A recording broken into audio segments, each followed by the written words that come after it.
in consideration of the motu proprio inquiry in aid of legislation on the Philippines underwater, including the privileged speech of Senator Panfilo Lacson entitled Flooded Gates of Corruption, delivered on August 20, 2025.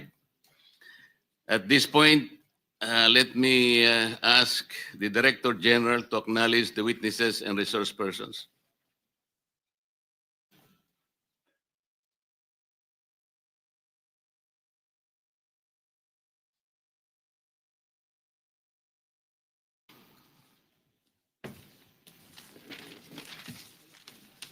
Your Honor, if I may be allowed to proceed. Proceed. Currently present are Governor Humerlito Bons A. Dolor, Provincial Government of Oriental Mindoro. Good morning, Governor. Thank you for your time. From the Commission on Audit, Ms. Tracy Ann Sunico, Acting Assistant Director, Cluster 7, Defense, Security, and Gas, representing the Chairman, Attorney Gamaliel Cordoba, and Ms. Cinderella Esperanza Santos. From the Department of Public Works, Undersecretary Maria Catalina E. Cabral, Assistant Secretary Constante Llanes,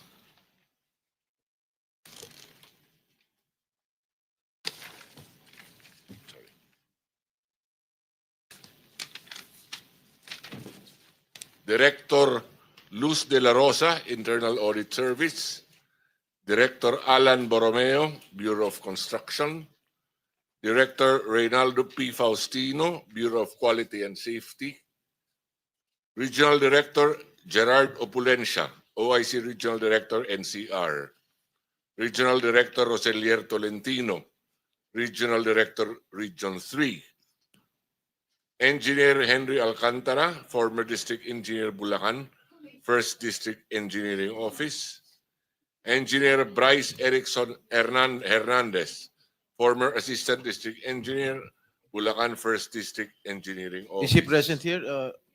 Yes, sir, he is. Where is he? You sit down here.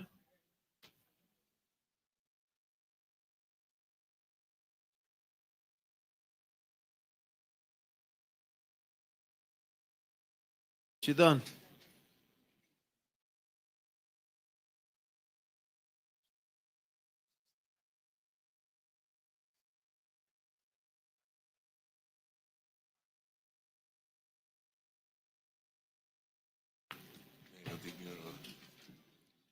May I continue? Proceed, Director General. Engineer JP Mendoza, Chief Construction Division, Bulacan 1st District Engineering Office.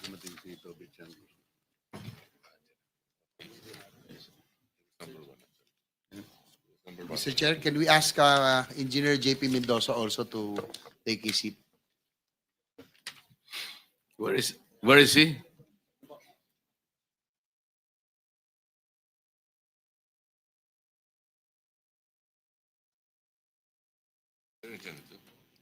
Nandiyan na siya, ayun. Mr. Chair, would also like to acknowledge the presence of Honorable Tobias Toby M. Tiangco, District Representative, City of Navotas. Thank you for your time, Congressman Toby. Engineer R.J. Damasig, Project Engineer, Bulacan 1st District Engineering Office. Engineer Merg Haron Laus, Materials Engineer, Bulacan 1st District Engineering Office. From the Bureau of Customs, the Commissioner is represented by Attorney Vincent Maronilla, Assistant Commissioner. From the National Bureau of Investigation, Judge Jaime B. Santiago is present. From the Anti-Money Laundering Council, Attorney Matthew David, Executive Director. From the Government Procurement Policy Board, Technical Support Office, Attorney Maria Dionesia Rivera Guillermo. Let me acknowledge the presence of Senator Amy Marcos. Proceed. From the River Basin Control Office, Dr. Civilio David, Executive Director. From the Philippine Contractors Accreditation Board, PICAB, Dr. Pericles Dakay. From the construction companies, Mr. Alex Abelido, President, Legacy Construction Corporation. Supposed to be here.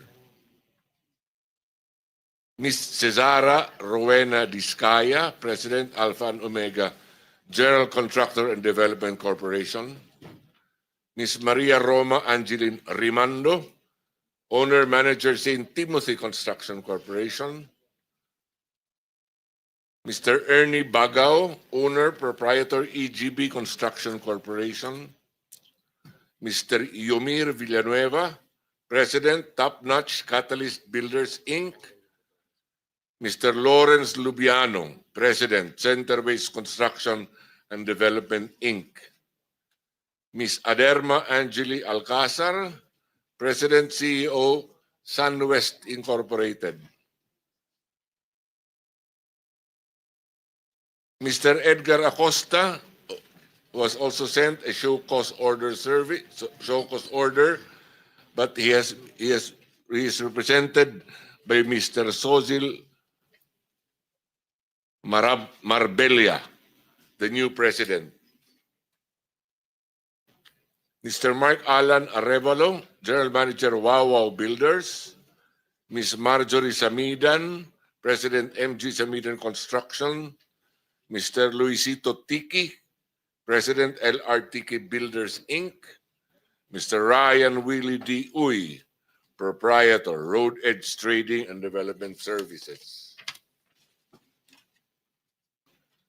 Mr. Edgardo Sagum, Owner Manager Edmarie Construction and Trading.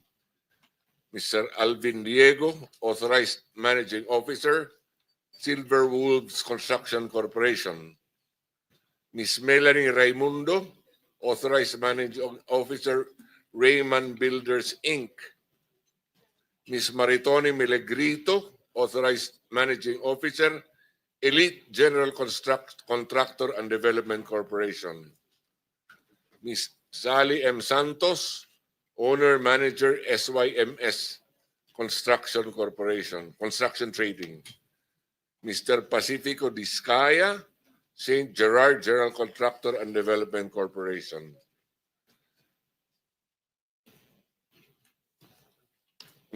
From the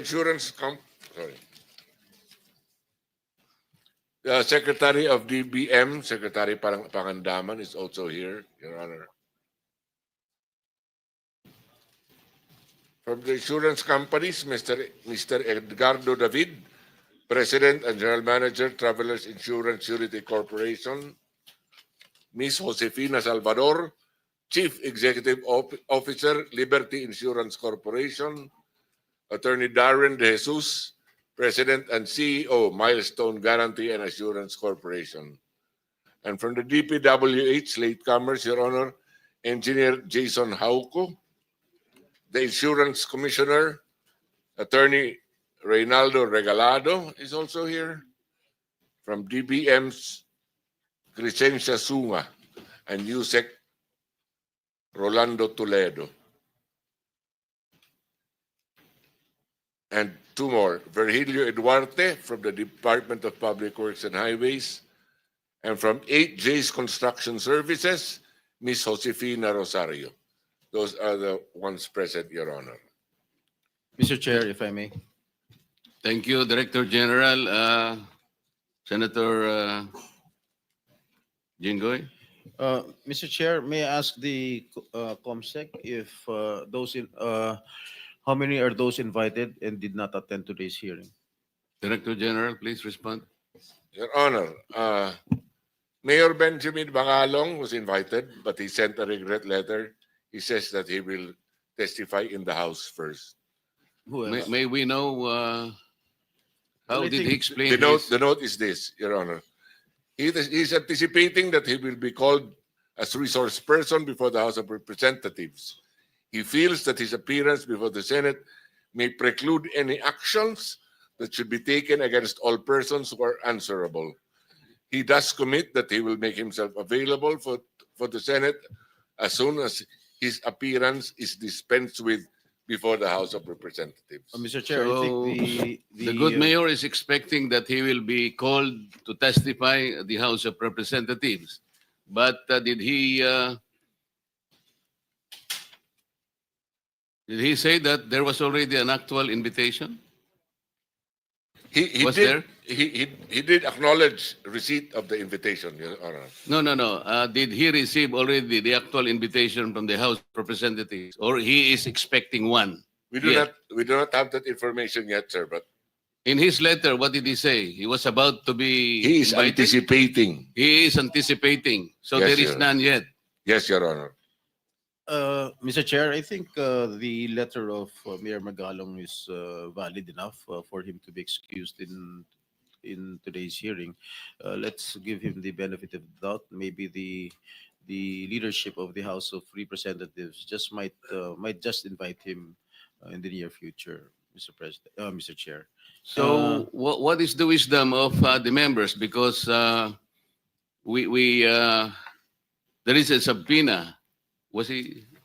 I think There is an invitation letter, and I think the invitation letter was received by him, and he declined to be present today because he is still anticipating that he will be invited by the House of Representatives. And the reason that he gave is that he might, or his presence here might preclude any action against those answerable. I do not know how to process that. What does that mean, Mr. Senator Chair. Amy?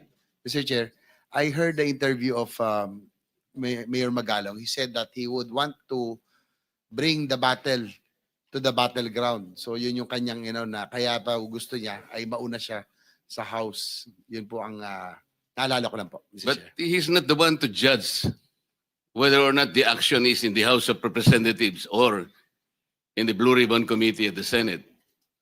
I am not taking this against him, but it's up to the wisdom of the members.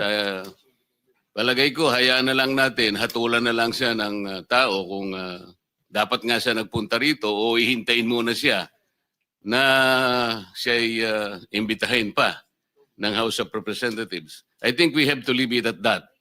What do you think? Yes, I agree, Mr. Chair. It's just- Bahala na lamang siya kung iniisip niya na nandun ang battleground at let's just walang leave it at that, Mr. President. walang Let's just battle leave it at dito that, sa Mr. House, President, Mr. Chair. nasa Senate. But Mr. Chair, I don't know. Hindi naman ho siya, and I believe, hindi po siya iimbitahan ng Congress. Simple as that, Mr. Chair. Ano. Baka hindi rin ho siya iimbitahan ng Congress. Mr. Chair. So, we cannot judge what the House of Representatives will do. Pero yung pong imbitasyon natin, malinaw na sana'y magpahayag sa rito, total tayo naman nag-imbita na, ngunit kung inihintay niya na imbitahan siya ng House of Representatives at sinasabi naman pala ng House, hindi siya iimbitahin, o de bahala na lang sila kung anong gusto nilang mangyari. Pero as far as we are concerned, we are serious in inviting him to help us said on some issues that this committee is trying to deliberate on. Let us proceed now. Yeah, before that, who else, those who are invited who did not attend today's hearing, aside from Mayor Magalong? Your Honor, Secretary Vivencio Dizon of the DDPWH also wrote to us a letter stating that having only recently assumed office and in view of the series of meetings and hearings already being conducted on the matter, he has had not sufficient opportunity to address several urgent and pending concerns of the department. I think, And Mr. for Chair- the information of the body, he also called me up at sinabi niya na napakarami pa niyang mga papeles na inaayos at total naman po kanya ay nagpadala naman po ako ng mga USEC na makakasagot po sa inyong mga initial na mga tanong. Sana po mapagpasensya nyo na po yung hindi ko pagdalo ngayong araw na ito lamang naman po. At sa akin naman pong palagay, okay naman po na pagbigyan natin siya. I think that is a very valid excuse, Mr. Chair. Thank you. Who else? And Who else? All the contractors are present here? And the DPWH officials that were invited, are they all present? Engineer Eugenio Pipo, former Undersecretary Regional He's not here? Operations, is not here. Where is He he? wrote a letter saying that he had tendered his resignation on August 20, 2025, which was accepted by former DPWH Secretary Bonoan on August the 29th. Furthermore, as of August the 29th, Undersecretary Ador G. Canlas has been designated by former Secretary Bonoan as Undersecretary for Regional Operations. but that one is not a valid excuse. Even if you resigned, for courtesy, you have to be present because you are invited to appear. Anyway, we will deal with that matter in the next sessions that we will take. I would say that Representative Toby Chanco intimated to this representation that because he needs to be back to the House of Representatives as soon as he can, he requested that his testimony be first taken so that he can be excused as soon as we can. I approve, and I think the body will agree that anyway that he is present today, we can start with him. Unless there is an objection, I would start the questioning, and I will take advantage of his presence. Ladies and gentlemen. Congressman Toby, I am very grateful that despite your very busy schedule, you made time to appear before us. Let me first ask you that in one of your hearings at the House of Representatives, where particularly the insertions have been discussed, I remember Representative Egay Erice and yourself were asking that Representative Elizalde Co be invited in order for him to shed light on the issues being taken up in that hearing. Am I correct, sir? Yes, Your Honor. And this came up after former Secretary Manny Bonoan told the committee that he does not know where, or he does not know the persons responsible in putting the insertions during the BICAM conference. Is that correct? Your Honor, can I clarify that statement? Yes, please. Ganito po yung nangyari dyan. No? So nagsimula, ang una nag-interpellate ay si Congressman Erice.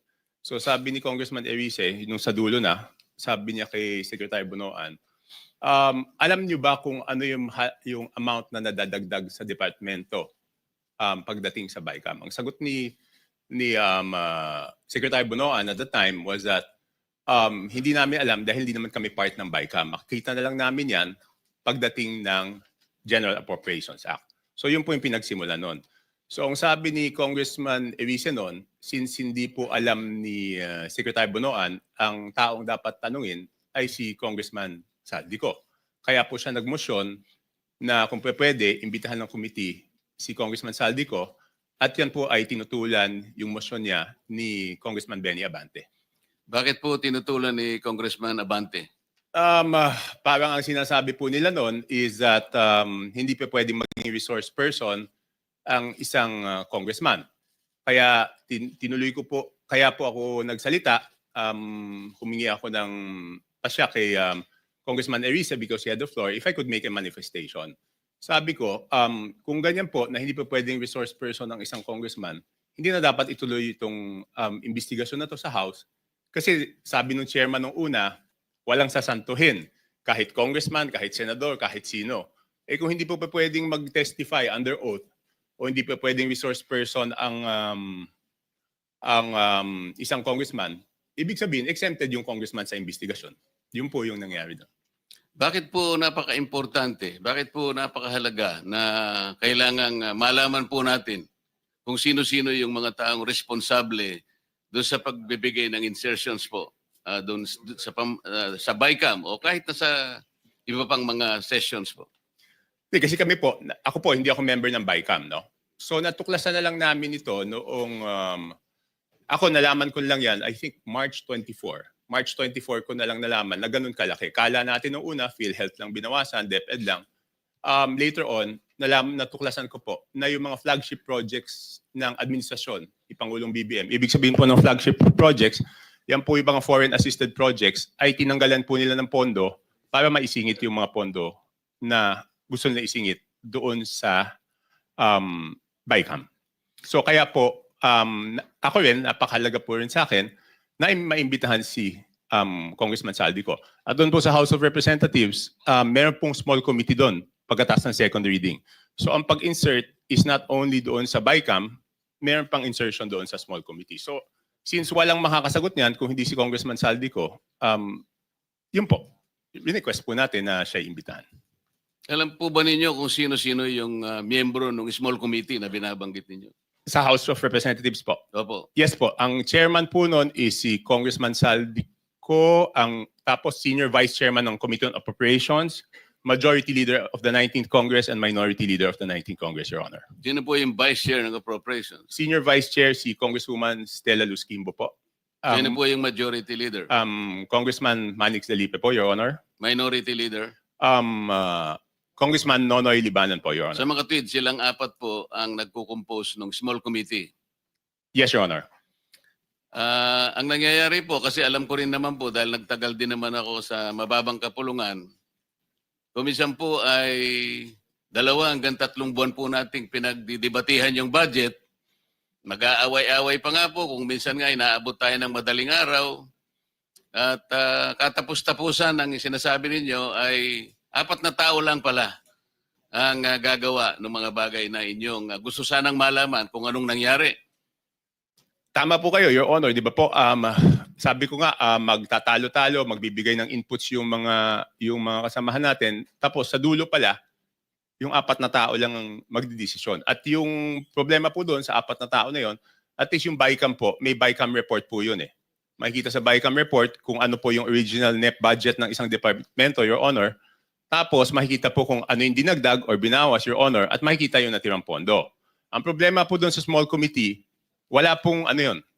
Di ba po, nung unang araw namin ng budget briefing, nandun po si Sec Mina, nandun po si Yusek Cathy, hiningi ko na po yung report ng small committee. Kasi po, di ba, sa rules po natin sa House of Representatives, Section 39, kung di ako nagkakamali, pero baka mali ako, nakasulat po doon na after 7 days after maipasa ang isang batas or 15 days pagkatapos mag-end ng session, dapat po i-file sa archives lahat ng reports tungkol sa isang House bill. So una po ako nagpahanap sa aking staff, Your Honor, ng records doon sa archives, wala pong mahanap. Kaya nung first day ng budget briefing, hiningi ko po. Wala din sila, hanggang ngayon, wala po silang binibigay. So ibig sabihin, sabi ko, kung walang record yan, ang siguradong nakakaalam po niyan, Your Honor, is si Congressman Saldico. Bago po tayo magpatuloy, let me acknowledge the presence of Senator Sherwin Gatchalian. Wala po kayong nakita sa archive o ayaw po nilang ipakita? Hindi po kasi yung archives, alam niyo naman po, Your Honor, yung archives natin sa House of Representatives, napakagaling po nun. Kahit yung deliberations ng 1987 Constitution, hanapin niyo po doon. Lahat, transcript, journal, kompleto po yun. Yun, wala talaga. At noong tinanong ko po, noon yung COMSEC, hindi po sila makasagot kung nasaan. Ang sabi ko nga, pa-email na lang sa akin, ang tagal na po noon, hindi in-email. So wala po talaga yon. At imposible naman na walang nakakaalam noon.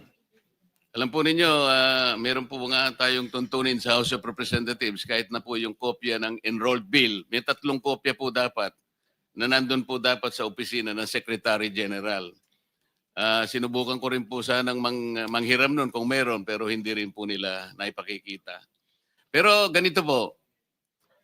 So ayaw po nila talagang payagan na maimbita si Representative Saldico.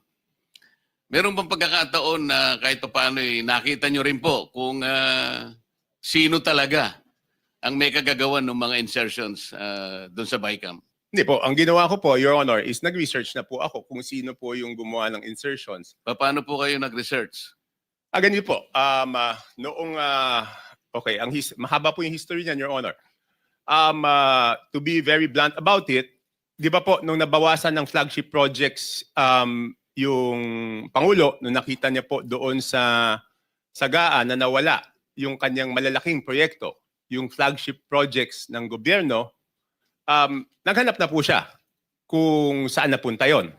So wala po ako nung unang meeting, pero I think nagkaroon ng meeting, ang dinig ko noong January, tinanong po yung Senate President, si Senate President Escudero at tinanong po si Speaker Martin Romualdez, hiningi yung listahan noong mga insertions doon sa budget. Ang pagkaalam ko, ulitin ko, wala po ako nung unang meeting, si Senate President Escudero, binigay po yung listahan ng Senate amendments, no? Doon 3 days after the meeting. Nung tinawag po ako sa pagpupulong noong March 24, nalaman ko po na wala pang binibigay yung House of Representatives at that time, in March 24. Kaya po ako nasama sa meeting na yon is para hingin na sa House of Representatives yung listahan noong mga insertions ng House of Representatives naman. So kaya lang po ako napasok dun sa usapan na yon noong March 24. March 24, 2025 was the first meeting. So dahil nga po sa paghahangad ninyo na malaman kung ano-ano yung mga insertions, kanino napunta at sino yung may kagagawan, paano po nyo eventually nalaman kung talagang nalaman ninyo? Hindi, ganito po, Your Honor. So March 24, paglabas ko doon, kasi nagmamadali na no si Secretary Bunoan eh. Kasi ang worry niya po noon, March 29 mag-election ban po, di ba? So hindi ma-award, hindi mapapagawa yung projects. At pag hindi po napagawa yung projects, apektado po yung buong ekonomiya natin, di ba po? So paglabas ko, tinawagan ko po si Congressman J.J. Suarez kasi sabi sa akin doon sa meeting na yon na since wala na si Saldico, ang kumakausap na lang sa mga department secretaries ay si Congressman J.J. Suarez. So ang ginawa ko po, Your Honor, tinawagan ko siya, hiningi ko po yung listahan ng insertions. Pero nagtagal po bago po nila naibigay sa akin. I think 3 batches bago po nila naibigay sa akin yung kompletong listahan po nung sa House of Representatives. Sumakat po ay kinausap nyo si Congressman J.J. Suarez. Nagbigay naman po ba siya ng impormasyon na inyong hinihingi? Tinawagan ko po. Nung una, nagpabigay siya ng hard copy. Sabi ko, paano ko naman hahanapin to? Hard copy. Pero nagtagal eh. Checking ko lang po kung anong date niya binigay. Basta hindi kaagad. Tapos, ang nangyari po noon, binigay rin in 3 tranches. Una, nagbigay ng isang batch. Pangalawa, nagbigay ng isang batch. Tapos yung isang batch na tagalan. So sabi ko, hindi ko po ma-check kung at hindi ko masasubmit sa executive branch kung hindi kompleto. So later on, napilitan na rin silang ibigay yung kompletong listahan, Your Honor. Ano po ang nakita ninyo nung ibigay nila ang kompletong listahan sa inyo? Hindi, ginawa ko lang, Your Honor, is pinagkumpara ko po yung di ba po, admittedly, lahat naman po kaming congressman, pag nakita yung NEP, ang natural na tendency naman hihingi ng extra para sa aming distrito. Okay? So susulat po kami. At least ako sumusulat ako. So syempre, nung binigay sa akin yung listahan, ang unang naisip ko noon, ang una ko pong naisip is, kung ikaw, congressman, hihingi ka para doon sa distrito mo. Hindi ka naman hihingi para sa ibang distrito. So minatch-match ko po yung data. Ang haba doon, hindi ko alam kung gaano karami. Ang una kong ginawa, kasi wala naman nakasulat na congressman doon. Ang nakasulat yung district. So para malaman ko yung congressman, hiningi ko po kay Yusek Kathy. Pinadala ko sa kanya yung file and she can confirm this. She is here. Sabi ko, Yusek, pakiisa-isa mo nga. Lagyan mo kung sino yung congressman kasi gusto ko i-compare yung proponent tsaka yung congressional district. Kung congressional district, hindi ko naman kabisado kung sino yung congressman doon eh. So ang sabi ko sa kanya, pakilagay mo yung pangalan ng congressman. So binalik niya po sa akin. Pagkatapos noon, sabi ko po kay Congressman Suarez, ikaw naman, ilagay mo yung pangalan ng proponent. Sabi niya, bakit kailangan yung proponent? Kailangan siyempre malaman kung sino yung nag-request. So later on, matagal hanggang nung sinabi ko, walang gagalaw dito, hindi ko mape-present ito. Kasi pinapaayos sa akin eh. Siyempre gusto ko, pag pinisenta ko po, dahil ako magpipresenta nun, kailangan kumpleto yung data. So sabi ko, hindi ko masisimulan yung presentation kung hindi nyo ibibigay kung sino yung proponent. So later on, naibigay din. Hindi ko lang, wala lang yung telepono ko sa akin, Your Honor. Hindi ko ma-check na andun. Sa makatwid, naibigay naman sa iyo ni Yusek Cathy Cabral kung ano-anong mga distrito yon Yes po, Your Honor. at naibigay naman sa iyo ni Congressman J.J. Suarez kung sino yung proponents do sa mga distrito. Yes, pero nagtagal po. Nagtagal. Kaya ngayon po, pwede ba niyong sabihin sa amin kung ano ang napansin ninyo kung ang pag-uusapan ay yung mga distrito at yung mga proponents na nagbigay o naglagay doon sa mga distrito na yon. Ano yung unusual na napansin ninyo kung meron man? Hindi, Your Honor, ang una ko pong ginawa, siyempre ako po yung magpipresenta. Ayoko naman na ako magpipresenta tapos mali pala yung data na pipresenta ko. So ang una ko pong chinek, Your Honor, is yung kasi di ba sa BICAM, may nadagdag naman talaga po doon sa navotas. Okay? Yun nga, ini-issue sa akin, insertion yun. Hindi ako makakapag-insert, Your Honor. Kasi ako po ay hindi membro ng BICAM. So pwede lang po ako mag-request kung ano man yung pumasok doon sa BICAM, yun amyenda na pinayagan ng BICAM. Okay? Opo. So, para hindi ako mapahiya, ang una kong chinek is kung tama yung pumasok o Sa yung ilang nadagdag. distrito? Hindi, yung sa akin muna. Yun nga po, sa distrito niyo. Kasi alam ko po kung magkano yung nadagdag sa akin sa BICAM. Tumama naman po. Tumama kasi ang request ko noon is 1.1 o 1.2. Ang pumasok po galing sa House of Representatives na request is 529 at meron po galing sa Senate na 121 po yata. Pero yung sa Senate is all classrooms po yon. So nung tumama na, sabi ko, since tama yung sa akin na nadagdag doon sa aking NEP, kumpiyansa ako na tama yung records. So ginawa ko po, pinesent ko na po. Ano po yung nakita nyo sa ibang distrito na hindi masyadong, na very unusual? Halimbawa, palimbawa sa dalawang probinsya ng Mindoro. Mindoro Oriental at saka Mindoro Occidental. Because I'm going to take advantage of the presence of the good governor of Mindoro Oriental. Kaya ko lang po tinatanong. With no offense meant, Your Honor, kay Gov. Dolor and to my fellow congressmen, ng district congressmen, ang una ko pong napansin doon is lumobo yung dalawang Mindoro, isang Oriental, isang Occidental. Ang NEP po nila is something between 1.5, sabihin na natin para safe ako. Hindi lumampas ng 2.5 yung but I have the figures, Your Honor. Kaya lang para lang mabilis po tayo, Your Honor. Hindi lumampas ng 2.5 yung NEP nila. Pero ang GAA po nila is magkano ba? 20 billion. So, nagulat ako. Sabi ko, in fairness doon sa mga district congressmen, Your Honor, hindi po nila kaya gawin yun. Hindi kayang gawin ng regular congressman na magdagdag. Hindi naman po sila miyembro ng Committee on Appropriations. Parehong first-term congressman po yun. So hindi nila kakayanin magdagdag ng ganun kalaki. Kasi ang hirap po, di ba? In my case, nag-request ako 1.2 billion, ang nabigay lang 569. So paano namang itong congressman na to, makakapagdagdag siya ng ganun kalaki? So sinek ko na po, sino yung naglagay ng mga pondo doon. Sige po. Tapos po, nagulat din ako kasi siyempre makikita ko doon sa proponent tsaka doon sa district congressman. Nagulat po ako na, for example, alam ko po kayo dating party list, Your Honor. Pero may dalawang party list po doon, nasa BICAM lang, hindi ko alam yung sa small committee, ay nadagdagan sila ng 2 billion. Anong party list po? Bicol at BHW po.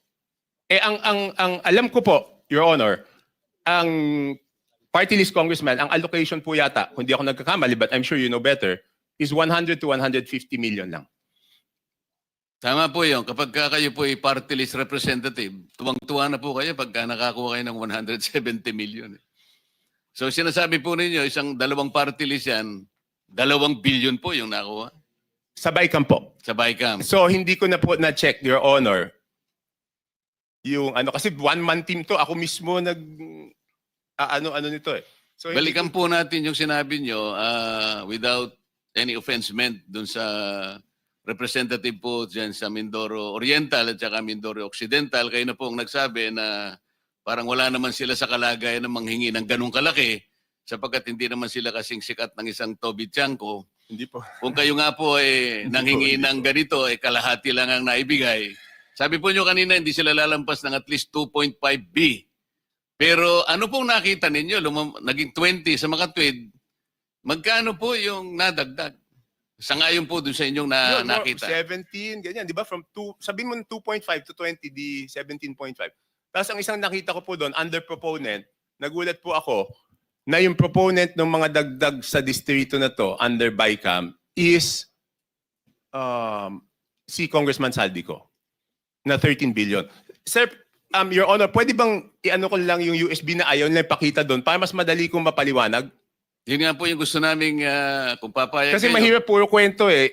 Ito, may numero po to. bigyan natin ng kopya po yung Blue Ribbon Committee. May I direct staff of the Blue Ribbon Committee to please secure the copy from Congressman Tiangco para makita po natin yung binabanggit niya. Ipakita po natin sa sa screen.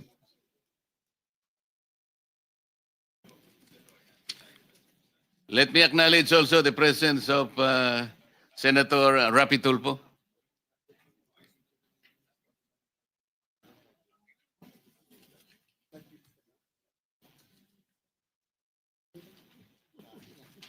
Mr. Chair, may I interject, Mr. Chair? Yes, Senator. Yeah, I would like to direct this question to, Sandali. Let me acknowledge also the presence of Senator Bato. Continue, sir.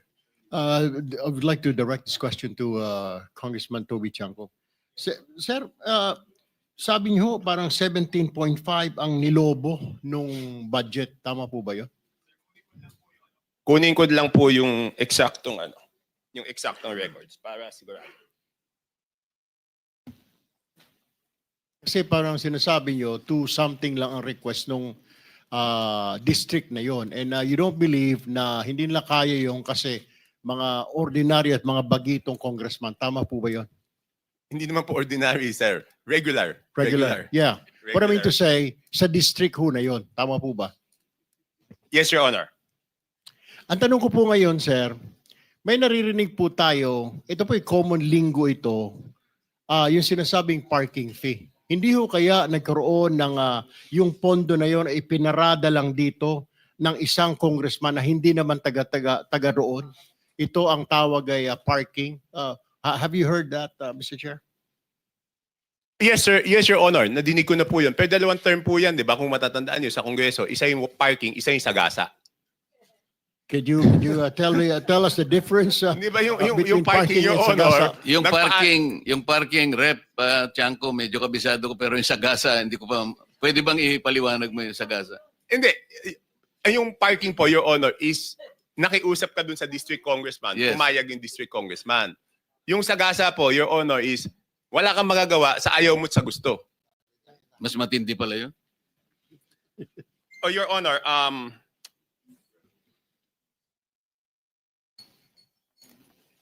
so dalawang term po yan, Your Honor. Isang parking, kasi madidinig mo sa congressman nasagasaan kami. Paano naman kayo nasagasaan?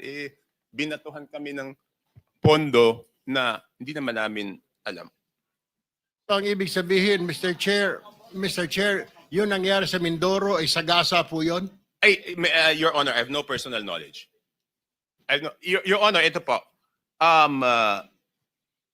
Mindoro Oriental, DEO, 2,530 billion ang NEP. Nandito naman po si Yusek Kati, pwede niya i-confirm to kung pareho yung records namin. Tapos, ang total budget is 20,999 million. Tapos, yung Mindoro Oriental DEO, 1,508,583,000. Ang GAA po niya is 20,795,429. So nagulat ako nung nakita ko yun, Your Honor. Thank you, Mr. In Chair. both provinces, si Representative Saldico ang nakalagay po na proponent. Hindi, doon po sa ano. Kasi ganito po to. Ito na po yung total. Sabi ko nga, hindi ko makikita kung ano yung sa small committee. Ang nakita ko, nung tinitignan ko po yung kay Saldico, next slide please. Yan, maliit lang eh. Yan po, for example, ito muna, ABRA. Ang proponent is Congressman Saldico. Hindi ko na po linagay yung district congressman, sir, kasi, Your Honor, kasi sabi ko nga, baka naman wala siyang alam, tapos mababash siya ng mababash, di ba po? So, ang nadagdag po from to the district of Abra is, sige, next slide, is 3,400,000,000. Your Honor, hindi ko po mabasa. So 3,400,000,000. 68,345. Ayan po, Your Honor. Okay. Yan po, out of Saldico's insertion. Okay, next slide. Yan na po yung Mindoro. Yung next is Mindoro. Tignan ko lang po dito sa akin. Meron din akong kopya niyan.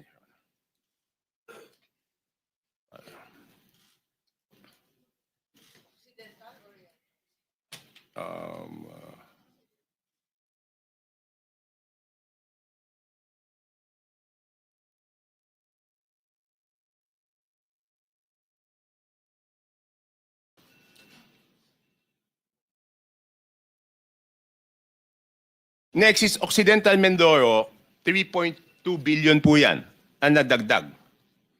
Okay, next is Oriental Mindoro, 3,105,759,000. Next is total po ng Romblon is 620 million. Tapos next po, Bukidnon is 580,222,000. I would like to clarify, Your Honor, I will make it clear, hindi po ito district ni Congressman Joe Zubiri. Hindi po. Just to clarify, hindi niya distrito yan. Tapos yan, sunod-sunod na po. Itong Camarines Norte, 550 million. Itong, ano ba yung sumunod? Batangas, 429. Meron pa pala ulit na Mindoro. Hindi ko alam bakit nahiwalay ito. Baka ibang district ito. 400 million.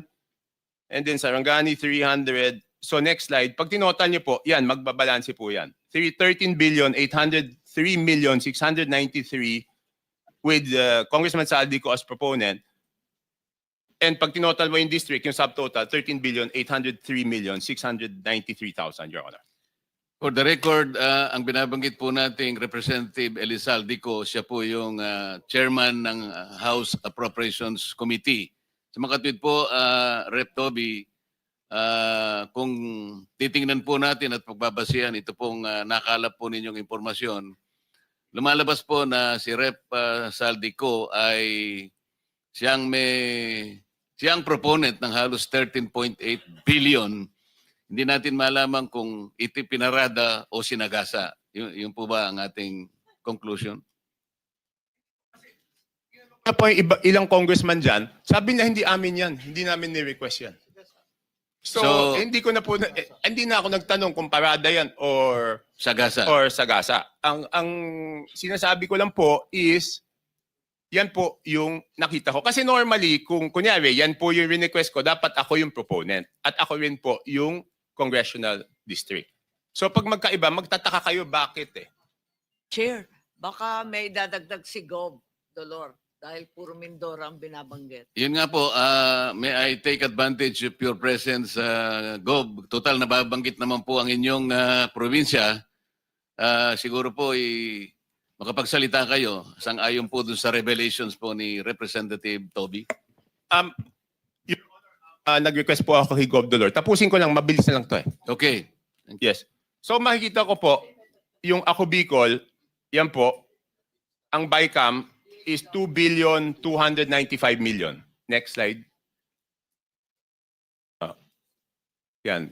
Next slide. Yan. Ang Ako Bicol, ang ano po niya, ang napunta po sa BICAM pa lang is 2,295,000,000. Again, hindi ko alam yung small committee. And then yung BHW po, ang total is 2,064,000,000. At ito po, Your Honor, buti na lang naagapan to kasi po hanggang ngayon hindi po rini-release yan. Kasi nung natuklasan na ganyan, nakakapagduda, hindi po ni-release. Your Honor, pwede po ako magtanong kay Yusek Cathy. Meron lang akong gusto i-clarify, Your Honor. Please proceed. Yusek, di ba ginagawa ito short of award, di ba po? Yes, sir. Kapag na lumabas na po yung GAA, pwede na po silang mag-advance procurement short of award hanggang ma-download po yung pondo sa implementing office. Okay. Yusek Cathy, kung yan po ay short of award, ibig sabihin meron na yung lowest calculated bid. Tama po? I'm not very familiar Yes, with most procurement. probably. Most probably. Hindi, ganito lang po, Point of Your order, Honor. Mr. Chair. Yes. With all due respect, Mr. Chair, point of order po. What is the point of order? Just to remind all of us, Mr. Chair, na the resource person, if wanting to field a question to another resource person, must do it only through the chair po. Hindi sila pwedeng diretsong. Pinayagan ko naman po, Magtanungan. kaya para maka-economize ng time, kaya All total right, Mr. magkatabi Chair, naman I sila. submit. Opo. Thank you. Thank you for I'm sorry. the point. Most I'm sorry. probably, Your Honor. Your Honor, pwede bang malaman kay Yusek Cathy kung, hindi, pwede na lang po ganito, Your Honor. Pwede pong hingi na lang kay Yusek Cathy i-check kung meron na po itong lowest calculated bid short of award. At kung merong lowest calculated bid short of award, isubmit po sa committee ninyo kung natuloy yung bidding, kung sino po yung most probably na mananalo kasi siya po yung lowest calculated bid. Sa tingin ko napakahalaga yun para sa inyong committee, Your Honor. Thank you, Rep. Toby. I think that is in order. Yusek Cathy, I think you should Yes, Your Honor. submit to the committee kung alin na dito yung binabanggit ni Rep. Toby na nagkaroon na ng, what is your term? Bidding short of award. Bidding short of award. Para malaman po natin at mabantayan na. Can you do that, Yusek Cathy? Yes, Your Honor. We will direct all the implementing offices, whether it's regional office or district engineering office, to submit all the bidding documents of these projects that are bidded out short of award, Your Honor. Thank you. Thank you for your cooperation. Your Honor, ang request ko po, kung pwede, kung papayagan po ng committee, bibigyan ko po si Yusek Cathy nito para ilagay na niya. Hindi naman po kailangan po siguro ng committee, Your Honor, yung buong records. Kailangan lang ilagay kung sino yung posibleng mananalo kung natuloy po. Yes, I think that is in order. Kung pwedeng maibigay nyo na rin ang kopya kay Secretary Yusek Cathy. Yes, Chair. Your Honor. Thank you, Your Honor. That's all. Chair, pwedeng humirit. Yes, Senator Amy. Maraming salamat, Chair. Palibasa natututo tayo ng wika ng Kongreso. May sagasa pala, may parking pala. Ano naman yung allocable at non-allocable? Lagi kong naririnig sa Kongreso, hindi ko maintindihan. To whom are you directing the question, Senator Amy? Kung maaari kay Congressman Toby, kasi naririnig ko, kung meron sila allocable, yung non-allocable, wala sila. Paano ba yun? Your Honor, hindi ko po alam yung allocable at non-allocable kasi importante lang, pag lumabas po yung NEP, ang titignan ko po lang po doon is yung total NEP. Hindi ko na po tinitignan ko ano po yung allocable tsaka non-allocable. Baka po si Yusek Cathy po ang nakakaalam, Your Honor. Yes, Mr. Chair, mukhang alam ni Yusek Cathy. Your Honor, Mr. Chair, let me explain. Yung not allocable, yun po yung hindi naman part ng district allocation. Ito po yung mga big ticket projects like foreign assisted na hindi naman po bumababa sa district maintenance fund, equipment fund, preliminary and district engineering fund, right-of-way fund. Yun pong district allocable, yun po yung based on a parametric formula that the Secretary Bonoan has instructed to prepare at least to determine more or less ano po yung ceiling ng budget kada distrito, Your Honor, Mr. Chair. So, sa pagtingin ng district, halimbawa yung district engineer, yung sinasabing allocable, yung kanya na ibibid. Tama ba po, Your yun? Honor. Tapos yung non-allocable, Opo. madalas napupunta sa region o di kaya sa central office. Ganun ba Most, yun? Your Honor, most probably, Your Honor. Yes, hindi po part ng district office yung non-allocable. Okay, thank you. Rep. Toby, siguro do sa parada at saka sa gasa, do sa parada malaman natin magkano yung parking fee siguro para sa kaalaman din ng committee. Do sa sagasa, ano kaya yung ginamit na pang sagasa? Pison kaya o train o kung paano? Kasi kailangan malaman din natin. Your Honor, hindi po ako sumasama sa mga usapang parking, so hindi ko po Opo, alam po namin yun. Baka lang alam ko po, hindi po ako pumapasok sa pagsisiyasat ninyo ay makatulong naman kung ilan yung mga parking fees po. Sapagkat sinusuri na rin po ito, kaugnay din ng pagtukoy natin sa maanumalyang mga flood control projects. Your Honor, pasensya na po. It's baka third-hand information, chismis eh.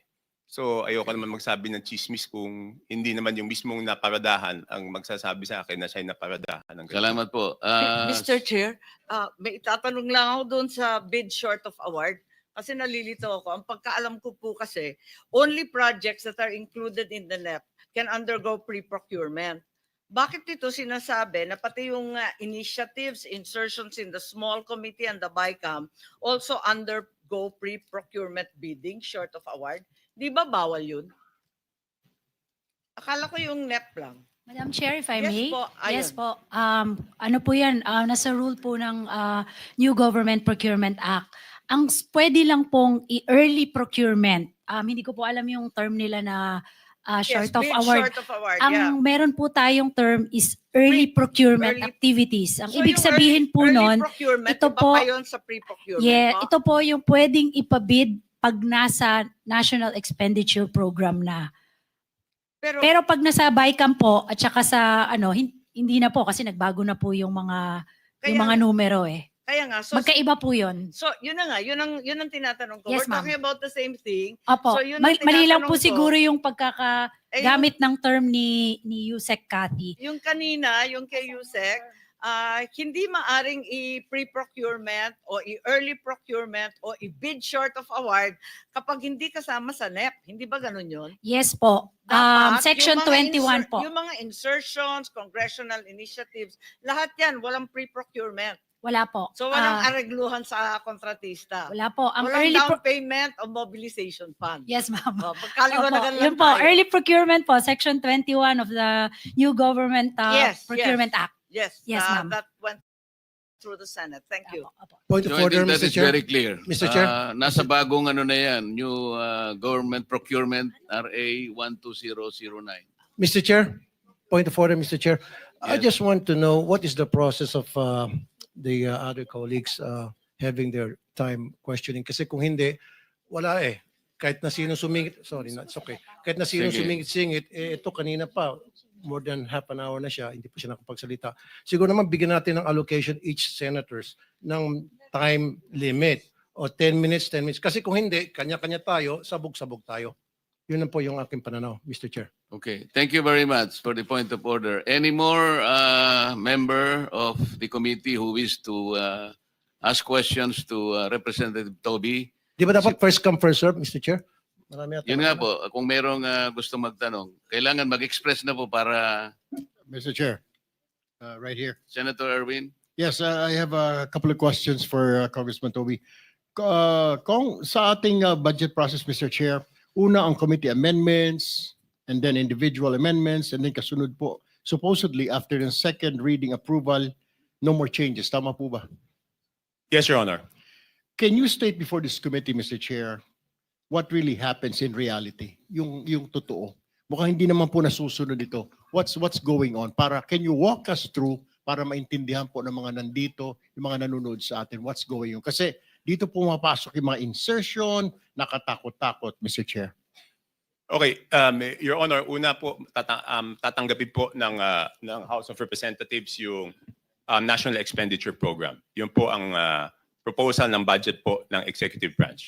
Pagkatapos po nun, magkakaroon po ng budget briefings at magkakaroon po ng budget hearings. Okay. Doon sa mga budget briefings at budget hearings na yon, Your Honor, ang mga cabinet secretary po ang natatanong ng mga congressman. Pagkatapos po niyan, mapupunta po yan sa plenaryo at magkakaroon ng sponsorship at magsusponsor yung iba't ibang mga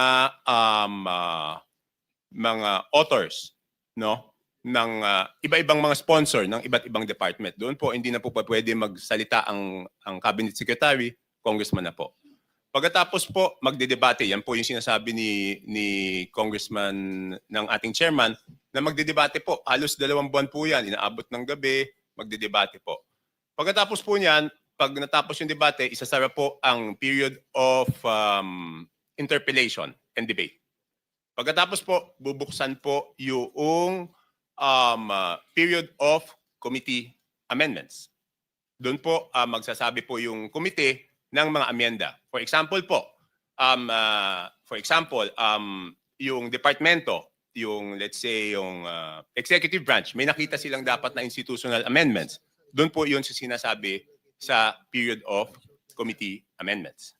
Pagkatapos pong maisara yung period of committee amendments, bubuksan na po ang period of individual amendments.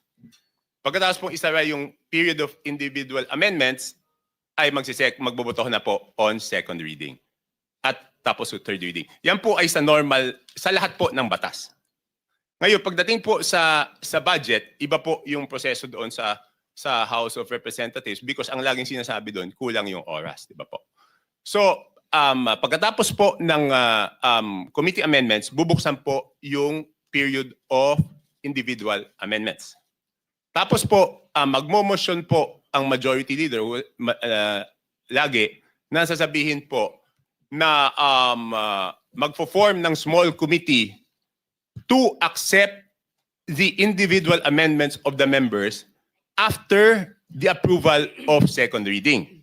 So ang mangyayari po, aaprubahan natin on second reading, tapos tsaka palang mabubuhay yung small committee na tatanggapin yung individual amendments. Tapos yun po yung sinasabi ni Honorable Chairman na pagkatapos natin magdebate, dito lang sa budget, kaisa-isang bill na may small committee na siyang tatanggap at siya ang magdidesisyon. Walang magagawa kahit sino kasi hindi naman po kami kasama. Your Honor, doon sa talakayan na yon, sila po magde-decide. Tapos pagbalik po namin at makikita po namin yung printed copy, wala na kami magagawa kasi sa third reading po ang botohan lang doon, ang papalitan lang, wrong spelling, comma, period. So magugulat kayo minsan na dagdagan to, nabawasan to, hindi naman napag-usapan sa plenaryo at yun po yung desisyon ng small committee. Kaya po hiningi ko po yung committee report ng small committee na wala naman pong maibigay. So ibig sabihin, Mr. Chair, walang magagawa. I mean, pag katulad ng isang district congressman, nakita niya lumobo yung kanyang budget sa kanyang distrito, wala ho siya magagawa. Hindi ho siya pwede magreklamo na hindi naman sa akin ito. Sobra yata, may nag-parking dito, may sumagasa rito. He can't do that, Mr. Chair. Wala na po. Wala na po siyang magagawa kasi yun na po. Ang next chance po nun sa BICAM. Di ba po? Pero aminin natin, no, kung wala namang kalokohan yung project, Mr. Chair, sino namang congressman ang hindi magpapasalamat na dadagdagan yung distrito mo ng proyekto? Hindi, ibig sabihin, for example, let's assume hindi po nagkaroon wala pong natuklasang kalokohan dito wag na natin sabing kalokohan. Wag po natin hindi po nagka-problema yung 2 distrito ng Mindoro. I'm sure tuwan-tuwa yung congressman kasi masasabi niya sa constituents, ang dami kong napagawa kahit hindi naman siya yung nagpagawa nun. Kaya lang ngayon siguro nagkakaroon ng tanggihan kasi hindi naman siya yun tapos siya masisisi. But in the normal course of things, sino naman ang tatanggi na madagdagan yung distrito mo? Lahat naman kaming congressman, ang gusto namin, mas maraming proyekto sa aming lugar. Di po? Natural course of things yan. But before I proceed, Your Honor, kasi po pagkatapos ko magsalita, ako na yung binabatikos ngayon. So let me put on record na this is not the first time I questioned the budget process. Pwede po nilang tignan yung archives. In the year 2011, for the 2012 HGAB, independent rin po ako doon. Question ko na yung budget process. In the year 2013, for the 2014 HGAB, question ko na rin yung budget process. In the year 2014, for the 2015 HGAB, kung matatandaan niyo po, ako po yung humingi ng kopya ng DAP, Development Assistance Program. Kaya nag-away po kami sa plenaryo. So yung mga nagsasabi ngayon lang po ako nag-question, hindi po ako ngayon nag-question ng budget. Kaya lang, nagsawa na po ako kasi wala nangyayari na outvote ako. Nagkaroon lang ako ng pag-asa noong pagkatapos ng SONA kasi si mismong presidente na ang may gusto ng budget reform, Your Honor. Rep. Toby, pagkatapos ng small committee, ito na yung basis ng HGAB na hindi na makikita ng ordinaryong congressman. Yun ang sinasabi mo. HGAB na po ang makikita nyo. HGAB na po ang makikita nyong kopya. Na hindi nagkaroon ng pagkakataon yung regular congressman na makialam doon sapagkat yun po ay tinrabaho na ng small committee. Yes, Your Honor. Thank you. Continue. So, Are we supposed to ask? meron tayong Yeah, but sinusunod. are we supposed to ask Congressman Toby before Okay, yung regular okay. ano natin? Ano ba ho yung process? In connection with the Yes, question in connection okay. with the disclosure. Yeah, proceed. Okay, thank you, Mr. Chairman. Congressman Toby, typically ang budget, 'di ba, sina-certify yan as urgent. So ina-approve on second reading and third reading in one sitting. Yes, Your Honor. That was the basis of my objections earlier on noong 2011, 2012, 2014. Hindi mo na ibig sabihin pag sinertify urgent, ang nangyayari po noon, Your Honor, Wala nang 3-day rule. wala na 3-day rule. Tsaka hindi mo na makikita. Di ba? Inaprubahan mo muna Your Honor, yung third reading, tapos tsaka mo makikita yung kopya ng Ang punto HGAB. ko, ganun ang practice, 'di ba? Every budget season dahil certified as urgent in one sitting, in one day, ina-approve yung budget on second and third reading in one day. Yes, that I don't know if all congresses that I attended kasi nawalan na nga ako ng pag-asa noong after 2015 kasi kahit questioning ko bakit one day, wala naman. I think in one budget season, pinadala naman yung kopya, hindi ko lang alam kung ano year, pero on the same day, since certified urgent, ay aaprubahan. Kaya nga ang naging ko doon, explanation of vote, sabi ko nga doon, and it's it's in the records of the archives of Congress, Your Honor, sabi ko nga doon, paano naman babasahin yung ganyan kakapal o even hanapin yung in one day? Yeah, but naintindihan ko sa iyo, you're saying na even after the approval on second reading, tapos ng period of amendments, di ba? Approval na on second reading, pwede pa mag-amend.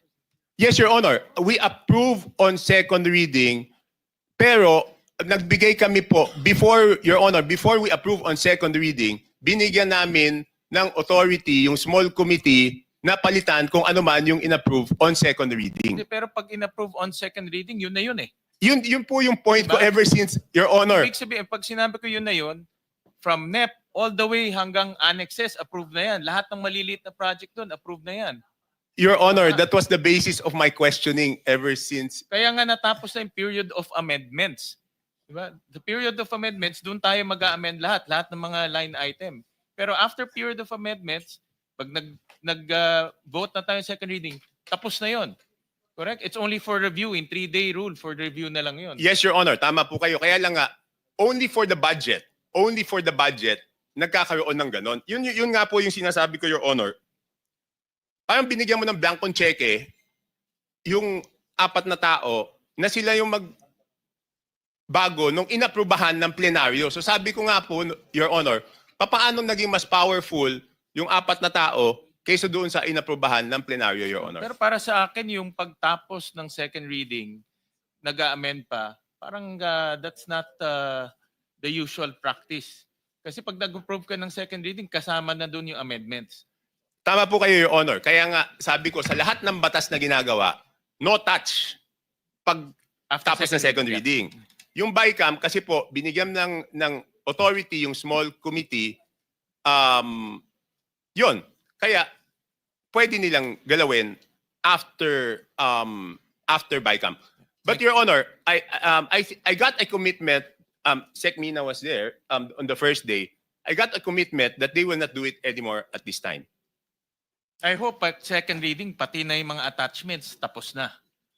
I hope. Kaya nga sabi ko, Dapat ganun. Pati mga attachments, tapos na. Bago, in other words, bago matransmit sa Senado, kasama na lahat ng mga attachments, pati mga projects. yes, Your Honor, kasi sabi ko nga, for the record, ulitin ko, hindi ito yung unang pagkakataon na question ko yung budget process. At nawala na talaga ako ng pag-asa na walang mangyayari. Kaya lang, nung nadinig ko yung SONA, since this is the first time na yung Presidente po, Your Honor, ang nagsabi dapat baguhin yung budget process, may pag-asang baguhin yung sistema na yun. Kasi Your Honor, independent po ako ako laging labas eh. So, i-outvote lang ako, Your Honor. Thank you, Mr. Chairman. Para hindi maiwanan si Governor Dolor, kanina usapan natin in connection with the testimony in relation to Mindoro Oriental, total nandiyan na po kayo. Ano po ang pwede niyong i-contribute sa committee na nabanggit po ang inyong probinsya, Mindoro Oriental? Mr. Chairman, good morning po. I traveled 7 hours from my province using the land trip, the Roro, another land trip, the whole night traveling to Bago be kayo here. magpatuloy, siguro po ay sumumpa muna kayo, Governor. Si Rep. Toby hindi na namin pinasumpa because may interparliamentary courtesy po kami. Pero kayo po ay... If it's necessary. Mr. Chair, Director General, please administer. maybe we can also request the other resource persons to Okay din sound. to stand up and have their oath administered by the in order for us The not to resource waste time. persons who have not yet administered their oath have not been administered siguro. Si Kong Toby is exempted siguro. Those who are here for the first time. Kindly Those who are here for the first time, where are those resource persons?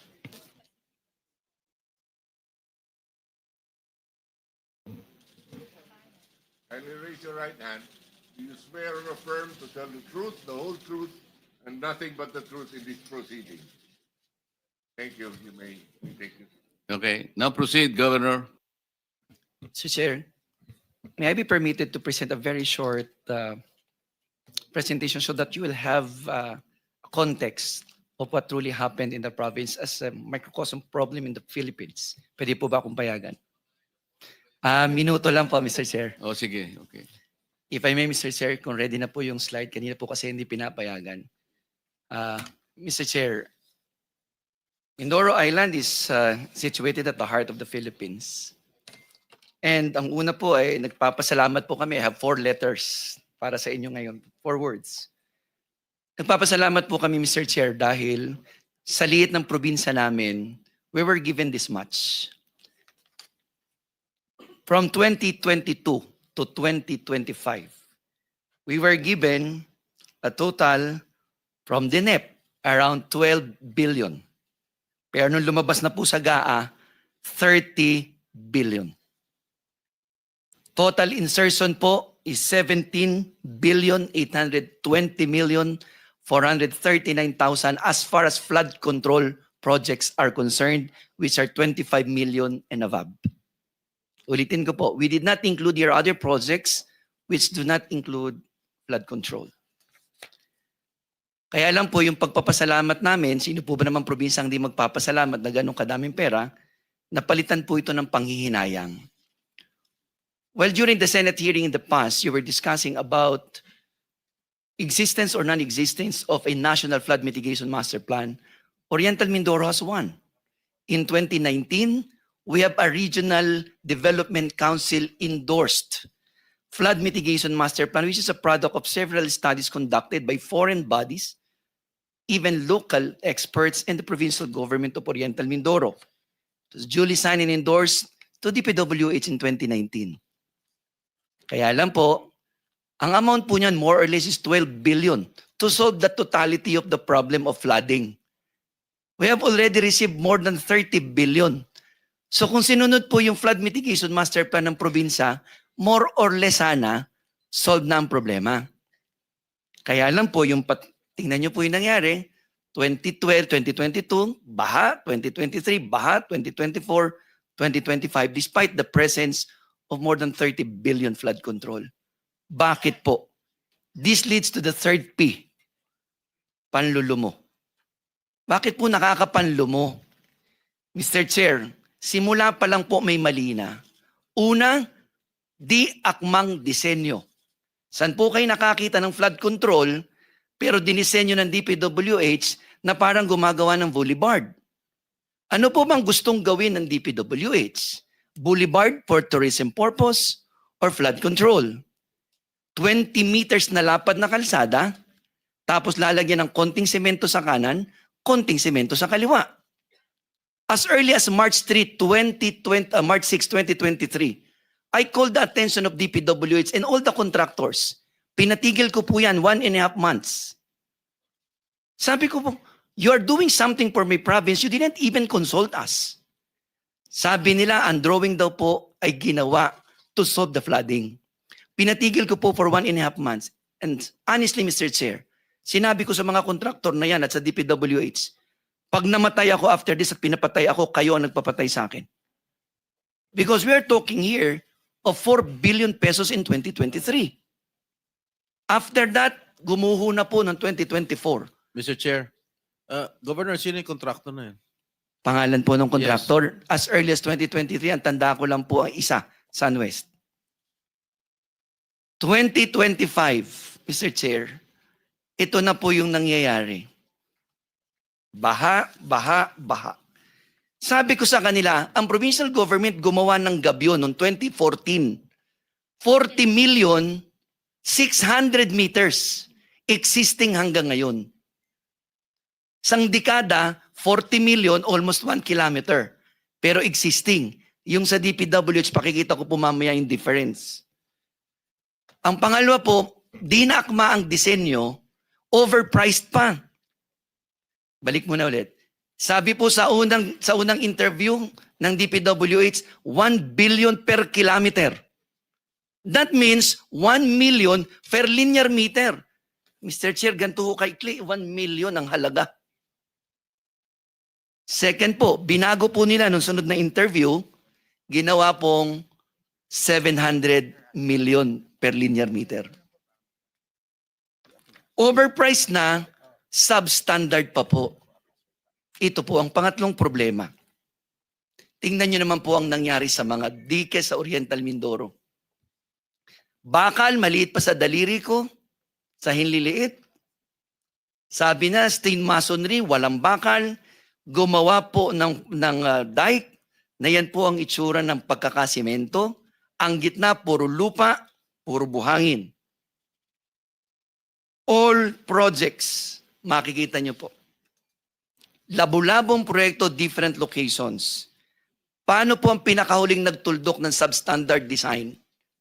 Nakakuha po ako finally kagabi ng isang disenyo, detailed engineering design, permado ng DPWH. Ang nakalagay po, Mr. Chair, ang dapat ibinabaon ng kontraktor, 12 linear meters po ang sheet piles. Yan po'y permado nila.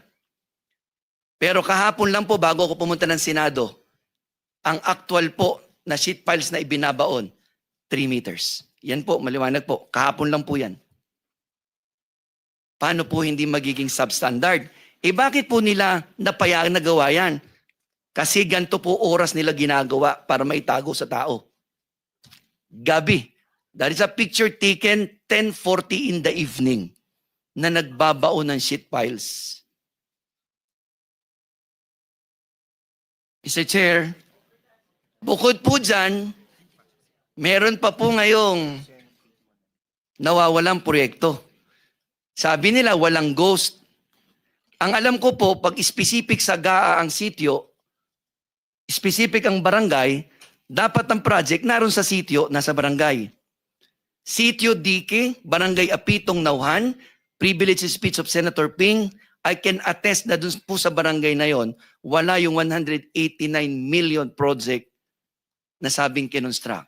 Sabi nila, meron daw kinonstruct sa ibang barangay.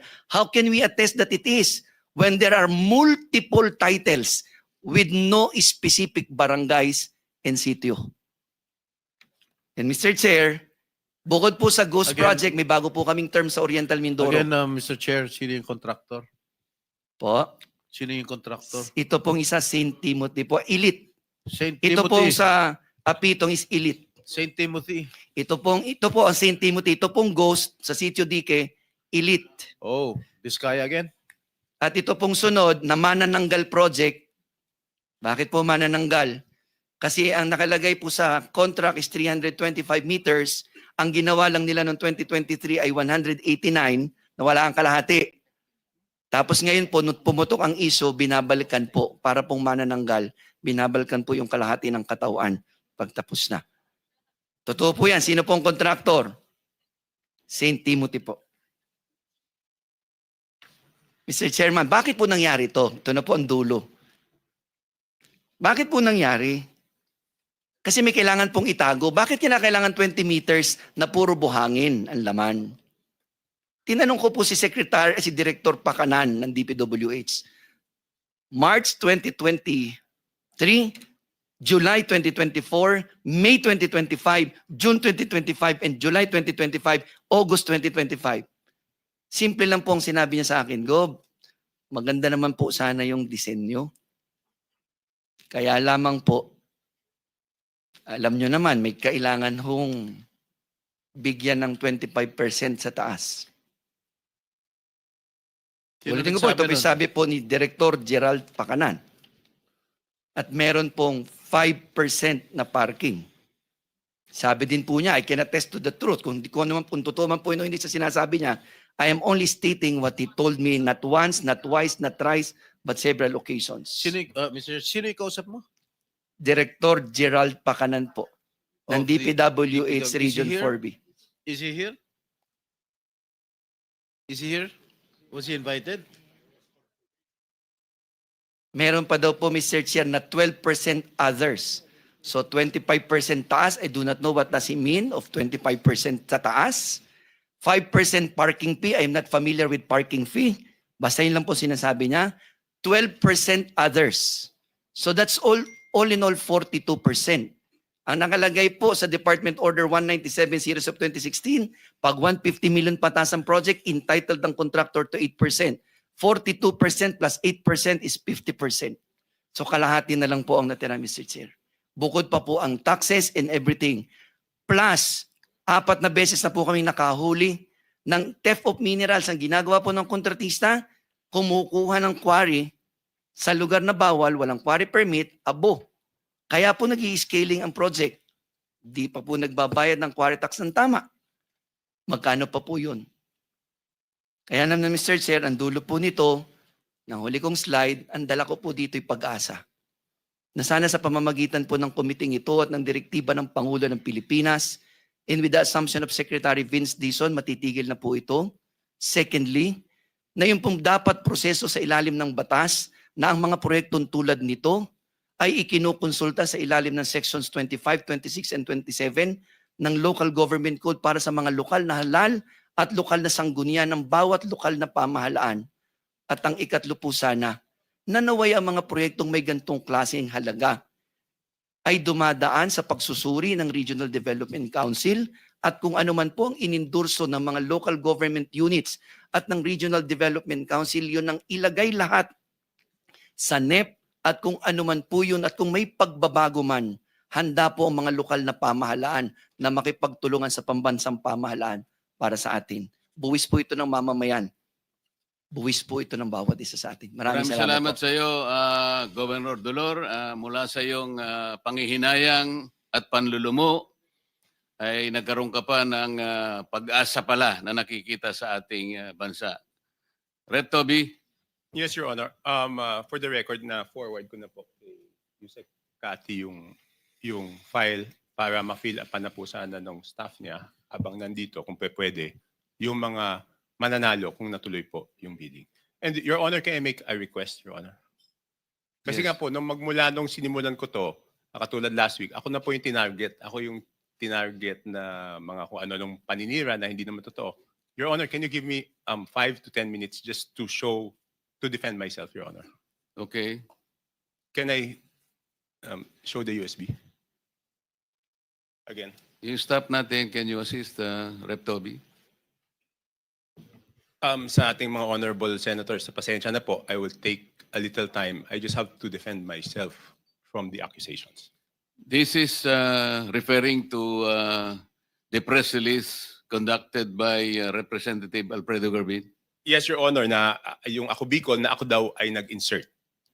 First of all, hindi po ako makakapag-insert kasi nga hindi po ako member ng BICAM. Paano ko makakapag-insert? So Pangalawa. this presentation is actually to answer the press release. Yes, Your Honor. Okay. Proceed. Tapos, pangalawa, sinasabi niya na doon sa nadagdag sa BICAM ay merong kasama doon sa mga top 15. So, ang ginawa ko po, nagtanong po ako sa DE. Never, for the record, never ako nagtatanong sa DE kung sino na nanalo sa project. So, hindi ko alam kung sino na nanalo. Then, nung dumabas yung top 15, that was the first time tinanong ko sa DE, bigyan mo ako ng listahan nung sa mga sino nanalo. Kaya meron akong listahan. Okay. So, sana pagbigyan naman ako na depensa ko naman yung sarili ko, Your Honor. Proceed. Yung nabotas. Tapos sinasabi po nila na ang laki lagi ng flood control project sa Navotas. Your Honor, mas siguro kasalanan ko kung hindi malaki ang flood control na project sa Navotas at iba pagawa dahil binabaha po talaga kami at below sea level kami. Ano naman gagawin natin, Your Honor? Okay. First slide.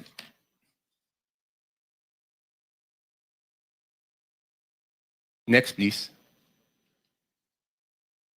Yan po, for the record, transparent, I am showing, I requested 1.26,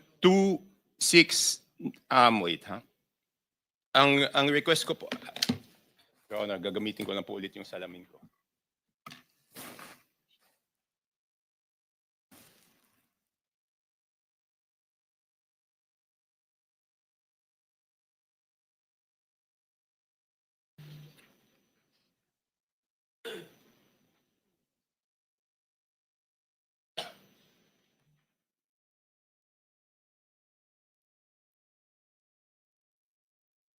Yun. Your Honor, for the record, I requested 1.269 billion na madagdag po sana sa aming NEP. Okay, next slide please. Next slide. Yan po, 1.269 billion.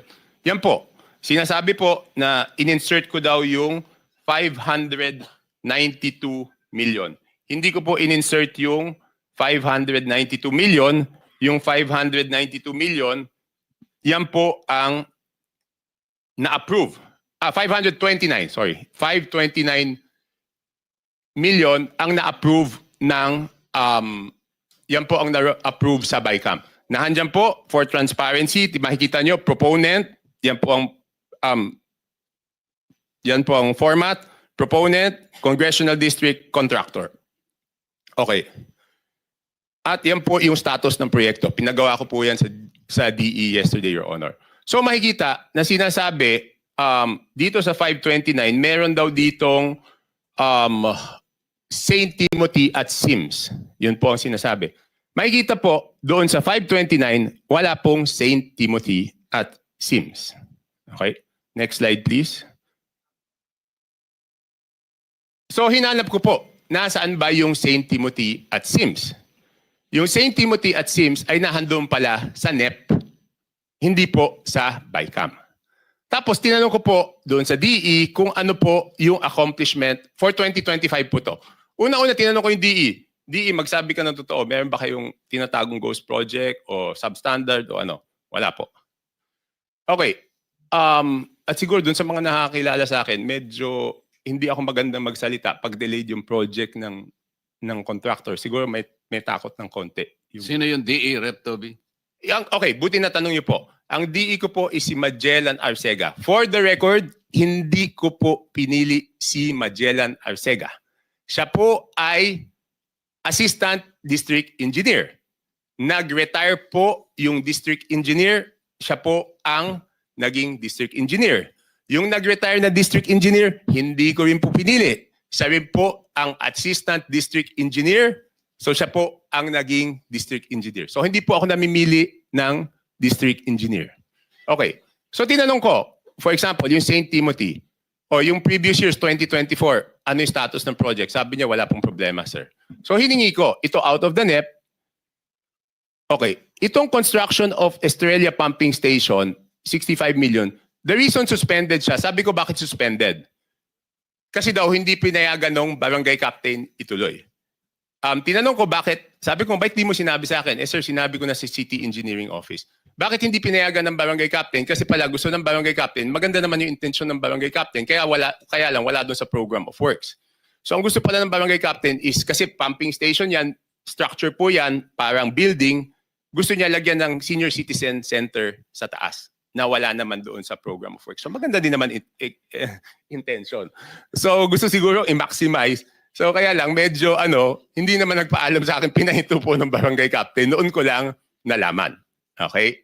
So, next, construction of Estrella Pumping Station, Phase 2. Kaya po suspended yan, hindi po magagawa yung Phase 1 kung hindi po tapos yung, hindi magagawa yung Phase 2 kung hindi tapos yung Phase 1. Kasi yung Phase 1 is the structure, Phase 2 are the 1 cubic meter per second pumps with generator. So, syempre, hindi tapos yung Phase 1 dahil pinahinto nga nung yung masigasig kong barangay captain, hindi po magawa yung Phase 2. Next, meron siyang, si St. Timothy, may completion of bridge, North Bay Boulevard South. Suspended kasi po yung first phase hindi pa tapos, yung 2024. Pero hindi naman daw po nila kontrata yung first phase. So, ibig sabihin, kaya hindi mo magagawa yung second phase. Your Honor, nandiyan po si St. Timothy. Pwede niyo pong tanungin kung nagkakilala na kami or ano. Ms. Rimando. Mr. Are Chair. you through, Rep. Toby? Tuloy pa po. Okay, next po. So, hinanap ko rin si Sims. SYMS. Kung ano po yung status ng, yan. Si Sims, construction of flood mitigation structure along Marala River. Ongoing 88.2%. So pwede pong puntahan yan. So ibig sabihin yung ina-attribute na kung meron man silang problema ang proyekto sa ibang lugar, ang sinasabi ko po, doon po sa Navotas, ayon sa aming district engineer, wala naman po. So wag naman nilang palabasin sa mga storya na ako'y may kinalaman doon sa pag-insert. Wala po ako. Hindi ako member ng BICAM. Ako'y may kinalaman po, Your Honor, sa pagpili ng contractor. Hindi ko po kilala yung mga yan. Meron silang problema sa ibang lugar? Posible. Sa Navotas? Wala. Next, Your Honor. Mabilis na lang to, Your Interjection, Mr. Yes. Chair. Okay, Ilang minuto na lang para tapusin na lang natin. Follow-up question po kay Rep. Chanco, Mr. Chair. Kanino? Kay Rep. Chanco. Follow-up question, Mr. Chair. Okay. Yes, Salamat, Your Honor. Mr. Chair. Yes, Rep. Your Honor. Chanco, nakita ko rin, may isang proyekto na ang contractor, Alpha and Omega. Kumusta naman po yung performance nila doon? Nandun, Mr. tingnan po Chair? natin. Galing po galing po sa, can you move back? Yan, pakihanap lang yung Alpha and Omega. Alpha and Omega. Teka, hindi ko mahanap po. Ayun, Alpha and Omega, construction of pumping station, Barangay Tanza, Navotas, actual accomplishment 15.95, suspended due to revocation of PIGAP license of Alpha and Omega. So mababa rin lang po yung performance but may isa pang factor yung suspension. Ay, hindi ko po Salamat, Mr. alam Chair. kasi kung kailan po yung notice of award. So yun hindi po natin- interesting siguro sa Committee Rep. Chanco kung at least within the period bago po ni-revoke yung kontrata nila or yung lisensya nila, how they performed. Yes, Kahit later on na lang po ma-update ang committee through the chair. yes, Your Salamat, Honor. Mr. Pero Chair. po ang makakasagot po siguro niyan yung district engineer namin. Pero yan po yung isang siguro dapat tignan ng komite dahil minsan po yung work suspension minsan ang haba-haba ng binibigay, 'di ba? Ito hindi ko po alam. Pero meron ako nakitang isang project sa Navotas, World Bank funded. UPMO po ang nag-implement. Nagreklamo nga kami kasi mas matagal pa yung hindi ko na matandaan kung sino contractor.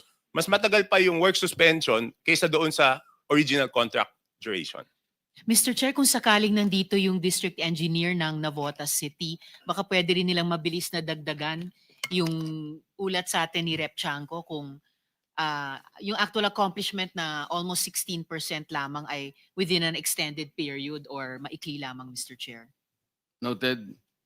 Sir, Rep. Chanco. Your Honor, hindi ko po continue. alam kung nandito po yung district engineer ko. Andito po ba sila, Mr. Chair? Palagay ko hindi invited yun eh. We did not anticipate this. Okay, Your Honor. Next. Salamat, Mr. Chair. Thank you po. Next po. Okay, Your Honor, pinapakita ko lang dito, kung marunong po akong manghingi ng extra, marunong din po ako magsabi na hindi kailangan yung proyekto. Katulad dito, noong 2023 for the 2024 budget, meron 299,746 na proyekto ng flood control sa Nabotas. Sabi ko, bakit niyo pupondohan? Wala pa yung feasibility study. So kung marunong po akong manghingi ng extra, pag hindi naman po kailangan, ako mismo rin sumusulat na hindi po kailangan yan. Next slide. Next slide. Makikita yun. Yan, no? Yan po yung reason. Sinabi ko, ay, hirap ng malabo mata. Yan, sabi ko, hindi pa pwedeng paggawa kasi wala pang feasibility study, etc., etc. Okay, next. Next slide, please.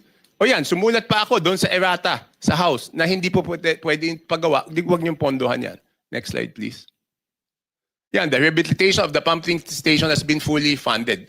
Yung tatlo po kasi pumping station doon. Yung isa, nagawa na, gusto gawin yung pangalawa at pangatlo. Sabi ko, hindi man kailangan kasi hindi yan yung problema. The main problem is the siltation which damages the navigational gate and the elevation of the navigational gate which is overtopped by high tide na napapatungan siya. But there is no study and design yet up to now. Therefore, the project cannot be implemented. So marunong din po ako magsabi na hindi po kailangan yung proyekto. Okay, next slide please. Yan po, pinakita ko lang yung pictures na naka-attach. Hindi problema yung pumping station pero umaapaw na po yung tubig doon sa navigational gate.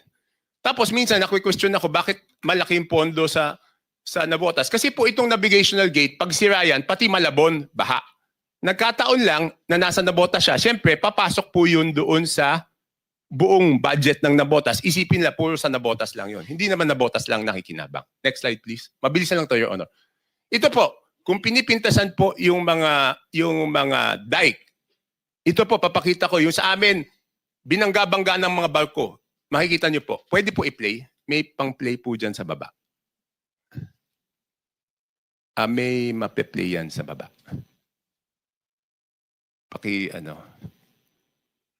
Hindi, sa bandang gitna. Baba ng konti.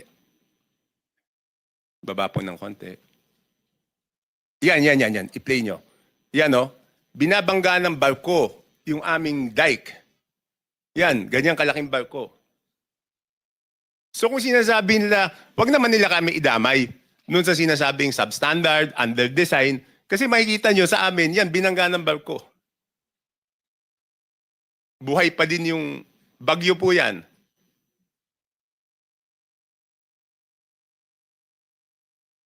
Yes, Your Honor. Yes, Your Honor. Tapos ang problema namin, itong 3.6 kilometer na dike, 15 years bago matapos. Dahil bibigyan ako ng konting pondo. So bakit every year may pondo? 15 years po. Matatap. Ang unang lagay po ng pondo dyan when I was congressman, yan po, binabangga rin ng barko. Makikita nyo yung buong ground gumagalaw pero hindi po nasira yung dike. Next slide please. Yan, puro barko po. Yan, makikita nyo, ganyan kalalaking barko. Sabi nga ng isang netizen, buti pa yung dike sa Nabotas kahit barko, hindi nagigiba.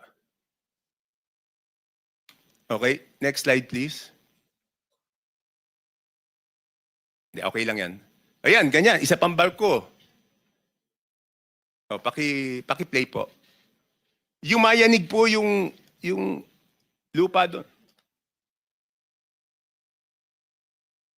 Yan, ilang barko bumabangga. Yan lang ang nasisira. Pero yung pundasyon, sheet pile, hindi tumutumba.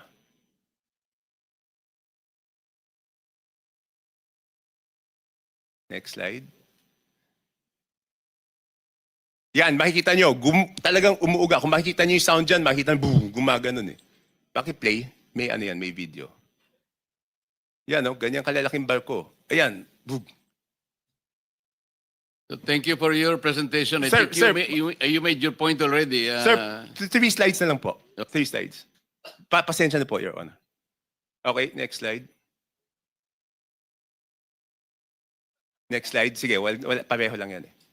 Next slide. Ganyan kalalaki alon, yan po yung dike namin. Paki-play. So yan, sasamahan pa po ng babanggain ng barko. So sabi nila, bakit every year humihingi po kami? Nung wala po yung dike, 1,500 families, 1,500 structures ang nasira dyan, at nasa evacuation center sila ng 1 taon. So ganyan ka-importante po. Pinapakita ko lang po. Yan. So that's all, Your Honor. At kung meron silang question, ako po ay nagsabi na publicly na pag-ayos na po yung independent commission, voluntary na willing na botas na mauna na ma-audit. Ayoko lang po doon sa TRICOM namin sa House dahil hindi po patas ang laban doon. Salamat po at ang Senate Blue Ribbon Committee ay pinagbigyan ninyo. That's all, Mr. Chairman. You made your point. Sino po sa mga kasama natin ang gusto pang magtanong kay Rep. Toby kasi alam ko pong kailangan siyang bumalik agad sa House of Representatives. Maybe, Senator Mr. Chair. Bato, please. Thank you, Mr. Chairman. Just one question to Honorable Toby Tiangco. Sir, yung nabanggit mo kanina na around 17 billion na insertion for the GAA 2025. Nasilip mo na rin ba yung GAA ng 2024, GAA ng 2023, wherein si Congressman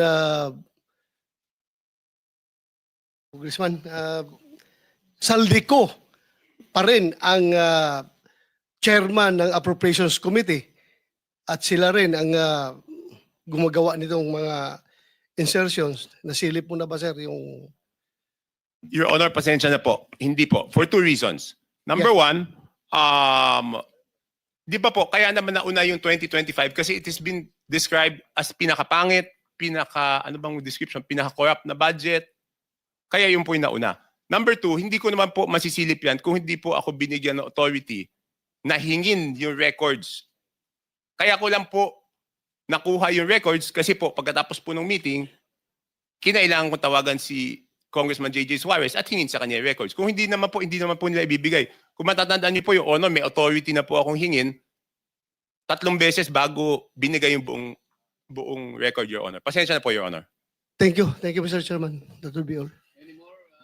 From the members na gusto pa pong magtanong kay Rep. Toby, kung wala na po ay Rep. Toby, salamat sa iyong panahon and you can now be excused. Yes, Your Honor, hindi naman ako nagmamadali. Baka hindi na ako papasukin dun eh. Sino po sa mga kasama natin? Baka may gusto magtanong din kay Governor Dolor. Governor, salamat din sa panahon mo. Alam ko na meron kang panghihinayang, kagaya na sinabi mo, nauwi pa nga sa panlulo mo. Ngunit mabuti na lang kahit papaano, inasambitla mo pa rin yung katagang pag-asa. At alam kong kaya ka pumunta rito ay gusto mo ring maisaayos natin ang mga maraming mali na nagaganap po sa inyong probinsya. Sino po yung gustong magtanong kay Gov. Dolor kung meron? Mr. Senator Chair, Job, Jinggoy? wala po ako tatanungin kay Governor Bonds. Siguro umpisa na natin na magtanong sa ating mga iba't ibang resource persons dito kasi we already spent 2 hours listening to the testimony of Congressman Toby and Governor Bonds. Okay, kung wala na po sa kanilang dalawa ay gusto kong banggitin sa inyo ngayon. Meron po tayong resource person dito na nagkusa na po siyang magbigay ng kanyang sworn statement sapagkat iniisip po nila yun ang madali na makatulong sa ating pamahalaan sa paghahanap po natin. Your excuse, Rep. Toby. Maalala po ninyo, in the last hearing, this committee floated the idea of giving the contractors particularly an option to to take advantage of the state witness protection law sapagkat napakalaki po ng problemang kinakaharap ng bansa natin, particular na po dito sa mga flood control projects na talaga namang nakapagbigay ng alalahanin, hindi lamang alalahanin kundi galit sa ating mamamayan. Meron pong nagkusang loob na gustong magbigay na ng kanilang sworn statement at kinakailangan pong ipresenta natin sila sapagkat ito'y ipinadala nila sa inyong lingkod sa chairman of the House, sa chairman of this Blue Ribbon Committee. May I call on Mrs. Sara Diskaya to please present and read before us your sworn statement. Sorry. Magandang umaga po sa mga kagalang-galang na senators at miyembro ng Blue Ribbon Committee, lalong-lalo na kay Senator Rodante Marcoleta, Chairman ng Blue Ribbon Committee. Ano to, joint statement ng namin mag-asawa. So I will read partial and then my husband will also read the other half of the sworn statement. So kami si Pacifico F. Diskaya II and Cesara Rowena Diskaya, mag-asawang nasa tamang edad, parehong Pilipino. Number one, noong 2003, kaming mag-asawa ay tinayo ang kumpanya na pinangalan namin St. Gerard Construction. Ipinarehistro namin ito sa DTI, nakakuha ng contractor's license at nagsimula na lumahok sa mga pribadong construction projects. Number two, kinalaunan nagsimula na rin kami na lumahok sa mga government projects. Natuklasan namin na hindi naging madali ang trabaho sa mga government projects. Madalas mahirap ang paniningil ng bayad at matagal bago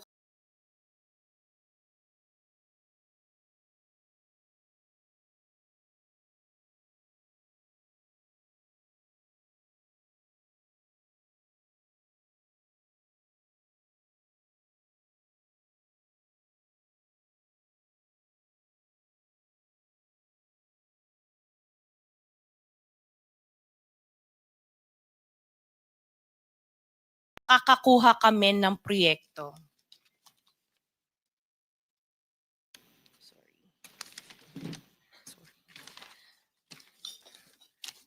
Number 6, dahil wala kaming alam sa kalakaran sa pambansang proyekto sa gobyerno, nagtiwala kami at ibinigay ang lahat ng ipon naming mag-asawa.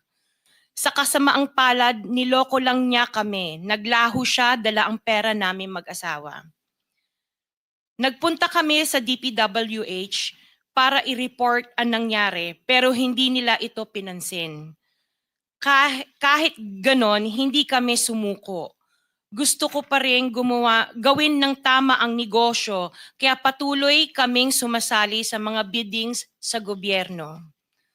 Sa kalaunan, ang kumpanya namin ay nanalo sa mga bidding sa mga proyekto sa national government sa pamamagitan ng patas na bidding. Ibinuhos namin ang lahat ng aming pagsisikap para maipakita ang kakayahan ng aming kumpanya na mayroong maayos na paggagawa, dekalidad na resulta at natatapos sa tamang oras. Nagkaroon ng konting tagumpay ang St. Gerard Construction, kaya minabuti namin mag-asawa na mag-expand at bumuo ng ibang kumpanya tulad ng Alpha and Omega General Contractor and Development Corporation. Interjection, Mr. Chair.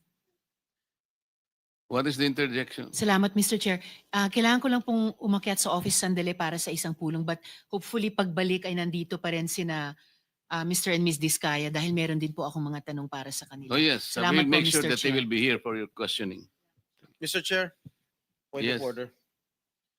Bakit hindi na lang tayo bigyan ng kopya ng sworn affidavit imbis na basahin na lang niya so we can para himay namin yung kanyang sworn affidavit. We will make sure that all the in order to members will save be time, given a copy, but the chairman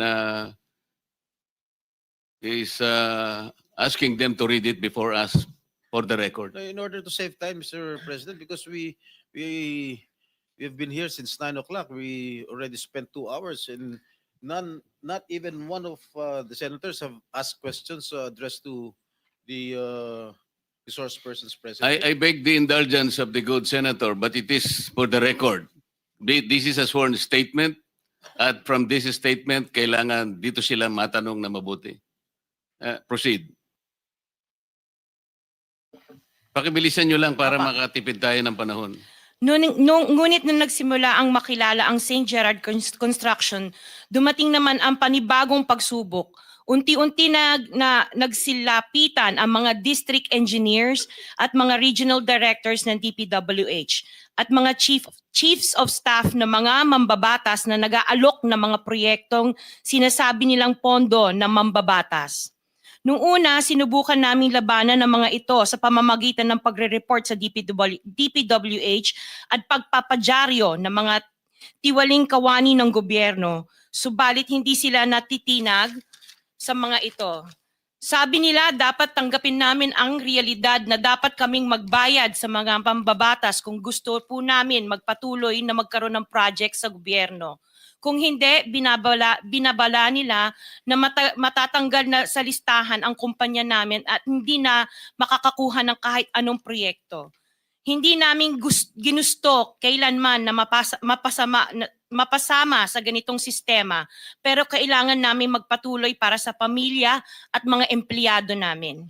Dahil sa aming paglaban sa mga tiwaling bidding, maraming beses naming naranasan na ma-disqualify ng Bids and Awards Committee ng DPWH na hawak ng mga mambabatas na nagpondo sa proyekto.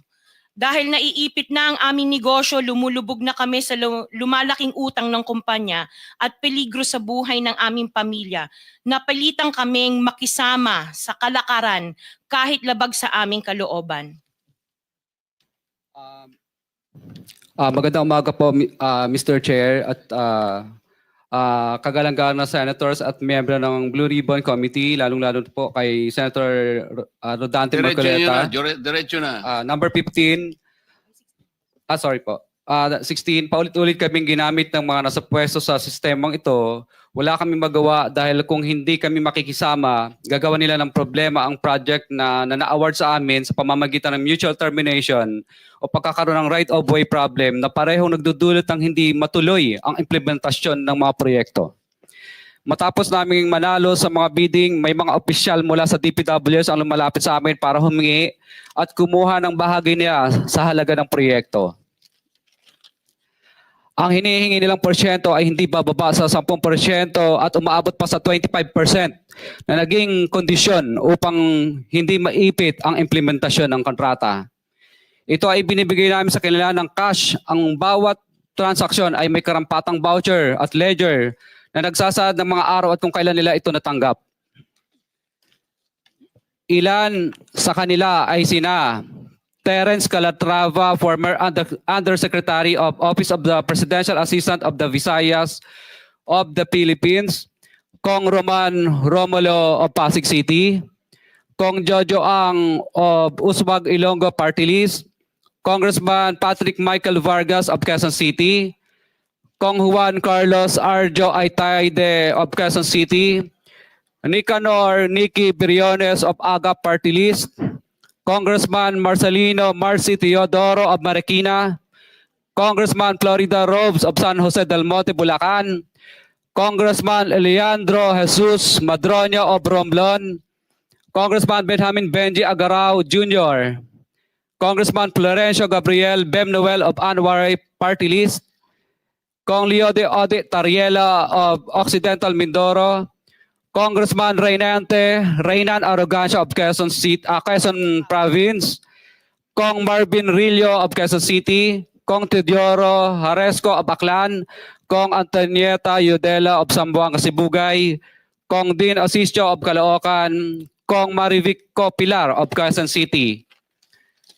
21. Mayroon ding mga kinatawa ng ilang politiko na nakikipagtakbo sa amin upang manghingi ng porsyento kapalit ng mga porsyento ng mga proyekto.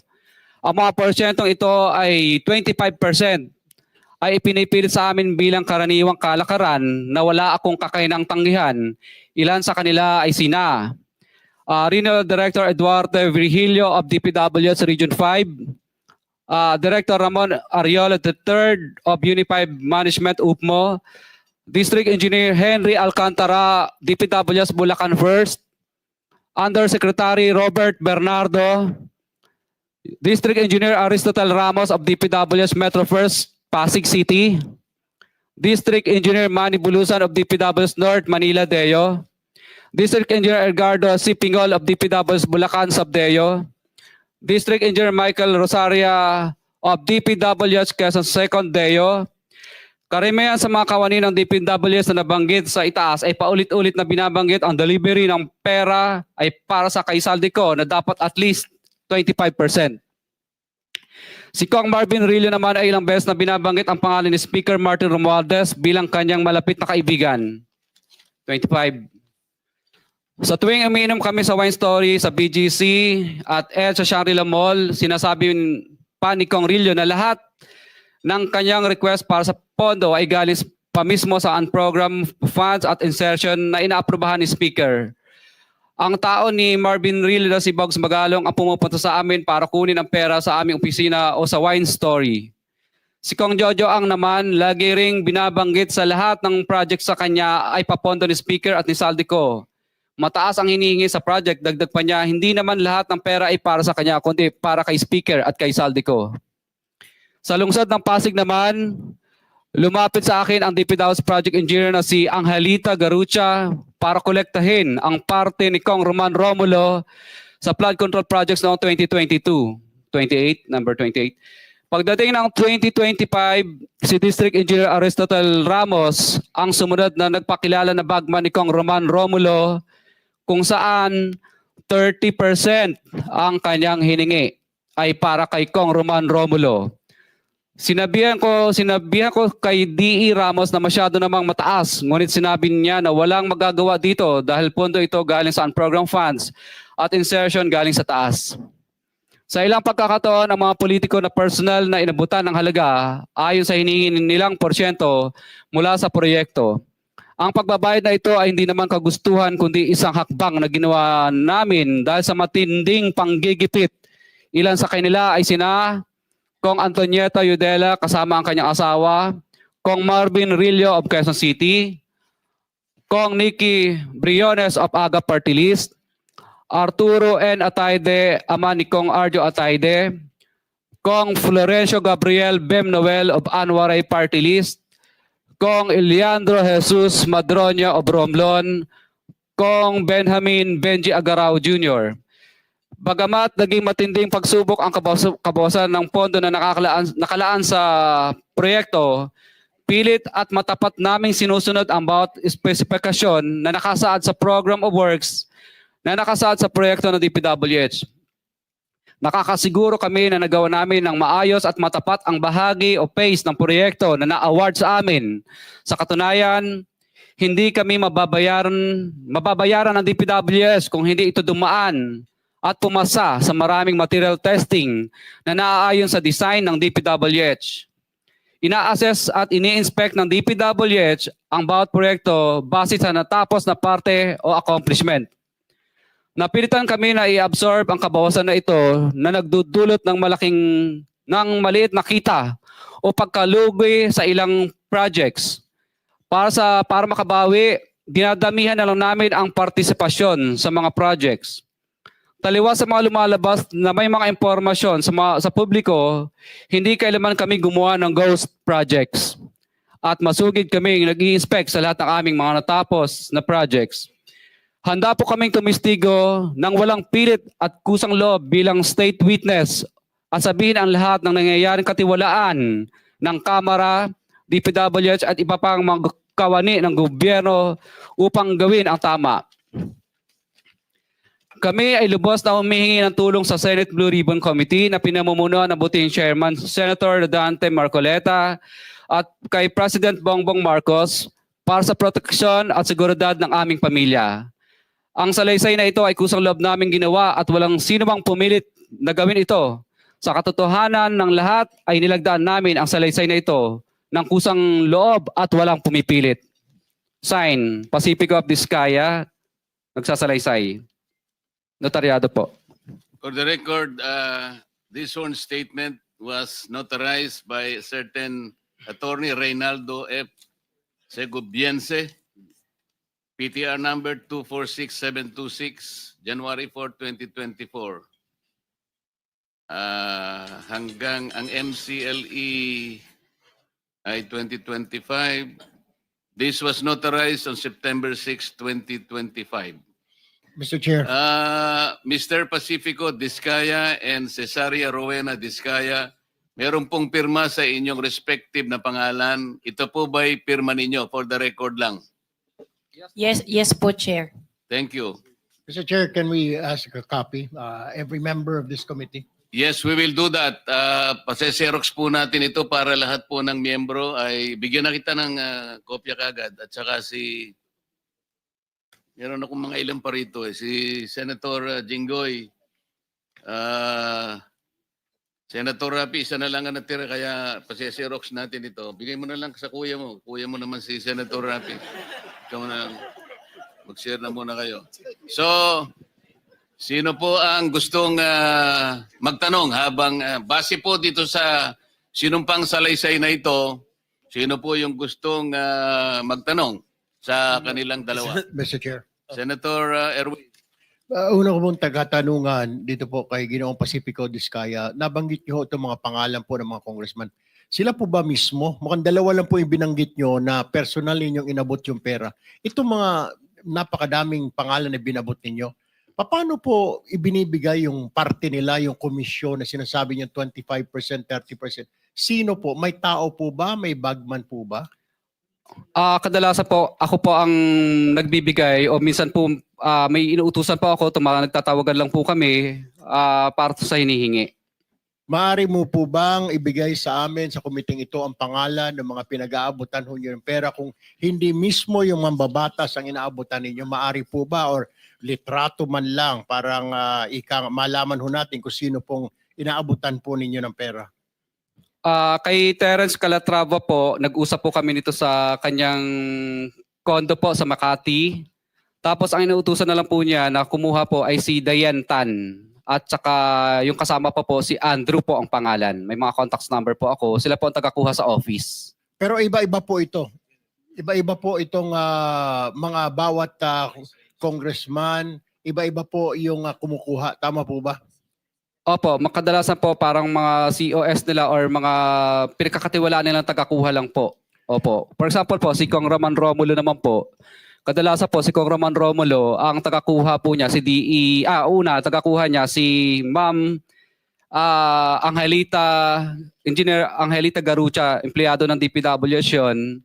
Tapos pinalitan naman po yun ni DE Aristotel noong 2025, District Engineer po siya ng DPWH First Metro.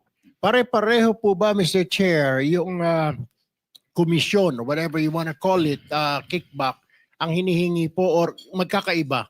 Ibang isang mambabatas ganito ang presyo or halos standard po ang hinihingi nila at magkano po ba yan? Isa lang po ang pattern. Basta insertion or ang program po, 25% po lagi. Insertion or ang program, 25% po yon. Opo. Para po kanino raw? Para po daw po kay, lagi ko narinig ang salita nila kay Saldico at saka kay Speaker po, ang narinig kong salita. All right, Mr. Chair. I have no further questions. Mr. Chair. Senator Jinggoy. Mr. Chair. Mr. Curly, lahat ba itong mga binanggit mong pangalan na karamihan ay mga kongresista? Lahat ito, 25% ang binibigay mo? Kadalasan, opo. Wala bang mismo ang kongresista mismo ang pumunta sa iyo at binigyan mo ng pera? Ano po, kadalasan po, nag-uusap lang po, nag-uutos lang sa COS, pero kadalasan po, ang for example, si Kong Rillo, kadalasan po, binibigay ko po yun pag nagiinuman kami, o di kaya, yung tao po niyang si Bogs Magalong ang pumupunta. Pinipick up. Sino-sino pa dito sa mga nabanggit mo mga pangalan na kongresista na talagang sa kanya mo inabot sa For example po, kay Kong Madronya na lang. For example, ano po, mismong siya po ang pumunta sa office namin at syempre pagkatapos po noon, tao na lang po niya ang nagdala ng bagay, kotse at saka personal ko rin pong dinoposit yung ano, Sino yung congressman? Kong Madronya po. Madrona o Madrona. Eliandro Yung Madrona. sa Romblon? Romblon po.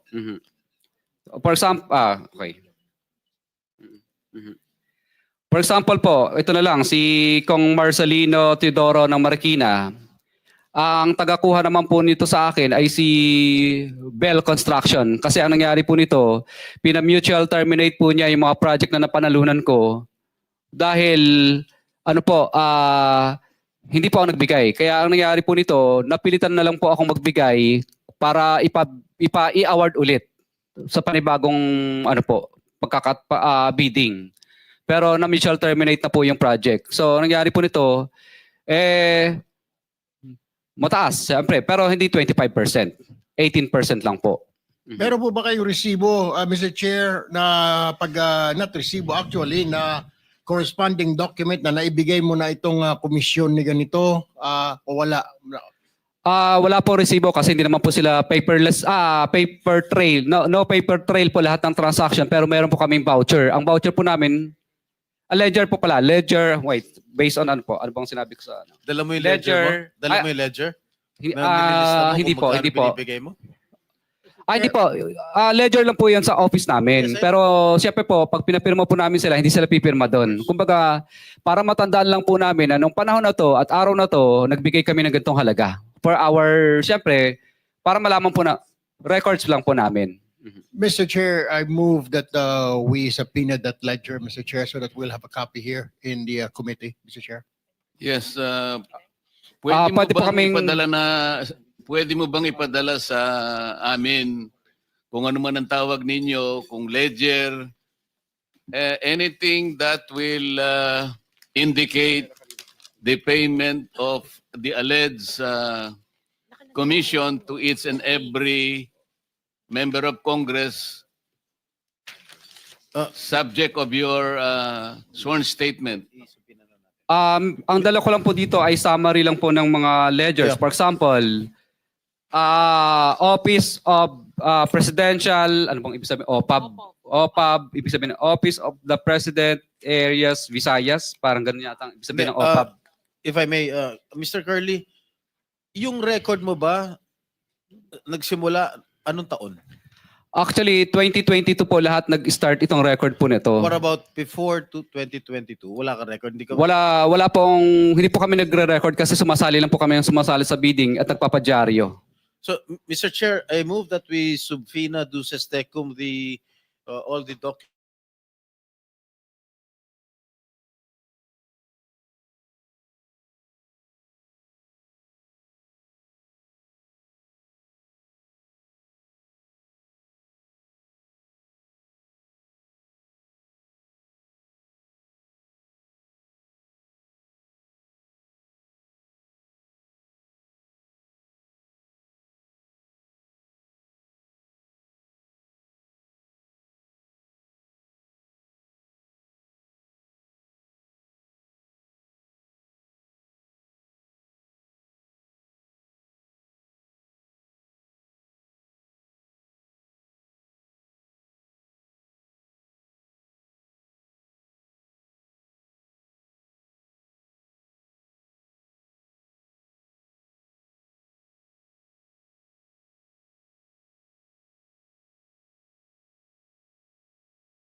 Siyempre, ang pagtatag po, kadalasan sa office o di kaya sa hotel, kinukuha. Pero kaya mo silang i-identify kung sakaling dumating sa pagkakataon na yon.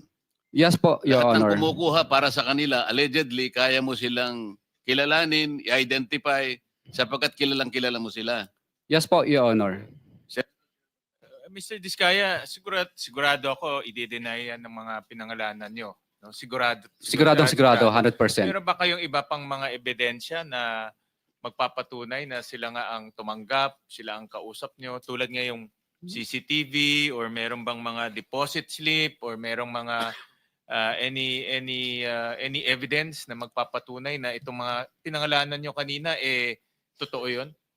Ledger lang po at saka yung parang voucher po yun. Opo. Pero hindi nyo nila pinirmahan yun. For our records lang po yun. At pangalawa po, ang talagang tunay na panaka-ebidensya po ay talagang natuloy yung project. Kasi pag hindi ka po nagbigay, mutual terminated o di kaya right of way problem ang kakaharapin mo o di kaya mararanasan mo ang lahat ng hindi mo mararanasan tulad ng hindi ka makakolekta kasi protected po sila ng mga ano po. Pero ang congressman, wala naman silang kinalaman sa implementation ng project. Post-enactment yun eh. So hindi nila pwedeng sabihin may right of way problem ka, meron kang pwede nila i-terminate yung bidding. Ang pwede lang mag-terminate ng bidding ay yung district engineer.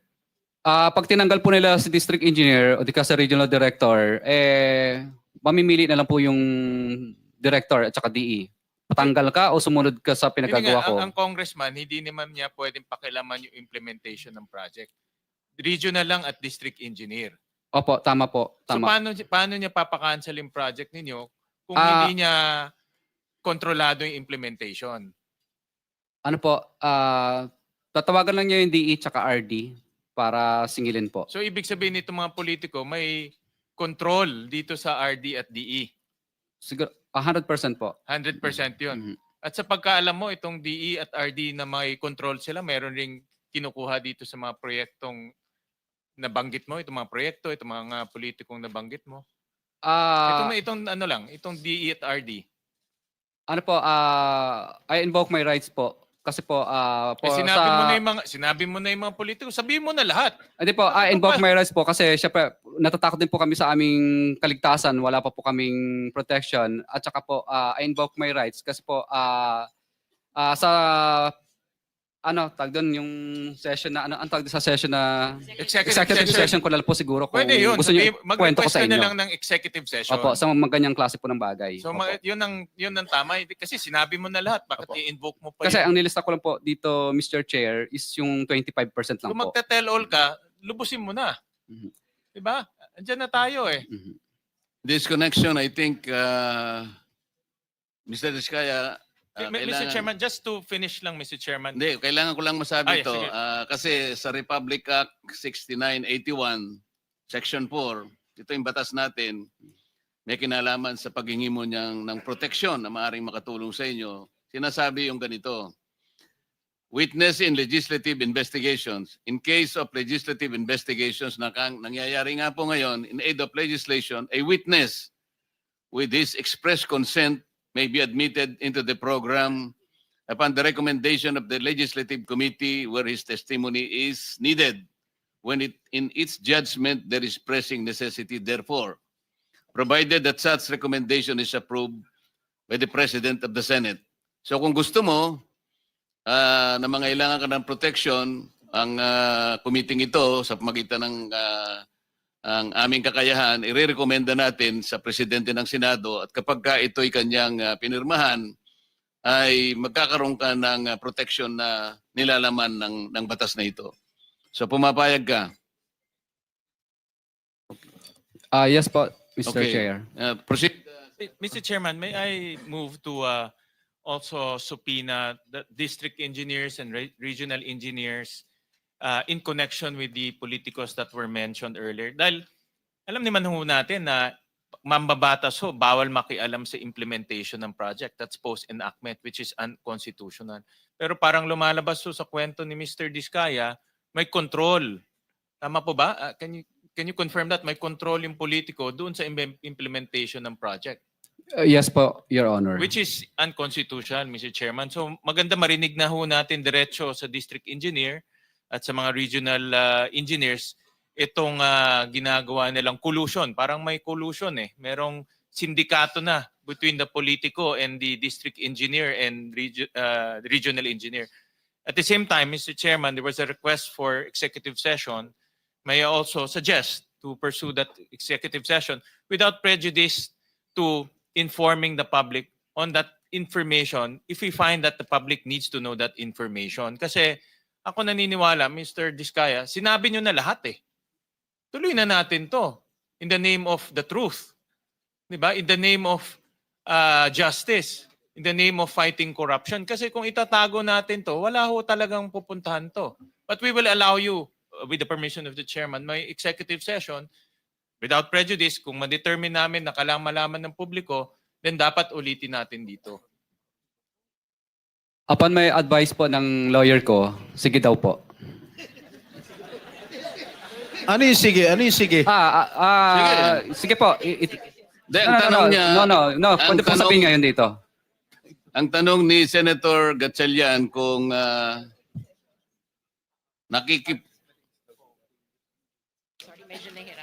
Sorry po, Mr. Chair. Willing naman po ako na kahit dito na pag-usapan. Mhm.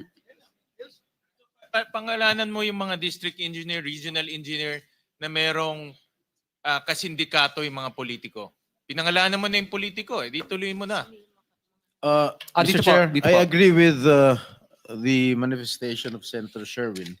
Please do not be selective. Pag binanggit mo na, nagbanggit ka na ng mga kongresista, mga ibang personalidad, banggitin mo na lahat. Nandito ka na eh. meron ka pa bang babanggitin bukod sa mga nabanggit mo na kanina initially na mga opisyales ng DPWH? Mr. Chair, ito lang po kasi ang mga personal po ko pong mga hindi ko po kayang banggitin yung experience po ng ibang mga contractor po. Dito lang po sa experience, personal knowledge ko lang po. Sige, bigyan mo lang kami ng kopya kung ayaw mo banggitin. Pwede ba? Nandito na sa kanyang sworn statement. Okay. Di ba meron na rin siya sa sworn statement? Nabanggit na yung iba. Nabanggit na Ah, yung sworn yung mga statement. ibang personalities. Yung mga ibang personalities. Hindi mo ba kaya banggitin? Nandito lang po sa loob ng aking sworn statement po lahat. District Yung mga pangalan. engineer, Nandito rin po. dito na rin, district engineer, regional engineer, yung mga nagsasabuatan para ipiting ka at I guess lutuin na rin yung project. Ito po, pwede ko pong Sige po, bakit- kung sino po yung mga congressman, sino po ang mga district engineer na nakakasakop doon sa lugar ng congressman po na yun na hindi na isulat dito, pwede ko pong Sandali pangalanan. lang. Sandali lang. Regional Director Eduarte Virgilio ng Opo. DPWH Region 5. Nandito ba siya? Wala po. Ayun, nandito pala eh. Andyan pala. Pagkatapos nabanggit mo rin si District Engineer Henry Alcantara, DPWH Bulacan East at Bulacan First District Engineering Office. Nandyan po ba? Nandito din po. O yan. Senator Gatchalian, nandun yung dalawang opisyalis ng DPWH na binanggit niya sa paragraph 22 ng kanyang sworn statement. Oh, paupoy na kaagad dito. Paupoy na kaagad.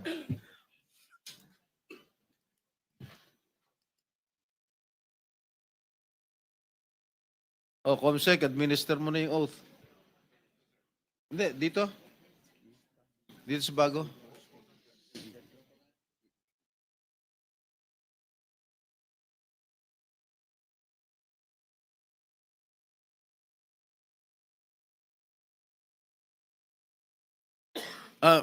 Mr. Diskaya, magkano yung pinakamalaking halagang o commission na binigay mo sa isang personality? Kadalasan po, for example, pangalanan natin si D.E. Henry na lang muna. Hindi, si R.D. na lang muna. Hindi, si D.E. Henry ng Bulacan First. Henry what? Ano apelido? Henry. D.E. Henry Alcantara po, for example, binibigay po namin yung 25%. Opo. Para po dun sa kay ano daw po, kay hindi daw. Narinig ko. 25%, hindi pa po kasama yung parking. 5 kasi ang parking o pass-through. Meron ka dito sa number 28. May binigyan ka raw 30%. Yun ang malaki. Yun ba pinakamalaking naibigay mo, 30%? Yun naman po kay Kong Roman Romulo po yun. Para kay Kong Roman Romulo, sabi ni D.E. Aris, bali, kaya po naging 30 yun kasi 25% para sa taas at 5%. Sino raw yun na sa taas? Kadalasan po, open secret naman po ito eh. Secret na open. Ano po, ang tinuturo nila madalas si Saldico at saka si Speaker po kadalasan ang sinasabi nila. Opo. Okay. Tapos yung 5% naman po para po kay Congressman Romulo pag insertion. Pag hindi naman po insertion, NEP, mabababa ng kapiraso. Yung pinakamalaki, 30% yun na shell out mo. Kasi po kasama na po doon yung Yeah. insertion. Yung parking fee o pass-through. Kaya naging 30. Yes, I understand. Kaya nga, yun ang pinakamalaki. Kasi yung ordinaryo, 25%. Correct?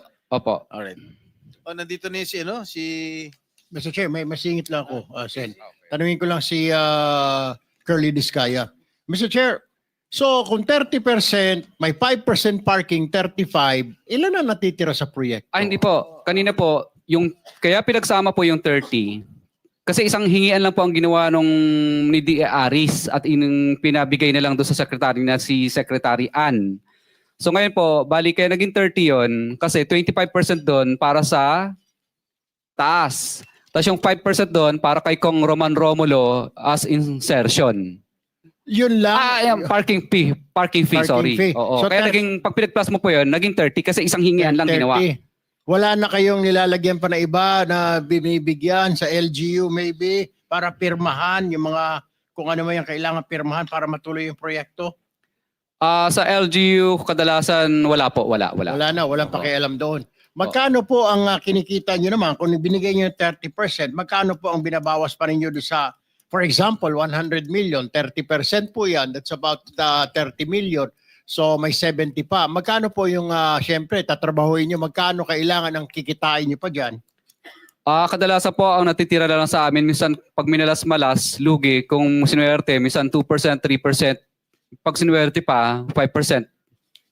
Paano? 2%, 5%? 3 to 5% po, minsan ang natitira na lang. So, Minsan lugi pa. So 70, bawasan mo pa ng 5%, so 65%. Tama po ba? Opo. Ito mo ba ang ginagawa niyo yung proyekto? So matatawag natin substandard dahil para kumita kayo, para maibigay ninyo yung komisyon, bawasan ninyo yung bakal, bawasan ninyo yung mga semento para may maiabot lang kayo. Tama po ba? Hindi po, wala pong substandard, tama pa rin. Para sa kasi hindi po siya papasa sa testing ng DPWS pa rin at ganoon din po, hindi po tatanggapin ng Mr. warranty Vizcaya, ban. Hindi po. Hindi ako naniniwala na papasa sa DPWS eh, kasabwat na ho ninyo yung district engineer at saka regional director. Paano po? Pati yung COA, kasabwat din ho ninyo. Magbubulag-bulagan na lang yung tatlong yun. Hindi po, wala po kaming, hindi po namin nakakausap yung COA. Hindi po sila. Yung DPWH, siyempre kasabwat nyo na, binigyan nyo na ho eh. May pipikit na lang nila yung mga mata nila. Kaya magiging substandard po talaga yan. I mean, whether you like it or not, para ika nga kumita din ho kayo. I don't think 2% lang po ang kinikita nyo dito, 3%. Magpapakanda hirap kayo, 2 to 3%. Kakayanin ba ng 2 to 3% yung mga sasakyan na binili nyo na pagkadami-dami po? I mean, that's way, ika nga, unbelievable po. Your Honor, kaya po. Dahil 23 years naman po namin pinaghirapan po yun. Kasi noong mga panahon po nung mga una po, ay magaganda naman po ang kinikita namin. Ngayon lang pong panahon na to na ito ang medyo lumiit po talaga. 25% po ng what? Ng cost ng project. Tama po ba? Ng contract cost. Contract cost. For example, 100 million yung paggawa ng flood control na ito. Example lang po natin, 100 million. So 25 million po ang pupunta doon sa proponent. Opo. 25 million. So matitira is 75. Ganun po ba? Opo. Bali ang pass-through naman or parking fee is 5. Excuse me. Para malinawan natin, dito kasi sa paragraph 18 ng iyong sworn statement, may binabanggit kang 25%. Ngayon, pagka sumulong ka sa, kung hindi ako nagkakamali, number 22 paragraph, o paragraph 22, meron na namang 25%. Kaya doon lang 50 na. Kaninang sinasagot mo si Senator Sherwin, meron kang binabasang note dyan. Pwede mo bang i-plus na lang dito? Kasi hindi natin malaman kung sino-sino pa lahat ang binibigyan mo. Doon pa lang sa 50% na yon ay delikado na talaga yung project mo. Naniniwala ako na dahil binanggit mo nga, kakutsaba mo na yung mga ibang binanggit mong mga tama naman, yung tanong ni Senator Sherwin. Baka naman magsasakripisyo na yung project unless ma-justify mo sa pamamagitan ng presentation. Ilan ba talaga yung napupunta kung kani-kanino para sa ganoon makita natin yung net, magkano na lang talagang matitira sa project? Meron ka bang calculation dyan para madali tayo? Magkano yung napupunta sa congressman na kagaya ng sinasabi mo? Magkano yung napupunta kung kani-kanino? Kasi merong back dyan, merong COA, merong material testing, merong kung sino-sino. Baka naman nilagyan mo na ng porsyento yan, madadali tayo rito. Mr. Chair, okay lang po ba i-flash sa yung sample computation Bigyan ko mo po? muna ako ng kopya pagkatapos i-plus natin para maintindihan ko rin yung presentation mo.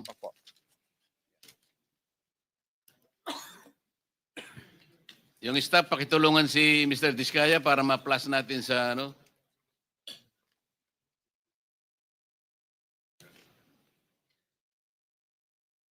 O ito, babasahin ko, ano? Meron po silang, for the record, meron po silang binabanggit na assumption as basis to compute the actual costing based on standard experience between 2022 to 2025. ABC, 75 million. Ang winning bid po ay 72 million. 43% po ang SOP. 43% ng winning bid.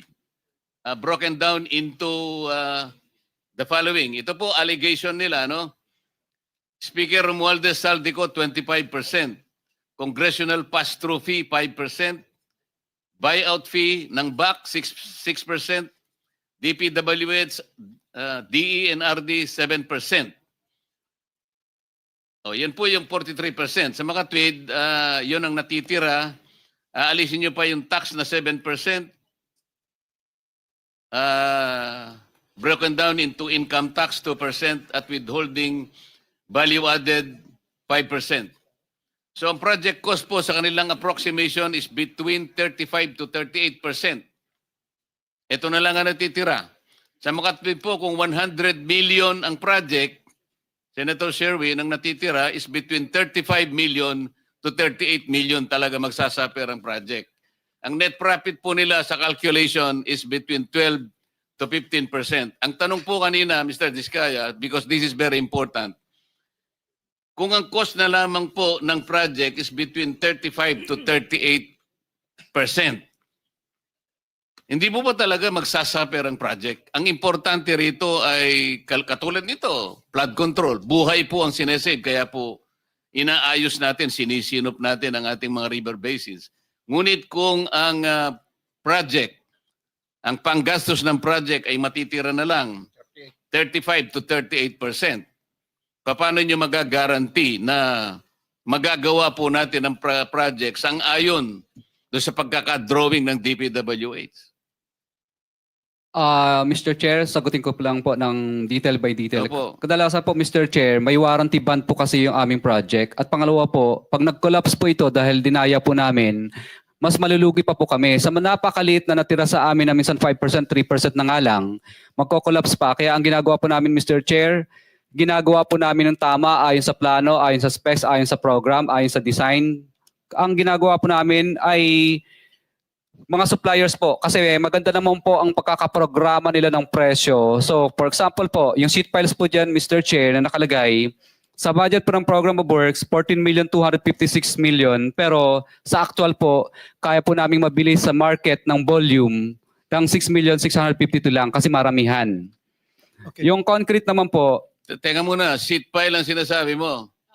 ito po mga components po ito ng flood control. Maganda yung presyo, kaya makakabili ka ng mas mura. Yes po, Hindi kaya kagaya ng binabanggit ng gobernador ng Mindoro Oriental, 12 meters ang kailangan na ibaon mo sa lupa Ang problema, yung 12 meters, kinatay, ginawan 3 meters. Baka naman ganun ang project mo. Hindi ko po kayang sagutin, Mr. Chair, yung gawa po ng iba. Hindi, ikaw ang tinatanong ko. Ina-example ko lang yung Mindoro. Baka Opo. ganun ang gagawin mo, may mali talaga. Hindi po, Mr. Chair. Kami na lang po ang nag-a-absorb ng maliit na kita. Ibig po sabihin, Mr. Chair, kesa wala kaming project, walang trabaho yung mga tauhan at empleyado namin, minabuti lang po namin na kumita na lang ng kahit na barya-barya lang, dinala lang po namin sa mas maraming uri ng project. Thank you, Mr. Chair. Pwede makasingit po.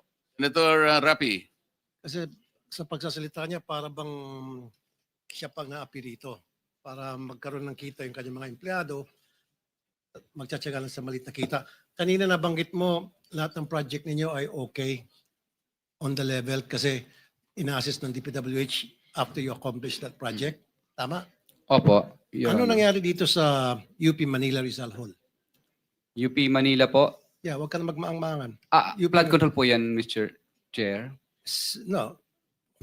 UP Manila Rizal Hall. Yung hall na sa UP na kayo ang nabigyan ng proyekto para ayusin. Yung building na yun. St. Timothy Construction Corporation. Contractors, Pacifico and Sara Discaya. 30 million noong 2018 ang pinondo para dyan. Hanggang ngayon, di pa matapos-tapos. 2018, ano na ngayon?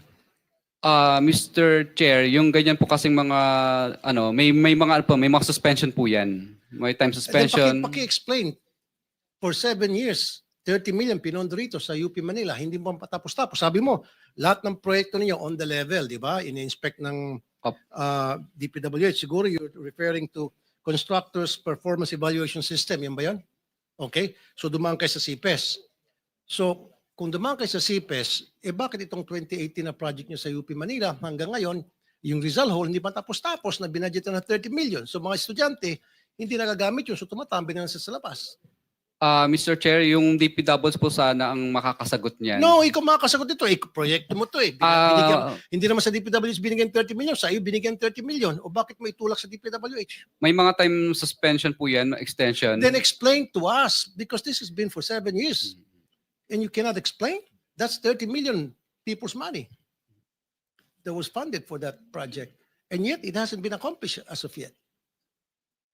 Don't tell me, hindi mo alam to. Eskwelahan to, iho. Hindi to basta-basta mga building, eskwelahan to. Mga estudyante ang pinag-uusapan natin. Your Honor, may Rizal mga Hall. kompleto po sa mga dokumento. I-present po namin yung mga dokumento po next. No, it hasn't been accomplished. May mga kausap kami doon sa eskwelahan. Baka mamaya papuntahin ko dito yung professor. Baka Yung duruin ka professor pa. po doon, hindi Hindi, po yung nila mga kami tao. binibigyan ng Hindi ka binibigyan ng professor ng ano. hindi po nila ina-approve pa po yun na makapagtrabaho. Well, then bakit mo tinanggap yung 30 million since 2018, hindi kayo na-aprobahan ng professor? Siyempre, yung professor papayag yun. Kapakanan ng eskwelahan yun, kapakanan ng mga estudyante nila yun. Ba't di kayo papayagan ng professor na magtrabaho doon?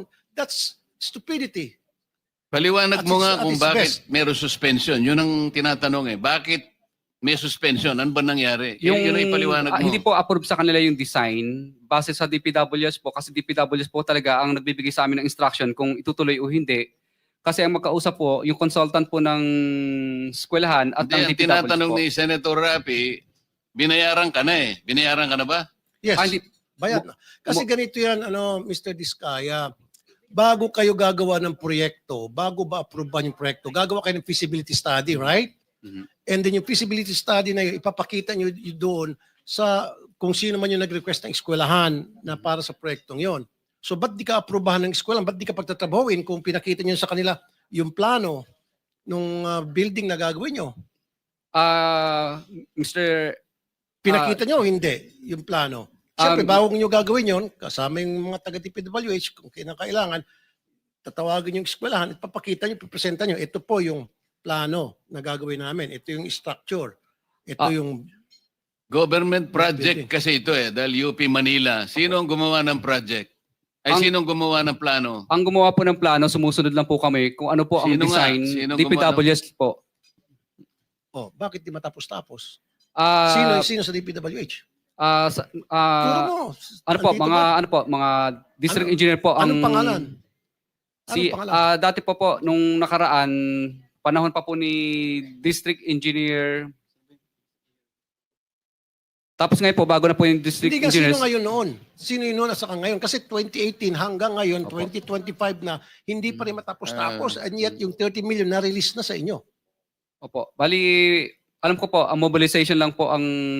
naibigay po Ganitong doon. gawin natin, kasi kahit hindi flood control ito, public works naman ito. Pwede mo bang isubmit sa komite, ipaliwanag mo kung anong nangyari, 2018 project pa pala yan, nabayaran na kayo, bakit hanggang ngayon ay hindi pa natatapos at mukhang nagko-complain nga ang mga estudyante. Pwede mo bang isumite sa amin ang report na yan para ma-appreciate po ng ating komite? Yes po, Mr. Chair. Okay. One question. Mr. Chair. Mr. Chair, may isang tanong lang. I received Mr. a note Diskaya. that the DBM secretary needs to be excused. Sayang kasi pasensya na pero yung mga tanong namin mamaya-maya ng konti kasi meron po kayong partisipasyon. Hanggang anong oras po ba pwede kayo?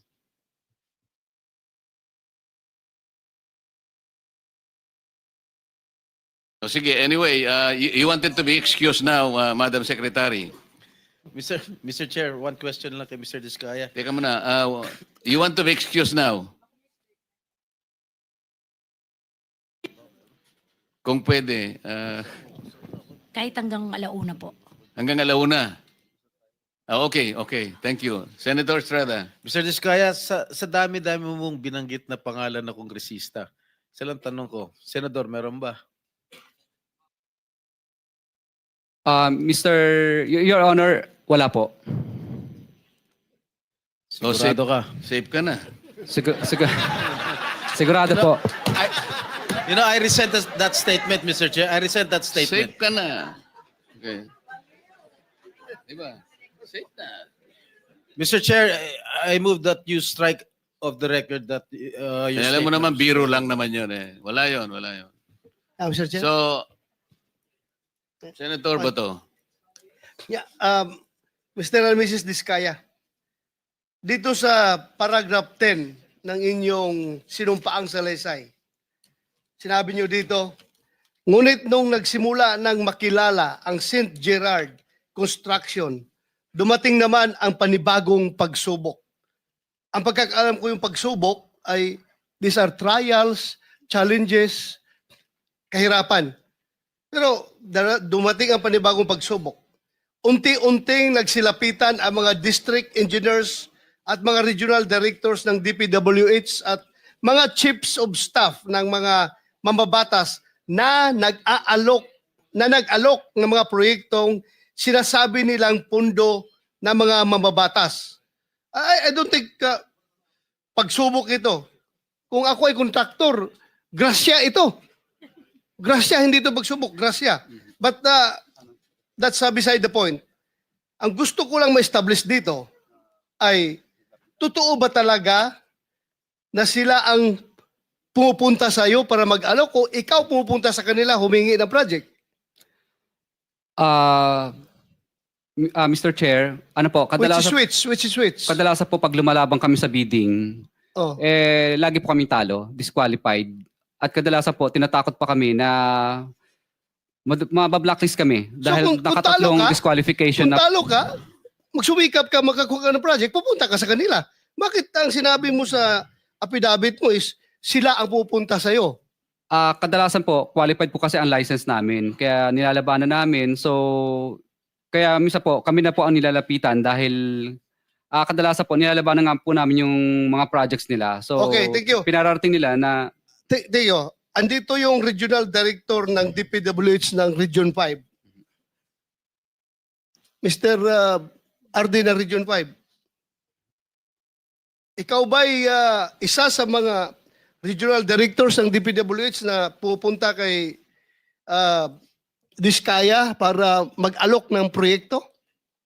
Wait. This is in connection with the earlier question of Senator Sherwin na parang ang nangyayari, bawal na nga, unconstitutional na nakikialam yung kung sino-sino pagkatapos na mailagay na sa NEP, ay binanggit mo yung pangalan na dalawa, Regional Director Eduarte Virgilio at Assistant District Engineer Henry Alcantara. So kailangang malinawan po ito kung sino ang nakikialam sa pag-execute po ng project pagkatapos ito ay mailagay na po sa batas. Continue. RD of DPWH Region 5. Mr. Chair, can Yes, sir. you answer the question? Yes, sir. Good afternoon po, Mr. Chair. I would like to say that I do not know exactly the exact address or location of the office address of St. Gerald. I never went to that office. And I categorically say that those allegations mentioned by Mr. Diskaya, I did not receive those percentage. So that's all, sir. But I know Be that, sure, ha? You are under... yes. Nakapag-out ka na ba? Yes, Hindi pa? tapos na, sir. Tapos na. So, dinay mo na tumatanggap ka ng SOP from the Discayas? Yes, Sa mga project na I doon? denied that, sir. I denied that. And for my memory, I awarded to him last year one project, and that's a road project. And for current year, I think I awarded him one flood control project. That's all, sir. Flood control. Yes, sir. Okay. Si Alcantara. Before that, you want to reply to the statement of the Regional Director? Kasi nasa paragraph 22, binanggit mo ang kanyang pangalan, unang-una siya. Ang mga porsyentong ito, 25% ay ipinipilit sa amin bilang karaniwang kalakaran nila na wala akong kakayahang tanggihan. Binanggit mo si Regional Director Eduarte Virgilio ng DPWH Region 4 o Region 6. Tinatanggi niya. What do you say? Mr. Chair, katunayan nga, nung makalawang araw, bago po yung humihingi ako ng tulong sa kanya kasi na-freeze ng bangko ang mga account namin kahit wala pang court order ng AMLAC, sabi ko na baka pwede pong makautang at makahingi ng tulong. So ngayon po, ang nangyari po nito, mukhang naramdaman niya na magsasalita na ako kaya sinauli po niya yung 25% plus parking fee, kulang pa nga. Kailan nangyari ito? Nung makalawa lang po, yung engineer, yung driver po niya ang nagsauli. No, 3 days ago. 3 days ago. Tapos yung pangalawa na sumunod, yung parking fee naman ang isinauli. Mr. Chair, Totoo ba, Mr. Chair? Pasagutin natin si RD kung totoo. Ano, sinauli mo?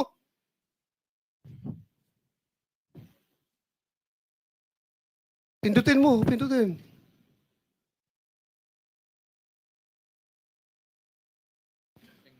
because Mr. Sagutin mo kung totoo ba na sinauli mo yung 25% na SOP na binigay sa'yo. No, I did not return any money to him. So it's your word against their word.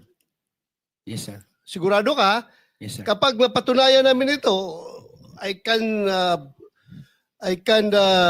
can cite you in contempt. Yes, sir. So ano? Bali yung driver po niya ang inutusan niya. Tapos, Sinong driver niya? Anong pangalan? ano po, bali si ano yun? Okay lang, Mr. Chair. Yeah, Silipin pakicheck. ko sa phone ko. We need the truth. Hindi tayo dito Anong pangalan ng driver mo? Arde.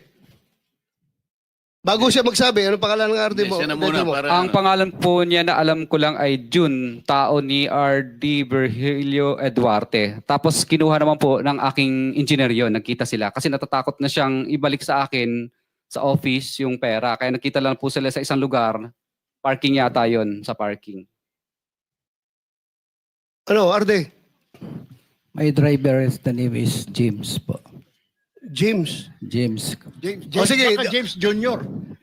Sige, kayong pagbalik, kalimutan natin. Doon tayo sa pagbigay. Pagbigay, sino nagbigay ng 25% sa kanya? Yung driver po niya, inutusan niya. Hindi, pagbigay. Hindi yung pagbalik. Sinauli mo ang 25%, di ba? Hindi, siya po ang nagsauli ng ano sa akin, Ayan, ng pera. sinauli niya sa'yo. Opo, binalik So niya. ngayon, dinay niya. Mhm. Ngayon, dito tayo mag-concentrate sa pagbigay mo. Nung binigay ko po, nagtatawagan lang po kami, tapos pumupunta po sa office namin yung driver niya para kunin yung pera. Anong pangalan ng driver niya? June lang po, hindi ko kilala yung ano. Pero sa akin po yung contact number ng tao niya. June ang pangalan. So, wala kang isa sa uli kung wala siyang binigay. Di ba? So, ibig mo magsabihin na wala siyang binigay sa'yo? How much is 25% of that particular project? Kung 150 million po yun, di 25% po nun. Mahina lang po ako sa computation. Wala akong... 25%, 25 million plus 27. Oh, Parang ganun po. oh, Parang 30, around 30. Opo, opo. Mga naglalaro po sa ganyan. So, you are denying na wala kang natanggap sa kanya? Kaya wala kang sinauli? But he just admitted na may sinole. Ha? Kala ko may admission na sinole. Wala rin. Hindi siya Anyway, Mr. Chair, we will... Mr. Diskaya, alam mo yung cellphone number ni Regional Director? Okay na po, basahin ko. Hindi, alam mo. Ay, opo. So kapag kung totoo ang sinasabi mo na nagbibigay ka nga ng ganitong komisyon, tinatawagan mo siya kung natanggap o hindi. Yes po, Your Honor. Ano yung telephone, ano ang CP number niya? Okay lang, basahin ko po. Kasi kahit cellphone ko, hindi ko kabisado eh. Hindi, wag Tinitingnan na ko lang. kasi hindi natin pwedeng ano yun. Mhm. Pero alam mo yung number niya. Opo. Mamaya ay pwedeng makita ng staff namin na talagang siya nga number niya yan. Opo. Thank you. May mga text messages ba kayo, Mr. Chair, ni engineer? Ano na po, May Viber lang. exchange of, may messages kayo sa Viber. Meron po, pero syempre nag-disappear po yun eh. De, ano nga mga messages doon sa Viber? Ano mga sinasabi? Pero kadalasan po, Mr. Chair, is ano lang po, tawagan talaga. Tawagan. So kung tawagan, wala tayong problema, Mr. Diskaya, kasi yung mga phone logs ng mga calls mo, sa pagitan mo at saka kung sino pa, dito ay kay Director, Regional Director, Mr. Chair? mako-coordinate natin dyan sa telco at saka yung NTC. Makukuha po natin yung record, masasabi na po natin yan. Anyway, yan po Chair? yung mapapatunayan natin sa tamang panahon. Yes, Senator. Mr. Chair and Senator Bato, kung alam natin kung saan yung parking, baka may CCTV rin. So lang, ang nakakaalam sa binyo, ikaw, di ba? Saan ba dineliver yung pera? Alam ko po sa parking yata po namin. Papacheck ko po. Pa-check mo. Yung pagbalik, pagsauli. Opo. Yung pagbigay. Opo, parang doon yata sa parking The same- namin sa the isang same venue? sa isang yard namin. I-check ninyo. I-check ninyo. Mr. Chair, since pinag-uusapan na po natin. Before that, Senator, kasi nabanggit niya rin baka gusto nating unahin muna si District Engineer Henry Alcantara, nandiyan na rin po. Dalawa lang naman ang binanggit niya. Ayan na po si Engineer Henry Alcantara. Ano po yung binanggit ninyo ritong 25%? Kanino niyo po binigay? Sa kanya o sa tao niya? Sino po ba? Sa tao po niya. Pangalan ng tao. Pangalan ng tao niya. Si June Mendoza po ang binigyan ko po. John Mendoza. Opo. Personal na tao niya o tauhan niya sa opisina? Accounting po ng Accounting. DPWH. Andito si John Mendoza, Mr. Chair. Si Meron, Engineer JP Alcantara Mendoza. nandyan. Yeah. Engineer Alcantara, what would you say? I respectfully deny po na may tinanggap po ako galing sa kanya. Yung mga accusations niya po, I respectfully deny po, Your Honor. Mr. Chairman, may I suggest to invite yung driver kanina? You see June ba yun? June? June. No? June ba yung driver? Driver po ni ito, RD po, ni yung June. RD Opo.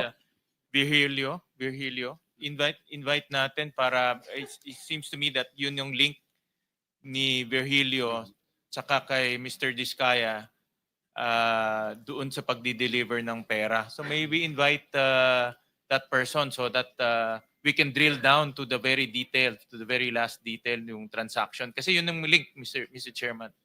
Yes, we will do that. Director General, please take note of those suggestions.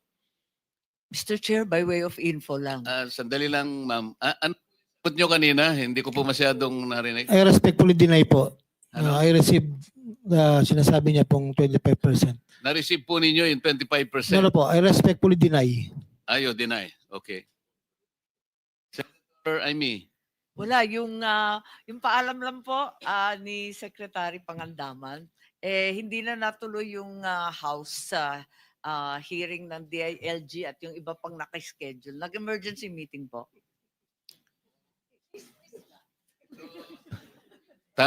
Tama ba yung chismis? So, pwede ka nang pwede kang mag-stay na.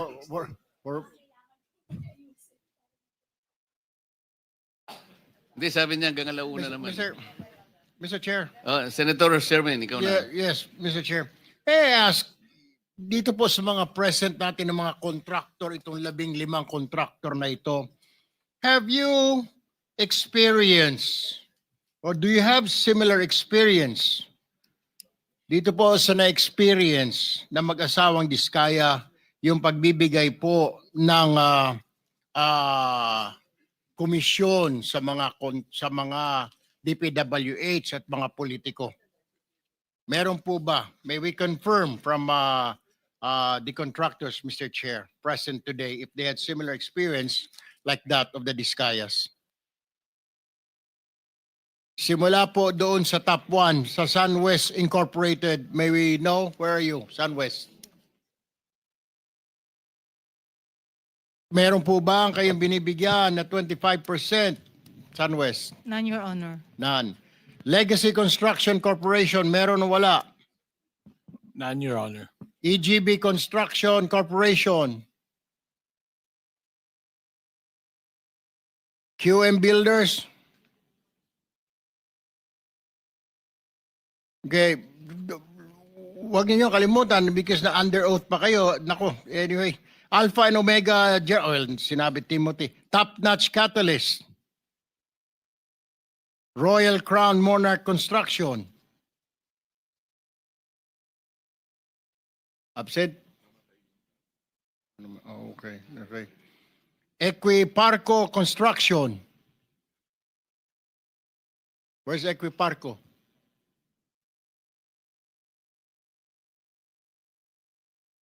Would you have can you Equiparco?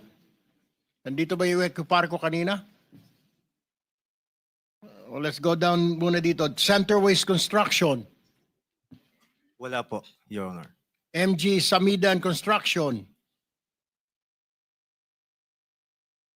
MG Samidan. LRTK Builders.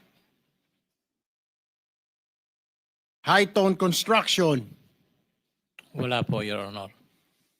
Road Edge Trading. 8J's Construction Services.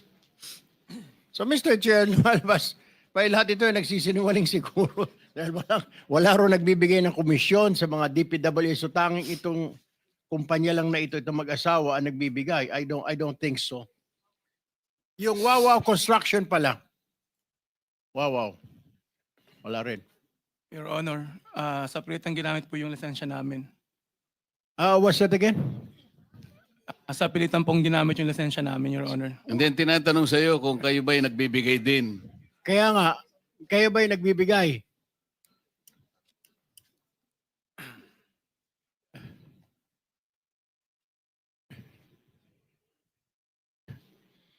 Kayo po ba'y nagbibigay din?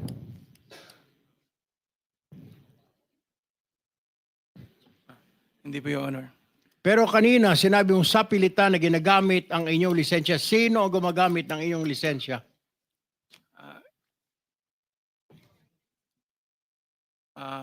Si Sally Santos po, Your Honor. Sino? Sally Santos po, Your Honor. Sino si Sally Santos? May-ari po ng Sims Construction, Your Honor. May-ari ng Sims. Yes po, Your Honor. Siya lang ba ang... bakit mo nasabing sa pilitan? Pumayag ka ba? I mean, hindi ka binibigyan? Hindi ka walang... di ba mayroong tinatawag na license for hire na 5%? Sa takot po, Your Honor, na maapektuhan ang negosyo namin, Your Honor. Bakit ka matatakot? Siya ba ang nag-apply ng lisensya mo? Hindi si EGB? Hindi po, Your Honor. Lisensya ko po yun, Your Honor. So, pinapagamit mo lisensya mo. Um, So, hindi ikaw ang nagko-construct, kundi pinapahiram mo Ah, yung iyong lisensya. Hindi po, Your Honor. Sa pilitan po nilang ginamit, Your Honor.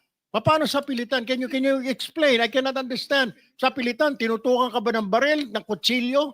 Ang pagkakaalam ko po kasi, Your Honor, ang nasa likod po nito ay yung mga nasa loob po. Kaya natakot po kami na Sa loob ng ano? ng DPWH po, Your Honor. So, mga opisyal ng DPWH. Opo, Your Honor. Dito po sa Bulacan, tama po ba? Tama po, Your Honor. At ilan po sa kanila ay nandito ngayon, tama po ba? Opo, Your Honor. Okay. Pwede mo ba sabihin na ito si Engineer Henry Alcantara, na district engineer dati? Tama po ba? Hindi po, Your Honor. Ang nasabi po sa akin ni Sally po ay yung si Chief. Sino Chief? Chief Bryce daw po. Chief Bryce. Ayun, si Bryce. Bryce, are you here? Okay, ikaw, ay ano pala, nagkakalimunawan na tayo. Bryce, totoo ba na ginagamit itong lisensya ni Wawaw para sa mga ghost project? Sa pilitan. Remember, you're under oath. Your Honor, lahat po ng sinasabi nila ay inutos lang po sa akin ng aking boss, Boss Henry Alcantara. So, inuutusan ka lang ni Henry Alcantara, pati ba lahat ng ito, yung pagkukuha ng mga lisensya, etc. Tama po ba? Hindi ko po kausap, wala po akong ano. Hindi, yung anong sinasabi sa iyo ni District Engineer Alcantara? Paano? Anong utos? Anong utos? Actually, lahat po ng iutos niya, ginagawa ko po. I mean, Give us an tungkol po example, anong utos? Utos mangolekta, utos na maningil ng proyekto, anong utos? Utos na gumawa ng ghost project? yung pagkuha po ng pera kay Sally, kay SYMS po. Kay Sims. Ilang beses ka na nakakuha ng pera kay Sims? Actually, hindi naman po personal na ako kumuha. Dinala lang po dun sa office ko. Doon din po pinakuha ni Boss Henry. Magkano yung binigay sa'yo at ilang beses nagbigay si Sims? Hindi ko po matandaan ko ilan po yung eksaktong po ilang beses po, Your Honor. Ballpark, magkano na nakukuha ninyo kay Sims bilang lagay? Yung lagay hindi ko po Magkano na nakukuha ninyong, let me rephrase that, magkano na ang naabot sa inyo ng Sims para kay Alcantara? Your Honor, ano po? Sa totoo, hindi ko po alam kasi kapag po dinadala nila yan, nakabox, nakasarado po. Alam, magkano naman ang hindi ka binibigyan ni Alcantara? Hindi ka inabutan mo lang kahit barya? Wala po, Your Honor. Basta nakabox po, dinala po doon. Gaano kalaki yung bag? Box po. gaano kalaki? Ang nakikita ko po, mga box po ng mga noodles. Gaano nga kalaki yung box? Mga ganyan po kalaki. Abay, malaki-laki ano? Malaki Opo. mga 20 million. Anyway, Ade Bryce, okay? Hindi ka man lang hinahatian. Ikaw, hindi ka ba dumidiretso sa mga kontraktor? Hindi po. Saan mo nakukuha yung mga pangsugal ninyo ni Alcantara? Binibigyan ka lang ba ni Alcantara magkakasino? Dahil nung last time, ikaw naman nilaglag niya. Nagkakasino raw kayong pareho. Your Honor, totoo po yun. Nakakapunta lang po ako ng casino pag inaaya niya po ako. Sinasama po. Okay, Doon lang po. Magkano pinapatalo ninyo? Your Honor, ang nangyayari po kasi, pag nagpupunta po kami ng casino, siya lang po ang may dala ng pera. Wala po kaming dalang pera. Pera niya po ang ginagamit, binibigay niya sa amin para po maglaro. Ngayon po, pagka po naglaro at nanalo, sa kanya po binibigyan niya po kami ng balato. Pag po natalo, sa kanya po, pera niya po. Magkano ang dala-dala ninyo? Kung alam mo, magkano yung dala-dala ninyong pera? Ilang bag? Your Honor, alam ko lang po may isang bag pero hindi ko po alam kung magkano po ang laman. Magkano ang tayaan ninyo? Magkano ang pag nakikita mo siya? I'm sure katabi mo, magkano ang taya niya?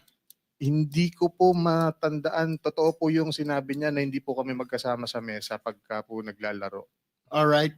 Well, isa pa akong katanungan, Mr. Chair. Ibig mo sabihin, wala ka nakukuha sa mga kontraktor? Wala po, Your Honor. Saan nakuha? Paano ka nakabili ng Urus? Na Lamborghini na Urus? Your Honor, sa totoo po yan po ginawang panghanap buhay po. I mean, yung misis ko po, tsaka ako may konting naging pera, nag-share po para makabili doon, which yung para po doon sa buy and sell. Ang nangapital po talaga dyan is yung kapatid ko. Kaya lang po nakapangalan sa asawa ko dahil meron po kaming share ng pera doon. I have no further questions, Your Honor. Baka may mga Mr. Chairman. katanungan yung kasamahan natin. Mr. Chairman, just to continue with Mr. Bryce. Sandali lang. Sa mga pinagtatanong po kanina ng mga contractors, kung kagaya po ng mga diskaya, kayo po ay nagbibigay din ng porsyento, sumagot po kayong lahat na hindi. Parang lumilitaw po ay yung mga diskaya lang ang nagbibigay ng porsyento at kayo pong lahat ay hindi. Sa palagay po ba ninyo ay kapanipaniwala po yung sagot ninyo? So, wala pong sumasagot. Palagay ko sila din hindi naniniwala sa kanilang mga isinagot kay Senator Erwin. Senator kailangan po nating magmadali ng konti kasi para makapag-take advantage po tayo sa presence ng ating Secretary of DBM. Marami pong tatanong tayo sa kanya. Mr. Chairman, at tutuloy ko lang po yung questioning ni Senator Tulfo kay Mr. Engineer Hernandez. Magkano ang sweldo ng Assistant District Engineer? Nasa 70,000 po monthly. Okay, Your Honor. 70,000. Pero yung mga nakasulat, nakaregister sa mga pangalan mo na sasakyan, ano-ano yung mga yon? Meron po akong Toyota, Tsaka mga motor. Toyota Supra po, tsaka po yung Challenger po, Dodge. Magkano ang Toyota Supra? Nung time na 4 million po. Magkano ang Dodge Challenger? 7 million po. Meron ka ring mga motor, di ba? Ay, yung motor po, buy and sell po, Bali, yung kapatid ko na nagba-buy and sell po, Di, mga nasa pangalan mo. hindi ko po matandaan, Your Honor. Meron kang Pero- Ducati, 2022 Ducati. I'm sure alam ni Senator JV to dahil mahilig to mag-rider. No? Worth 2.1 million. Meron ka ring BMW R1250 worth 1.2 million. And then, ang asawa mo meron rin, nabanggit na ni Senator Tulfo, meron ring Lamborghini Urus Performante. Tama ba? Magkano yung Urus? Your Honor, ang alam ko lang po, naging share dun is nasa 5 million pesos po. Well- Yung presyo niya po talaga, hindi ko po alam kung magkano po. Kasi base, pina-cost out namin to sa customs. Pagbayad ang taxes, ang Lamborghini Urus is 30 million. Ang Toyota Supra is about 10.8 million. Ang Dodge, nasa mga 9.2 million. So kung may sweldo kang 70,000 a month, paano ka nakabili ng 30 million na sasakyan? Your Honor, yung pong Lamborghini Urus is may share po doon, nag-share lang po yung asawa ko tsaka ako para gawin pong konting hanap buhay. Para Ano kumita trabaho po ng yung asawa pera. mo? With all due respect to Senator Sherwin, ano trabaho ng asawa mo? Dati po siyang nasa GSIS. Magkano ang sweldo niya?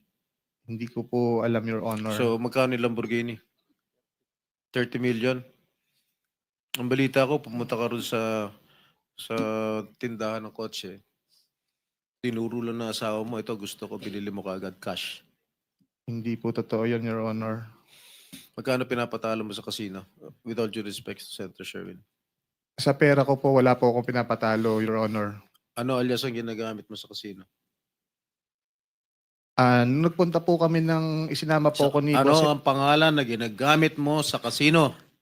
Your Honor, sasagutin ko po ng binigyan lang po kami ng membership number.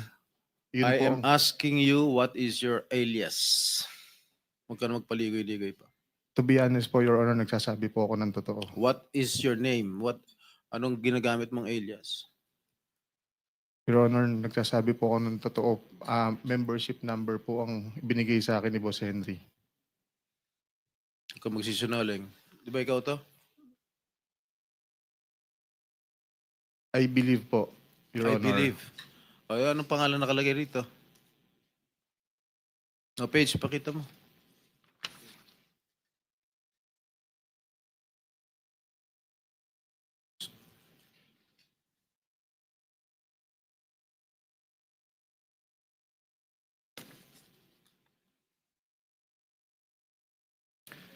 Basahin mo.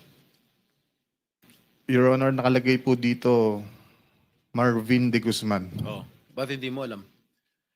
Your Honor, pag sinasama po ako pagka po sa casino, wala po kaming daladalang membership Eh, card. Paano lumitaw to?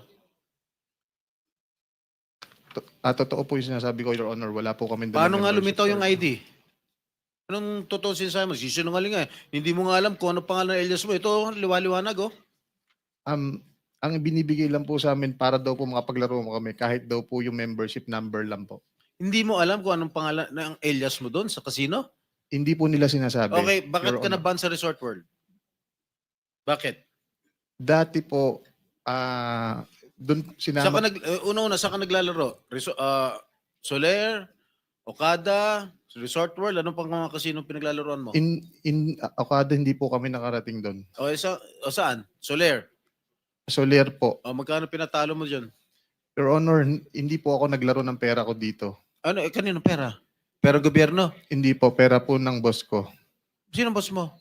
Si D. Henry Alcantara po. Totoo ba yun? Hindi po, Your Honor. Bakit ka naman po, kung pera ko po yung ba't ko po pahiram sa kanya, pagagamit ko po sa kanya? Oo nga naman.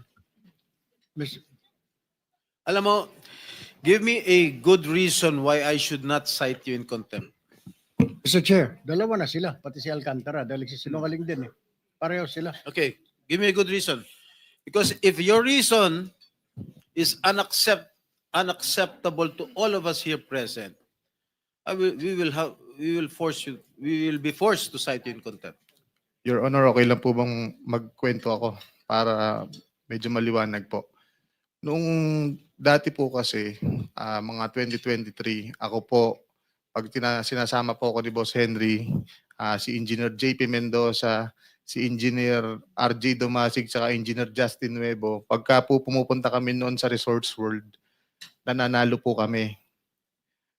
Totoo po, nananalo po kami ng umabot po ng hundreds of millions sa casino. Pero nung kaya po kami naban, Para hindi tayo magtagal, ang tinatanong kasi sa iyo ni Senator Jinggoy, bakit ka nagkaroon ng isang ID na ang pangalan ay De Guzman Marvin Santos? Ito ay in-issue sa iyo ng LTO. Paano mangyayari yon? wala po kung ganyang ID, Your Honor. Basta pumunta lang po kami, sinama lang Ito po nga kami yung ni Boss. ID mo in-issue ng LTO. Sa LTO law, criminal pa ito eh.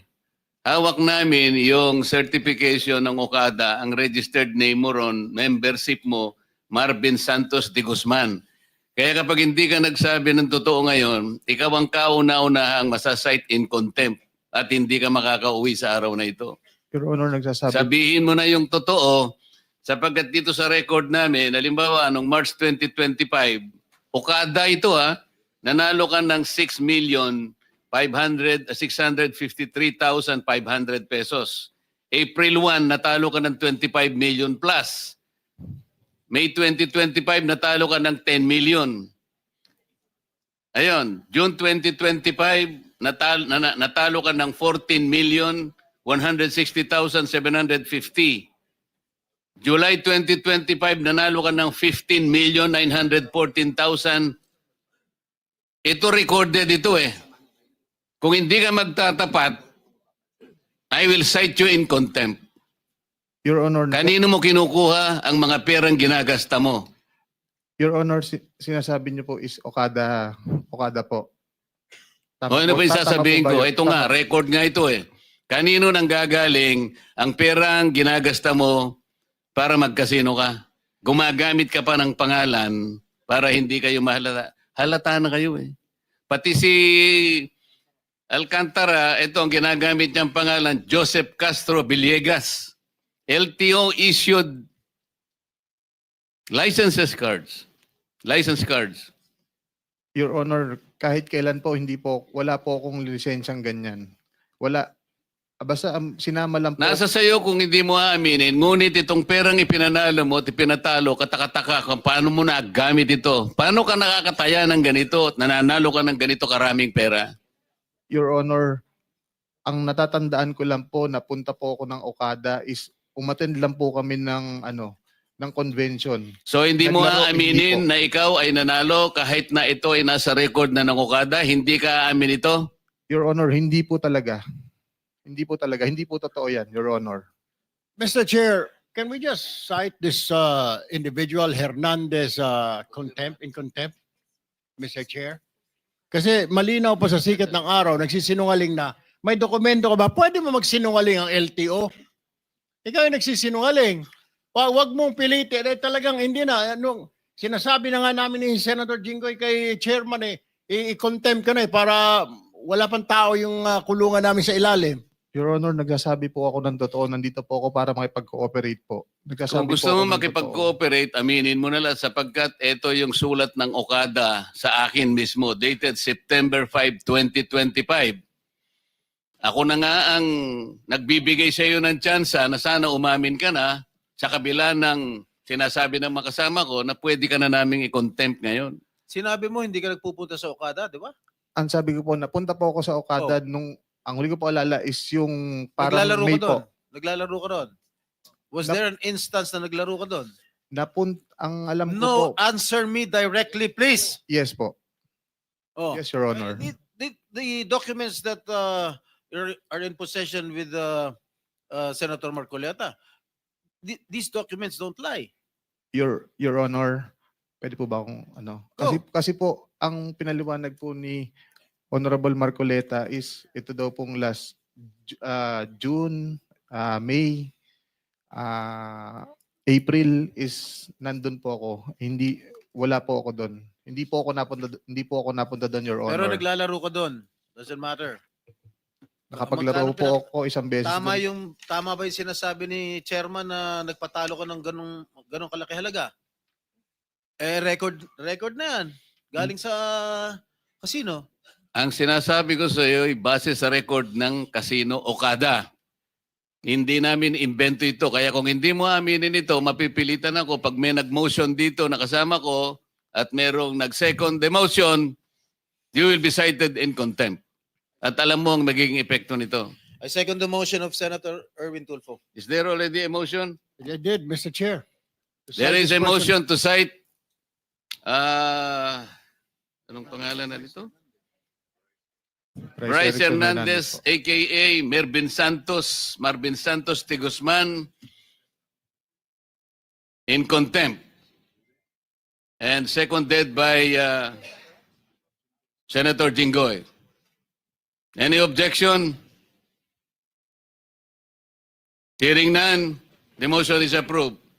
Mr. Committee Chair, cites in contempt Bryce de Guzman, aka Marvin Santos de Guzman, in contempt. Mr. Chair, Thank you. if I may, since he is already cited in contempt, may this representation request that hindi muna siya ikulong sa baba. Let him stay here because we still have some questions to ask to the subject resource person, Mr. Chair. The motion is well taken. Thank you, Mr. Chair. Mr. Chair, may I ask D. Alcantara, tama po ba yung binigay na pangalan ni Chairman Marcoleta na ginamit mo doon sa Okada para magparehistro? Yes, Your Honor. Magkano ang pinapatalo nyo sa casino gabi-gabi? Ako po, yung personal ko po ay sinabi ko na po dati na 100,000 hanggang 150 po. Yung sa kanila po, hindi ko po alam kung hindi ko naman po kasi sila kasama sa table po. With the indulgence of Senator Tulfo, Go ahead. in line with that, meron po akong impormasyon, natanong ko na rin si D. Alcantara last week. Sabi nga, kayo mas mahina ang loob nyo. Ako nagpapasalamat, umamin kayo na kayo nagkakasino. na hanggang 50, 100,000 kayo kung tumaya. Tanong ko lang si Bryce Hernandez. Totoo ba, meron ako impormasyon na meron tumataya ka raw na isang hand o isang tayaan, mga 5 milyon. Ganun kalaki. Tama o hindi? Sa Totoo. pera ko, Your Honor, sa pera ko po, hindi po. Sa pera ng bayan.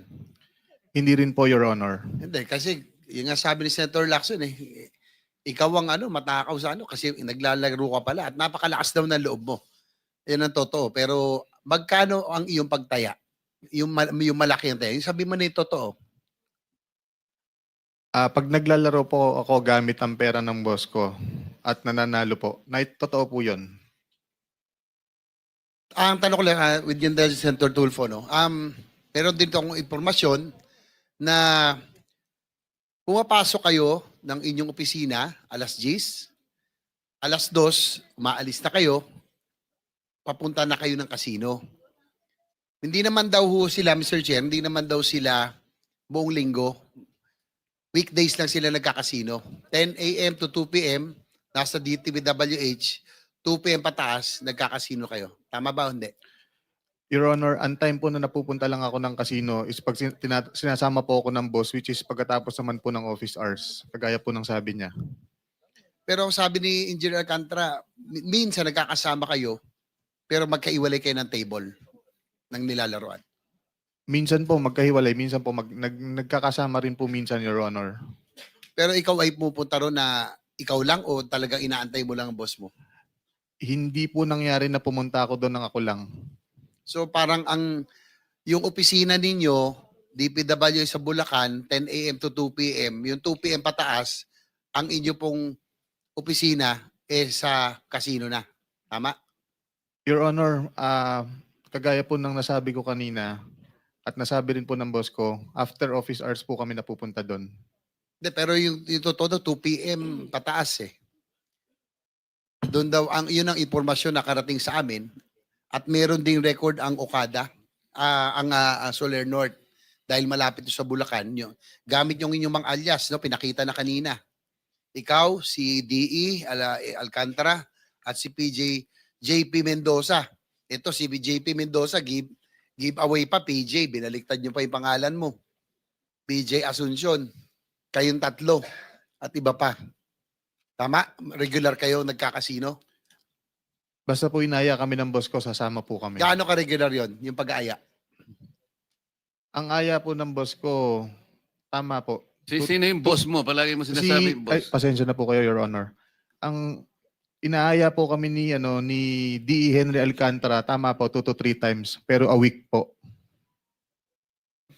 Sige, Senator Tulfo, pagtapos mo ako po kung naka-next. Yes. Tapos ito. Magkano yung pinapatalo mo nga? Ano sinasabi ito? 15 million, 14 million. Pag nanalo ka, 7 million. Saan galing? Totoo ba yun? Tama? Sabi ng Okada. Your Honor, Pwede ka na magsinungaling. Na-contempt ka naman. Lalaga ka mamaya sa kulungan. Your Honor, sa totoo, wala po akong kung magkano yung natalo. Kasi basta yung pera po ng boss ko na pinapalaro sa akin, na pagka nanalo po ng malaki, binabalatuhan niya po ko. Yung sinusugal ninyo galing doon sa mga kontraktor, tama?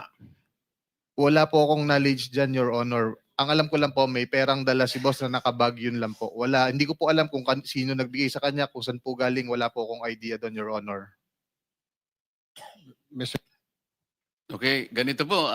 Naipangako ko sa ating secretary ng DBM na i-release natin siya ng 1 o'clock. Kaya sayang naman po. Pwede bang sa kanya muna natin ituon ang mga pagtatanong natin? Kasi talagang nangako po tayo na 1 o'clock. Kailangan pong makaalis siya. Busy po ang ating DBM secretary. Kung papayag po kayong lahat. Secretary Pangandaman, ito pong 2022, nakatala po sa mga record, meron po tayong NEP. Ito po flood control lang po. Ang NEP po ng flood control is 139.3 billion. Pero nung magawa na po yung GAA, naging 208.9 billion. Ang insertions po ay 69.5 billion. Ibig sabihin po na increase ng halos 50%. Noong 2023 naman po, ang NEP ay 154.3 billion. Nung maging GAA po, 280 billion na. Merong increase po na 126.2 billion. 82% ang increase po. 2024, 170.5 po ang net billion. GAA, 349.3 billion. Ang insertion po, 178.7 billion. Ito ang pinakamataas pong insertion, 105% po ang itinaas. 2025, ang NEP po natin ay 208.9 billion, GAA 346 billion, may increase pong 137 billion or 69% increase. Ang tanong po, Secretary, while you are the one providing the ceilings for the NEP, for the flood control projects, how can insertions of this magnitude be allowed? Ba't ganun po kalaki ang mga insertions? Your Honor, Mr. Chair, NEP lang po ang ginagawa natin sa executive. Opo. And then all the rest po ng madadagdag or mababawas po sa ano na po yan, sa legislative na po. Opo. Yung lahat nung dagdag. Ang aming worry lamang po, Madam Secretary, dahil ang DBM ay napaka-importanting ahensya ng ating pamahalaan, ang totoo po niyan, kayo po ay kasama sa DBCC, Development Budget Coordinating Committee. Ito pong committee ito ang nagseset ng economic and fiscal targets ng ating bansa. Tama po, Your Ibig Honor. sabihin, kayo po ang nagtitimon kung saan papunta ang ating bansa. Tama po, Your Halimbawa Honor. po, kung gusto ninyong the economy will grow by 7.5%, kailangan po ay yung mga figura, yung mga numbers na inyong nilagay doon, ay hindi naman po ma-alter arbitrarily. Kung magkakaganon po, magkakaroon tayo ng problema sa mga macroeconomic indicators na inyo pong inilatag. Binabantayan po ninyo yung mga deficit natin, balance of payment, inflation rate, poverty incidence rate, blah, blah, blah. Ayaw naman po naming isipin, Secretary, na kayo po ay isang clerk lang na tagagawa lang ng mga numbers pagkatapos lilikutin ng ganong-ganong pagkarami-rami. Hindi po ba kayo medyo parang nadidisturb naman? Bilang kayo po ay isa sa mga tumitimon sa ating direksyon bilang isang bansa. Basta-basta na lamang po ba dadagdagan ng ganong-ganon lang? Kasi po, ang pangalan ng inyong ahensya, sa aking pagkakaalam, DBM, Department of Budget and Management. Saan po pumapasok yung aspeto ng development? Management pala. Kasi Department of Budget, hindi lang kayo Department of Budget, Department of Budget and Management. Saan po papasok yung management aspect, Madam Secretary?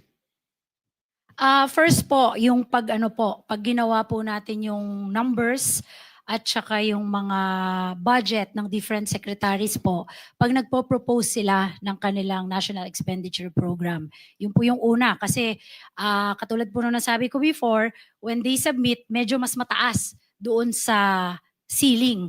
So kailangan po ma-manage natin doon sa part na yun kasi wala naman po tayong pagkukuhanan, Your Honor, nung sobra doon sa mga hinihiling ng ating mga national government agencies.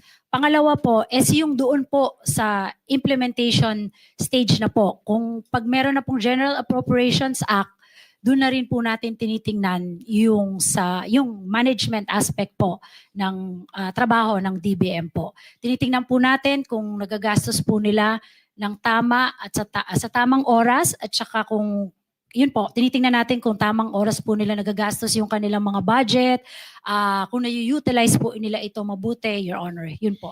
Yun nga po, doon sa punto po kasi ng management, ang tinatanong po namin, kung ganito po kalaki ang pag-a-alter na dadagdagan ng insertions, kayo po talaga ang nag-allocate ng resources. Ang resources po ng ating bansa hindi po limitless. Yes po. Kaya Miss kailangan Chilin po natin talagang ilagay doon sa talagang dapat nakalagyan para magamit natin at yung directions po na minimithi ninyo bilang kayo po economic cluster, talagang matugunan natin. Kung ganito po karami, halimbawa po sa flood control po na ilagay yung mga insertions na ito. Ang flood control projects naman po ay ito po ay consumption driven. Wala pong equivalent production ito eh. So paano po niyo mapapanatili yung economic forecast natin na kailangan ganito? Yun po yung gusto naming malaman eh. Your Honor, sa tuwing pagkatapos po ng budget deliberation, so papadala na po ng House and Senate yung version po na pipirmahan po or i-veto ng ating Pangulo. Meron po tayong provision dun sa ating President's veto message, Your Honor. Usually nasa dulo po yan ng veto message. So ito po, babasahin ko to, 2025 to, no? Item number 6, increases in appropriations and new budgetary items, Your Honor. Kung papayag na po kayo, babasahin ko po. In the exercise of the budget execution function vested upon the executive branch, it is understood that the increases in appropriations and new budgetary items introduced by the Congress in this budget shall be subject to the national government's cash programming, observance of prudent fiscal management, applicable budget execution rules and procedures, and approval by the President based on the program priorities of the government. Therefore, considering that such increases in appropriations and new budgetary items will have corresponding effects on the outputs and outcomes of the agencies concerned, the DBM shall inform the said agencies of the changes of their respective appropriations and require the submission of their revised performance targets. So ang nangyayari po is pag may nababago po sa budget from NEP po to GAA, hindi po siya kaagad-agad na i-release. Kasi po, tama po kayo, yung deficit, isa sa mga indicators po na tinitingnan niya ng DBCC. Dahil po sa tumaas, yung mga numbers, may mga possibilities po kasi na ito po cash programming na po nito, kasama po namin ang Department of Finance dito. Baka po magkulang ang cash or sumobra, so tataas po ang ating deficit, Your Honor. Noong 2023 po at saka 2024, meron pong additional flood control funds amounting to 25.2 billion and 85.8 billion respectively released from unprogrammed funds, making a total of kasama na po lahat yung mga insertions, ang nagastos po natin sa flood control 2022 to 2025 is 1.09 trillion pesos allotted to flood control projects. 1.09 trillion pesos, kagaya po na sinasabi nyo, minamanage ninyo, tinatanong ninyo kung paano ginagasta. Pero sa kabila ng lahat po, na 1.09 trillion allotted to flood control projects, hindi naman po nawala yung baha. Hindi po ba? Paano nyo sasabihin sa kanila? Hindi ba nyo binabalikan? Ano nangyari ka mo? Check po namin sa kanila yung sa mga, hindi po, nagsasubmit ba sila ng ano? Sa report? Sana man lang kung nawala po yung mga baha, ay Nagsasubmit. Tapos. talagang tamang-tama lang po na namomonitor ninyo yung paggasta. Pero kung 1 trilyon na po mahigit, ngunit lalo naman pong dumami at dumalas at lalong lumalim ang baha, talaga pong magtatanong na po kayo talaga eh. Yes po. Kasi po ang tinitingnan po namin dun sa management part, yung utilization po nila, kung yung obligation rate po at saka yung disbursement. So pag tinitingnan po natin yung kanilang mga obligation rate at saka disbursement, yung DPWH po among those departments na medyo mataas po ang kanilang obligation and disbursement. Oo nga po, ang nangyari, yung natang disbursements napunta po sa casino eh. Po hindi po namin nakikita, Your Honor, or even kung meron po man Ngayon ghost po, or unti na po namin nakikita, kaya Po, tama po. kakasangkapanin namin po kayo. Opo. Madam Secretary, kaya kamakailan ay nag-launch po kayo ng tinatawag na Digital Information for Monitoring and Evaluation. Ito po yung DIME. Maganda po ito. Sabi po Honor ninyo po. sa inyong website, it allows users to select a region to view a total number of projects and access detailed information on specific initiatives, providing a streamlined way to track government programs and monitor progress online. This seeks to promote greater transparency by offering real-time updates on project status and progress. Maganda po ito, Madam. Yes po. Ang tanong lang po, bakit pa kayo gumawa nito samantalang alam ninyo siguro na ang DPWH ay meron pong kaparehong ganitong sistema na kung tawagin nila ay PCMA, Project and Contract Management Application, na kanila pong ipinangako na yung system na yon last hearing ay kanila pong i-install dito sa amin sa Blue Ribbon Committee at sa aking opisina. Ngunit hindi po nila nagawa sapagkat ngayon ay nagpapaliwanag sila. Ngayon lang po nila na ipinapaliwanag na kailangan pa po namin pala yung direct server. At kung kinakailangan po ay kailangan po kaming mag-subscribe sa satellite. Hindi na po namin maintindihan kung tama pa po ang pangangatwiran na ito ng DPWH sapagkat base sa kanilang pahayag nung nakaraang hearing, itong PCMA application ay talagang sapat para makita lahat ang mga projects online. Geotag pa kompleto yung coordinates online. Kitang-kita. Bakit ngayon ay kailangan pa pala namin ng direct server at saka satellite? Hindi na po katanggap-tanggap. Nangako po kayo, Yusek Cathy, na ito po'y readily may install ninyo. Pero ngayon, ang dami na naman pong katwiran. Pero nung tinanong po namin yung inyong tao na pumunta sa aming opisina, kung kayo po ay merong satellite, alam po ba nyo, isagot ng inyong tao, wala daw po kayong subscription sa satellite sapagkat ito po'y masyadong magastos.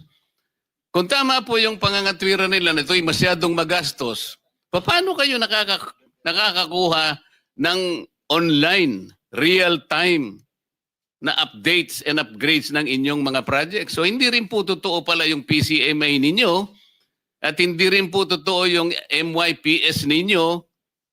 Sa kasamaang palad, ito pa naman ang ibinigay nyo sa opisina ng Pangulo na ito ngayon ang pinagbabasihan ng ating publiko doon sa sumbong sa Pangulo. Paano nyo ngayon masasabi na yung binigay ninyong data sa Pangulo ay real-time and geotag? Kayo pala ay wala rin. Mamaya ko na po i-detalye ito sapagkat nandito pa po tayo sa panig ng DBM Secretary. So ano pong masasabi ninyo, Secretary? Meron pong innovation yung sa project time po namin. No? Hindi po ito kailangan ng satellite kung gusto pong mag-access. At yung unang innovation po dito, sinama na po natin dito yung UP, University of the Philippines, yung Project NOAA, para makita na rin po yung mga areas na mataas ang baha, tapos may mga proyekto. Ay, kunyari umuulan po. Tapos makikita mo to, magre-red yung mga areas na bumabaha. Tapos pwede po natin i-compare yung mga proyekto na kung bakit merong proyekto doon na hindi naman po nagre-red doon sa map. And then second po is that yung citizens participation po. So yung website po natin, pwede pong pumasok ang kahit sino kasi kung hindi po, tama din po naman kayo, kung hindi naman po din tama yung mga possible po na hindi tama yung mga ibang nakalagay doon na mga pictures or photos na sinubmit sa atin, pwede pong mag-comment ang ating public at magsabi ng kanilang mga suggestion at mag-upload din po ng mga photos para makita po natin kung ano yung mga actual implementation ng mga infrastructure projects, Your Honor. Pero totoo po ba, Madam Secretary at Yusek Cathy, na makukuha po ba natin yung record ng bawat project online? Online, ibig sabihin real time. Kasi po ako, palagay ko, maski si Senator Rapi, makikita mo, maski po sa GPS, hindi nyo po makikita yung real time eh. Siguro may gap pa rin po siguro mga 1 buwan, 2 buwan siguro. Kaya po tinatanong namin, talaga po bang real time makikita?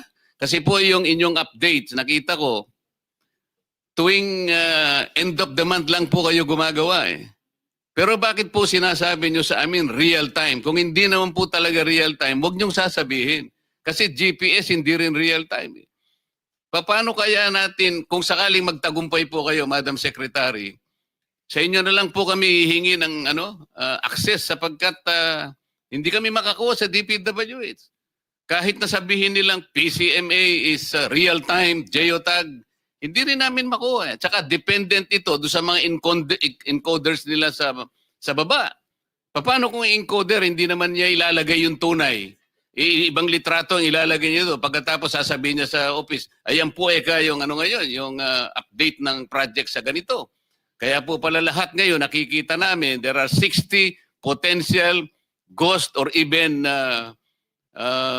lacking structure na projects dito. Na ngayon po isa-isa po namin napapatunayan.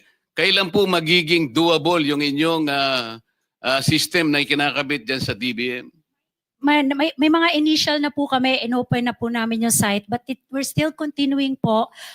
In fact, ang mga susunod na po natin makakasama, syempre po, hindi ko po alam kung gaano kalakas yung system ng DPWH. Sasama na rin po dito sa project na to ang DNR, ang Philippine Space Agency, even ang Department of Energy at saka DOST po. So lahat po kasi sila, meron din po silang mga existing systems or mechanism to check yung mga proyekto po. Lalo na po yung PSA at saka DNRs. Alam ko po, sila pong dalawa ang merong malaking investment to date po para actual yung nakikitang mga sa mga drones po at saka mga satellites. Sorry po, I'm not just familiar yung mga technical term, pero ganun po yung magiging magiging end product po nito, no? Pati po ang DNR, Philippine Space Agency, and Department of Science and Technology po, we will all coordinate po and collaborate to make sure po na yung lalabas doon sa Project Dime, yun po yung actual and at least po real time na mga proyekto. And yun na din po, yung panawagan po namin sa mga kababayan po natin, sa public, na yung Project Dime po ay bukas po sa citizens and public participation po. They Mr. can Chair. upload po, Madam Chair. Mr. Your Chair. Honor. Mr. Chair, pwede makasingit? Kasi Yes, Senator napag-usapan na- Rapi. Thank you, Mr. Chair. Yung update sa online, okay. Yung sa CPES, Contractors Performance Evaluation System. Ito ate nagmo-monitor, ano? Kung after na nagawa na, system to after nagawa na yung project. So, kung 1 to 2 times lang sila nag-visit, so paano nila malalaman exactly kung yung isang project accomplished or not, Mr. Chair? And then second, follow-up na rin para mapabilis din tayo. Di ba may tinatawag na recover performance band doon sa mga delayed projects? So pwedeng may band yung pinuput up yung mga contractor, doon dapat binabawas. And then meron din tinatawag na claim liquidated damages doon sa mga ghost projects. Ilan ang nakolekta ng DBM or kung sino man agency kumukolekta nito para makabawi man ng gobyerno doon sa kabalastugan ng mga contractors?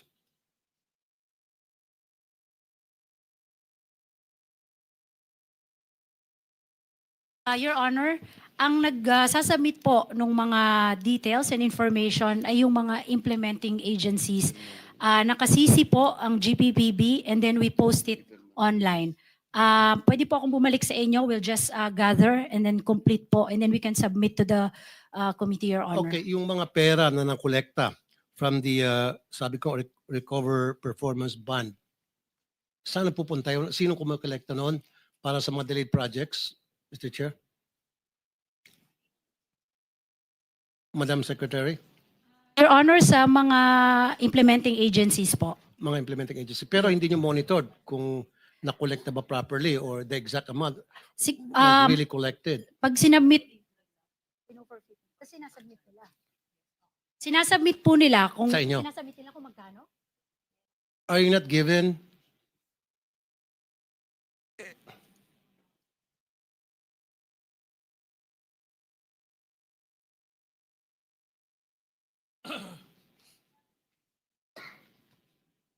Are you not given a list of those contractors na nakolektahan ninyo o ng implementing agencies ng Recover Performance Bond?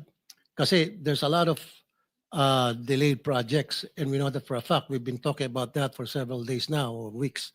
And then claim liquidated damages doon sa mga ghost projects. So dapat by the millions and millions, hundreds of millions na pesos dapat ang nakolekta na rito.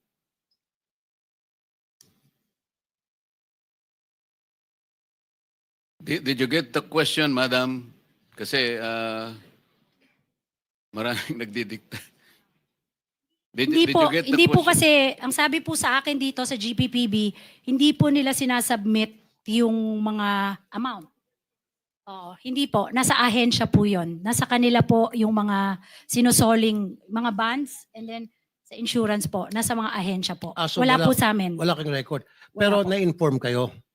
The agency has been Nag-update po informed. sila sa amin nung mga nadidelay, yung mga kailangan na Pero less the amount, like the amount for the performance bond. po, wala po yung amount. Pero you have the list of those Yes po. contractors, projects. Mer- Maybe you want to submit to this committee. Will do the po, list of Your those Honor. projects.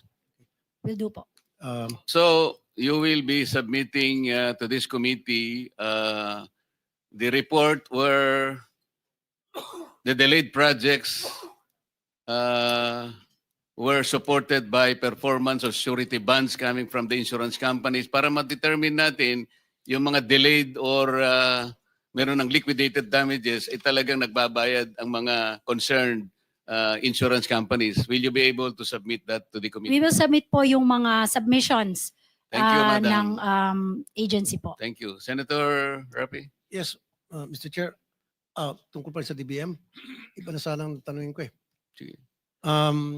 Nandito ba ang pick-up? Very important to Mr. Chair, kaya ako pa gustong tanungin eh. Nandito ba ang pick-up?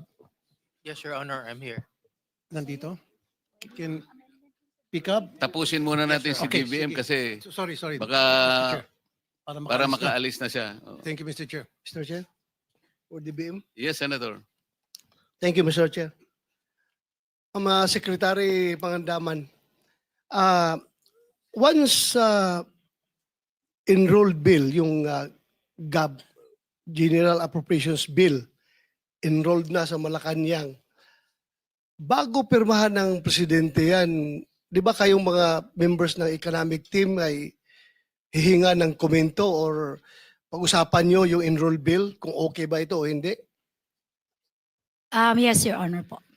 So, yung nakita nyo yung enrolled bill na napakalaking insertions para sa flood control projects at ang malala pa doon ay doon kukunin sa unprogrammed funds. Hindi ka ba parang nakonsensya at hindi mo inadvisean ang Pangulo na sir, baka pwede nating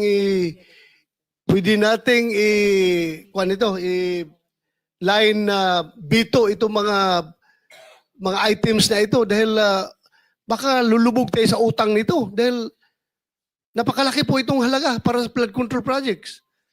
Tapos sa kuan pa, doon pa kukunin sa unprogram. So meaning pag unprogram, mangungutang talaga tayo ng pera nito from outside sources para mapunduhan ito. At ang nangyari pa, mas priority pa itong pinunduhan, itong unprogram kaysa mga program projects.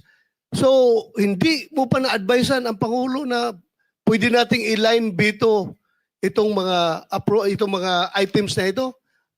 Madam Secretary, Secretary? ang binabanggit ni Senator Bato, yung mga insertion sa limbawa noong 2024, 178 billion ito eh.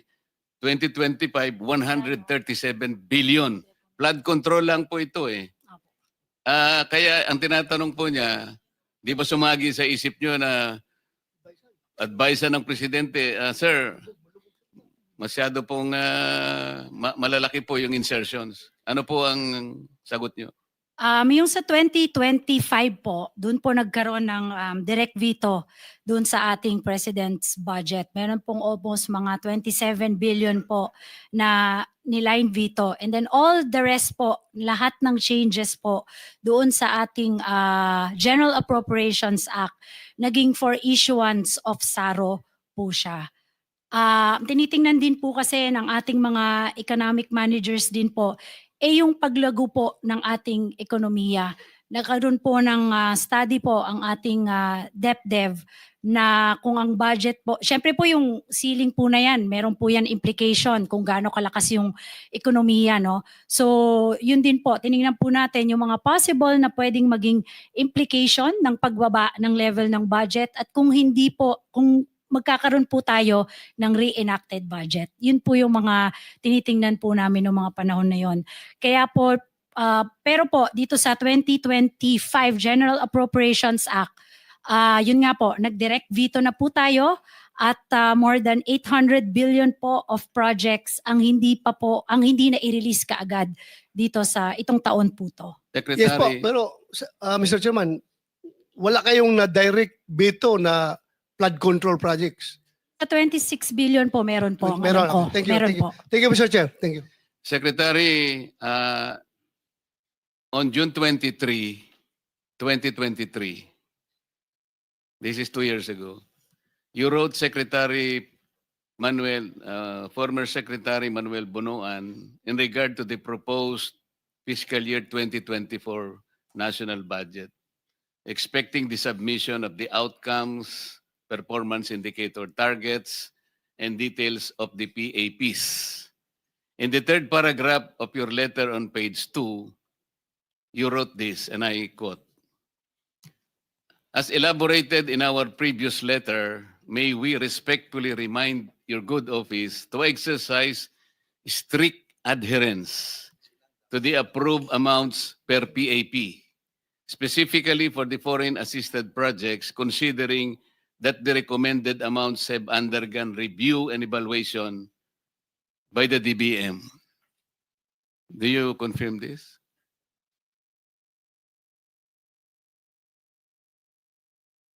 Yes, Your Honor. Kaya po ninyo sinulat ito, Madam, kasi may pangyayari katulad po ng fiscal year 2023.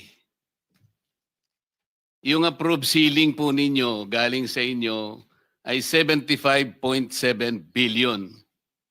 Ang ginawa po ng DPWH, Yusek Kati, you have to pay attention to this. Yung 75.7, ginawa po yung 70.7. Ibig sabihin, binawasan nyo ng 5 billion. Noon naman pong 2024, ang ceiling po na binigyan ninyo, Madam, is 97.7. Binawasan po ng DPWH, Yusek Kati, ng 70.7. Nawala po yung 27 billion. Kaya ganito pong nangyayari, dahil nga po siguro sa kayang-kaya naman palang baguhin yung NEP ng DPWH, pati sa GAA po, ganun na nangyayari. Noong 2023 fiscal year po, sa GAA,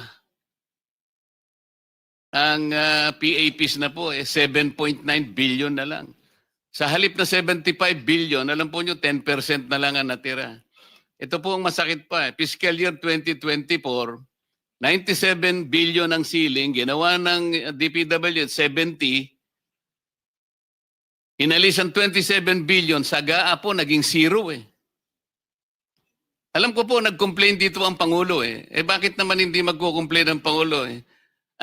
Ito pong mga PAPs, mga flagship projects ito eh. So sabi ng Pangulo, ba't nyo naman ako siniro? Napunta po kasi sa yung mga tinatawag po nilang SIPAG. Yusek Kati, itong SIPAG, ito yung Sustainable Infrastructure Project Alleviating Gaps. Kung ano-anong nomenclature eh. Meron pa silang SSP, Special Support Program. Meron pang CSSP, Convergence Special Support Program. Meron pa kayong 002 eh. Outcome, blah, blah, blah. Flood control projects.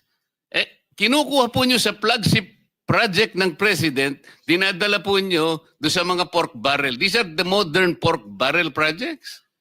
Kaya po namin pinopoint out ito.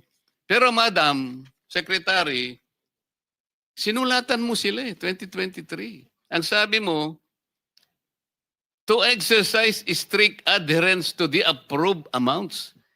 Dahil kayo po ang naglagay ng alam po ninyo kasi because kayo ang nagtitimoni, yung direksyon ng ating bansa ang kapupuntahan. Kayo po ang may mandato noon eh. Pero ang DPWH, talaga pong, ito ngayon, fiscal year 2026, Yusek Kati, pakinggan mo ito. Ang ceiling na binigay ng Department of Budget, 167 billion. Pero tingnan po nyo sa inyo, ginawa nyo na lang 100 billion. Inalis mo na naman ang 67 billion. Anong justification nito? Kaya po natin iniisa-isa ito. Dito po nanggagaling yung mga kakurakutan. Talaga pong...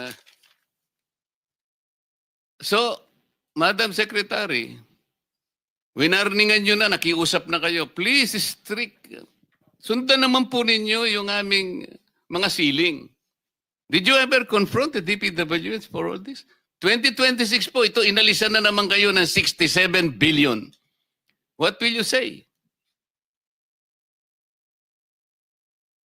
Chair, ito pong mga confirmation namin, we've been very consistent po with the reminders po to all the agencies po and departments. In particular po, yung DPWH. Opo. Sapagkat ito po, tinanggalan na naman po yung ceiling nyo ng 67 billion. The So final, they're not mindful of the kind of directions you want our country to go into. Basta sila lang kung ano yung naisip nila, bawas dito, basta bawas na lang ng gano'n. Kasi po tingnan nyo sa ODA projects na lang natin, kapag po hindi nila pinondohan with sufficient funding, ano po ang mangyayari, Madam Secretary? Kung sakasakali po, yung mga infrastructure, flagship, at saka itong foreign assisted projects, binawasan po nila yung ceiling ninyo. What will happen to the projects? una-una po babagal po yung implementation ng Babagal. mga foreign assisted projects. Pangalawa po is nagbabayad po tayo ng mga commitment fees po sa ating It mga will generate creditors. commitment fees, hindi ba? Yes po. And then you will even sour your relations, bilateral, multilateral, whatever. Tama po yan. So ito po ba hindi iniinda ng DPWH? Hindi ba responsibilidad nila ito? Alam naman po ng DPWH po yung implication ng mga ganito. Even DOTR po, sila po kasi yung dalawang departments na matataas ang mga foreign assisted projects. Hindi kayo makakapag-issue ng forward obligation authority. Tama? Yung CIF, wala kayong may issue certificate. Kaya po yung mga funding companies, medyo kinakabahan din sila. Bakit kaya? Di ba? Ito lahat po ang ano. So alam po namin nagmamadali kayo, Madam Secretary. Kung wala, may itatanong po yung mga kasama namin. Senator Rapi? Not with the DBM. Siguro, Natin. Mr. Chair, before we really, we allow Secretary Mina to go, ito pong pinag-usapan, no, in line with the chairman's questioning, kasi alam niyo naman, I've been very supportive of the infrastructure projects, lalo na advocacy po natin yan. Ano po yung maging epekto nito? Nagkaroon ba tayo ng default or delay? Kasi that this will not give a good picture of us to our creditors in the international community. Yung totoo po, nagkaroon ba tayo ng delay because of this, na napunta tayo sa unprogrammed appropriations na dapat parang common sense, na dapat pag priority programs, flagship, dapat nasa program appropriations. Nagkaroon ho tayo ng delay. I was given an information na nagkaroon tayo ng delay. Yes, Your Honor, nagkaroon po ng delay sa implementation ng mga projects. And what is the impact of that delay, Madam? Po, yung commitment charges na binabayaran po natin. Tas minsan po kasi, pag humaba na po yung nag-extend, ang mangyayari po, there will be several extensions. So nagmamahal po yung mga proyekto kasi as time, as we go further, of course, minsan nagmamahal po yung mga ginagamit nila para dyan sa mga projects po nila. I can actually also ask po our team to provide po yung mga delays.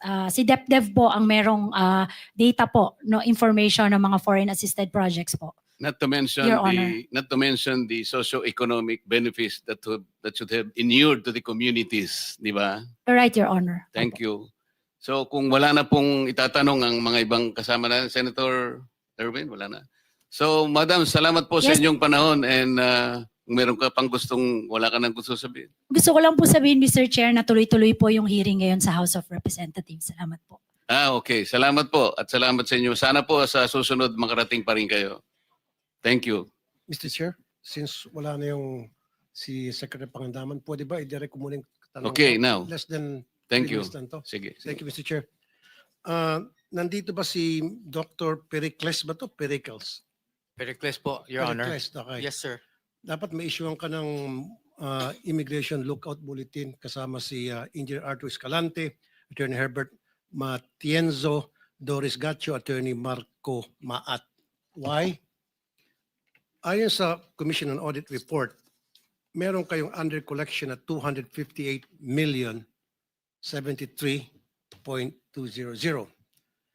Kasi before May 12, 2022, bago maipasa yung RA 11711, ang kinokolekta ninyo bilang license fee sa mga contractors na nag-apply sa inyo ay 100 pesos lang. Tama. Pagdating ng May 12, 2022 onwards, dapat ang kinokolekta nyo is 5,000. Pero bakit hanggang ngayon 100 pesos pa rin kinokolekta nyo? So short kayo, short change nyo ang gobyerno ng 4,900. Kaya nga may deficit kayo ng 258 million ayon sa Commission on Audit Report. Pakisagot lang, nasaan itong 258 million? Yes, Your Honor.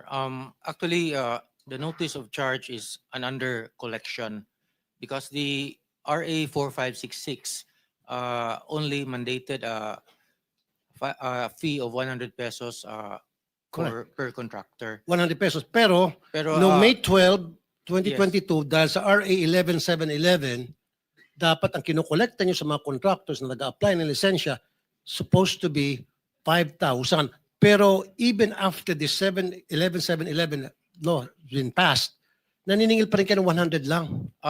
Your Honor, May resibo ako, may mga ebidensya ako na 100 pesos lang kinokolekta nyo. So meaning, may nagbubulsa ng 4,900. no, actually, Your Honor, the real collection is only 100 pesos because everything goes through the portal.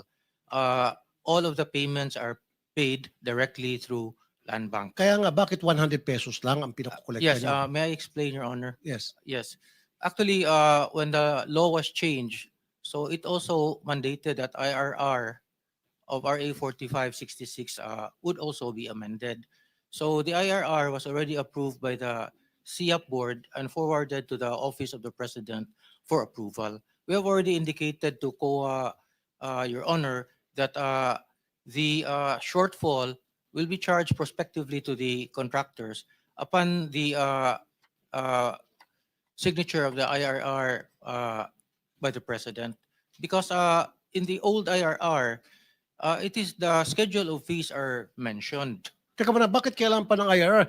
Di ba yung lumang batas, that should have been superseded by the new law, the RA 11711? Because this is the new law. Ito yung bagong batas na nagsasabing ang collection na dapat hindi na 100 kundi 5,000. But you still kept on collecting 100 pesos despite the fact na meron ng batas na nagsasaad na dapat 5,000. Pero 100 pesos pa rin kinukolekta nyo doon sa lumang batas. And then sabi mo, para makolekta kayo ng 5,000, para masunod itong 11711, kailangan mo na ng IRR? Ba't kailangan ng IRR?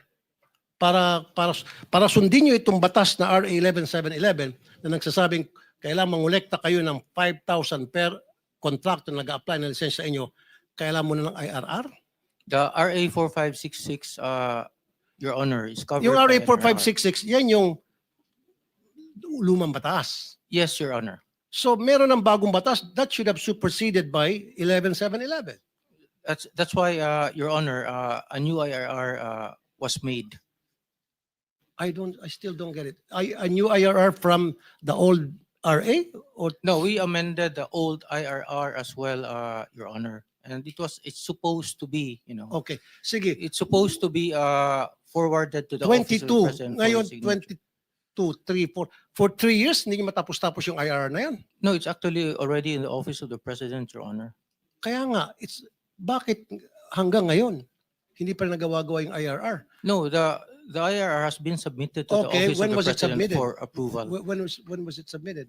Yeah, it was submitted to the CIAP board for approval, and the CIAP No, board when was it submitted to the CIAP board? last year, Your Honor.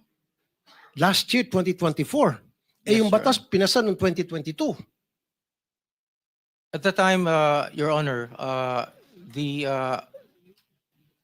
HEAL as One Act was still in effect, and the No, sir. May 12, 2022 nung napirmahan yung batas. yes, Okay? sir. Mm. So, effectivity dapat ng batas ay yung once na na-sign ng presidente. Yung batas na ito, yung RA 11711. So, dapat, kung sabi mo kailangan ng IRR pa niyan para ma-fulfill yung sinasabi ng batas, itong bagong batas, bakit it took you 2 years para buuhin yung IRR na yan? At the time that the law was passed, Your Honor, it was at the height of COVID, and all of our meetings, to be honest with you, Your Honor, were even held virtually.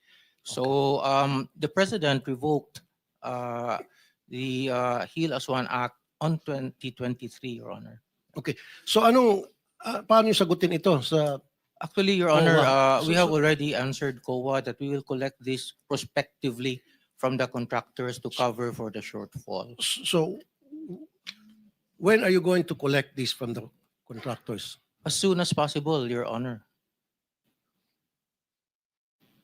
Okay. So, wala namang provision sa 11711 or 4566 na nagsasabing kailangan ng IRR. But we have an IRR, an existing IRR, Your Honor. Hindi nga yung 4566. Meron bang provision doon na nagsasabing kailangan may IRR? Well, we are covered by an IRR, Your Honor. No, kaya nga, doon sa batas na yon, yung 4566, kasi palagi mo ako dinadala doon sa lumang batas eh. Ako dito sa bago, ikaw, palagi ka bumabalik sa luma. Meron bang provision doon na nagsasabing kailangan magkaroon ng IRR?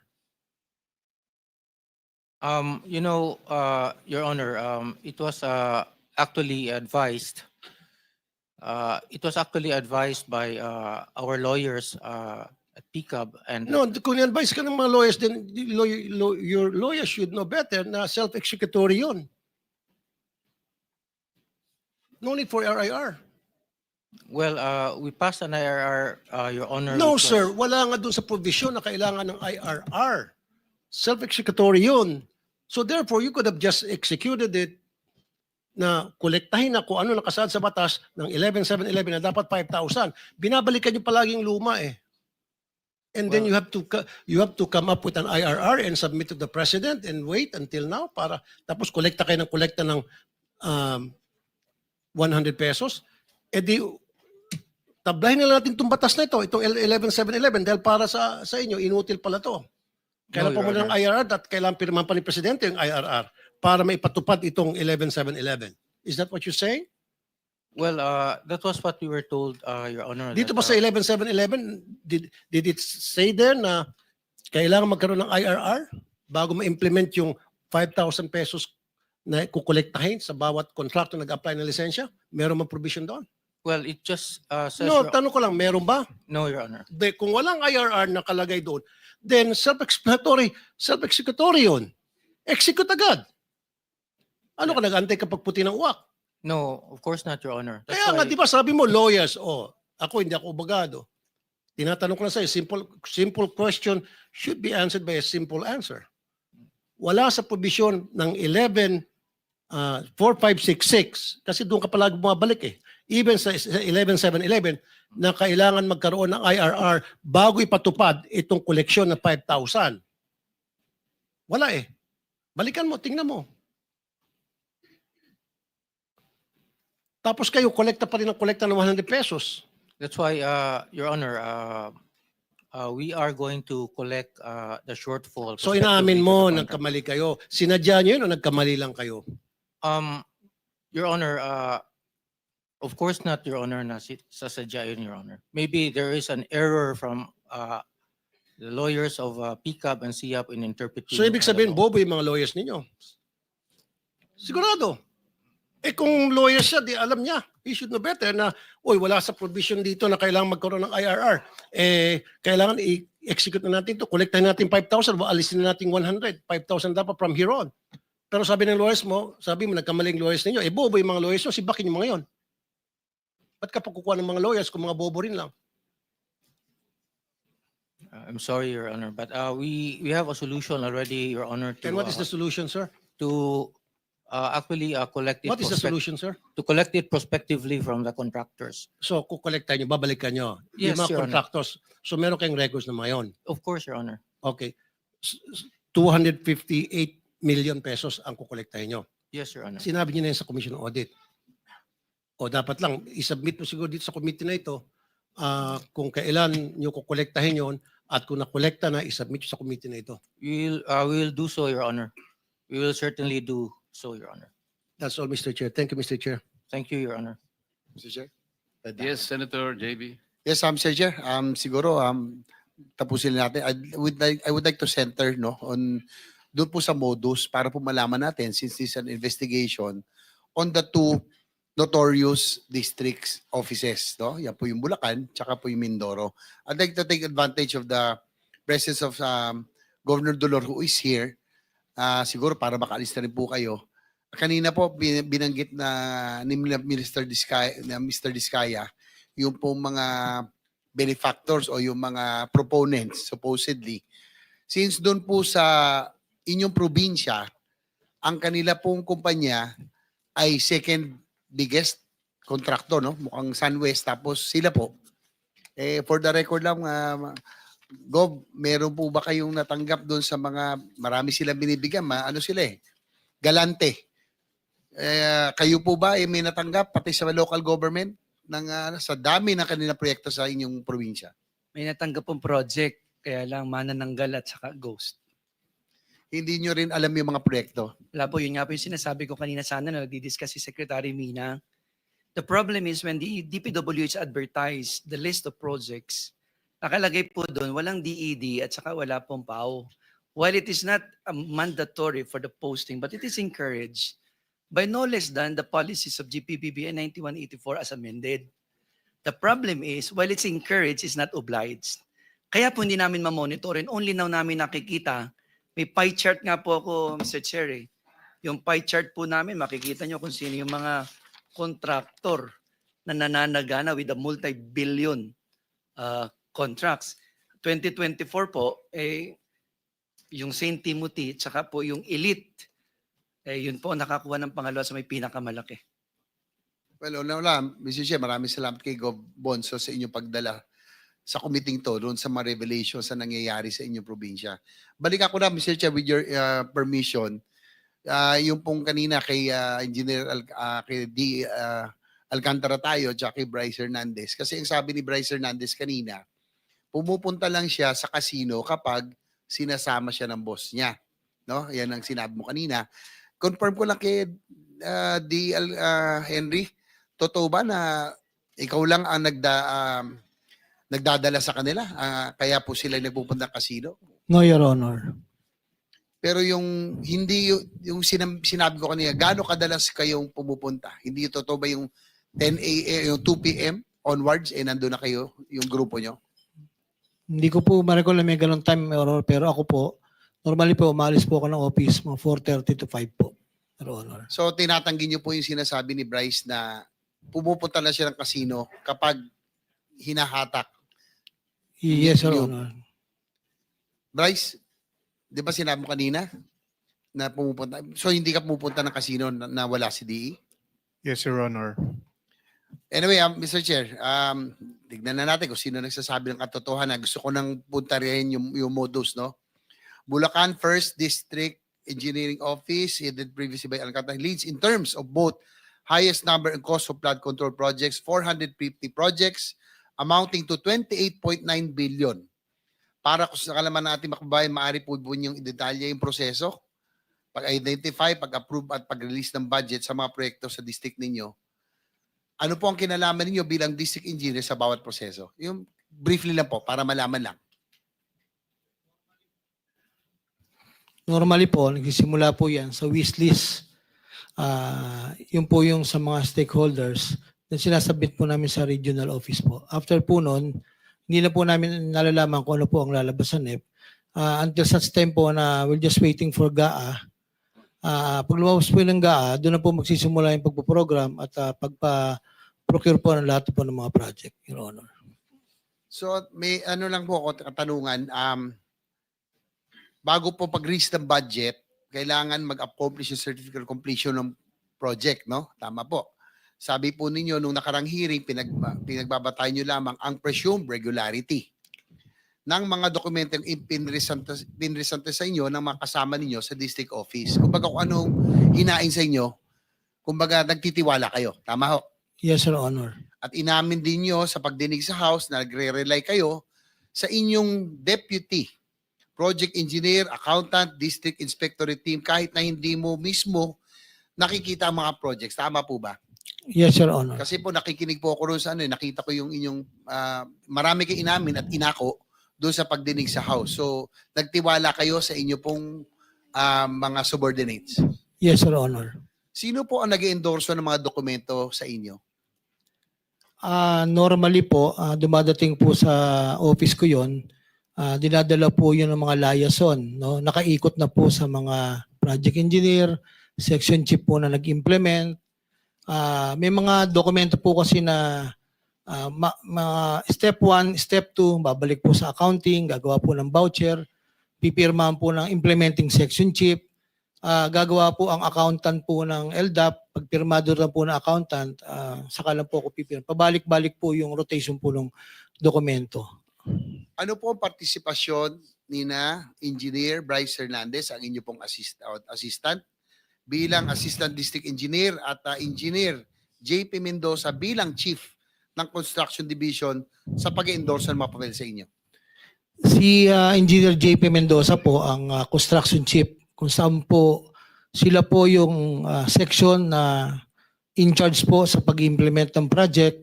At sila po ang nag-a-assign at nagre-recommenda sa akin ng mga personnel na i-assign sa bawat project po, na project engineer po ang tawag po natin. At may mga project inspector pa po. Si Assistant Bryce po ay member po ng head, siya po ang head ng inspectorate team. So yun po ang kanilang mga papel po at siya po ay bilang Assistant District Engineer ay kasama pong nagmamanage at sumusuporta po sa akin bilang District Engineer po. Totoo po ba na doon po sa inyong office, doon sa inyong district office, may in-house contracting? No? Kaya nga po dito, nandito yung ibang contractor dito, kaya nagkaroon daw po ng ghost projects, kadalasan hinihiram ninyo ang lisensya ng mga contractor. At inamin nyo na meron hong ghost projects sa inyo pong district office. Your Honor, yung ghost project po was, gaya po sinabi noong una, it was reported to me by Engineer J.M. Ramos and Engineer Galang na meron po silang hinahanap. At that time po kasi, as per report po ni Engineer J.M. Ramos, meron po mga voucher na pinapipirmahan po sa kanya. Sila Engineer Bryce po, na hindi na po ako ang DE noon, sila na po ang DE at that time, ay nag-refuse po siya. At the time po ay sila po ay nag-report sa akin. Yun nga po yung binabanggit ko na pinatawag ko po sila lahat noong August 3 at 7:30 PM po doon po sa office po. At tinanong ko kung bakit po may mga ganyang lumalabas po na hindi po nakikita ang project. So ibig sabihin po, kailan ho na-assign si Engineer Ramos doon sa district office I niya? think po kasama po siya sa movement. No? Noong June 16 po umalis ako, tumaas po si Engineer Bryce, si JP Mendoza po ay tumaas din. And then siya po yung nalagay na section chief na nag-i-implement na po ng mga project. June 2025 So po. ibig sabihin, sa inyo pong salaysay, tumanggi po, pumirma si Engineer Ramos doon sa pinapipirma ni DE Bryce Hernandez at JP Mendoza? Yes, Your Honor. According po kay Engineer JM Rapos, nireport niya po sa akin ganun. Ano po yung pinapipirma? Kaya, Voucher po. voucher about doon sa About sa mga collection po, Your Honor. tungkol sa mga koleksyon. Yes, Your Honor. So kung yung pwede ko tanungin ito si si Wawaw. Kasi nung isang linggo inoobserbahan kita, parang talagang uneasy kayo. Kayo ba'y talagang may kanalaman doon sa mga proyektong isinagawa? Kayo ba talaga alam nyo yung construction, lahat, cost at lahat ng sinasabing mga proyekto sa Bulacan? Wala po, Your Honor. Ang sinasabi lang po nila sa akin ay sila din daw po bahala na gumawa.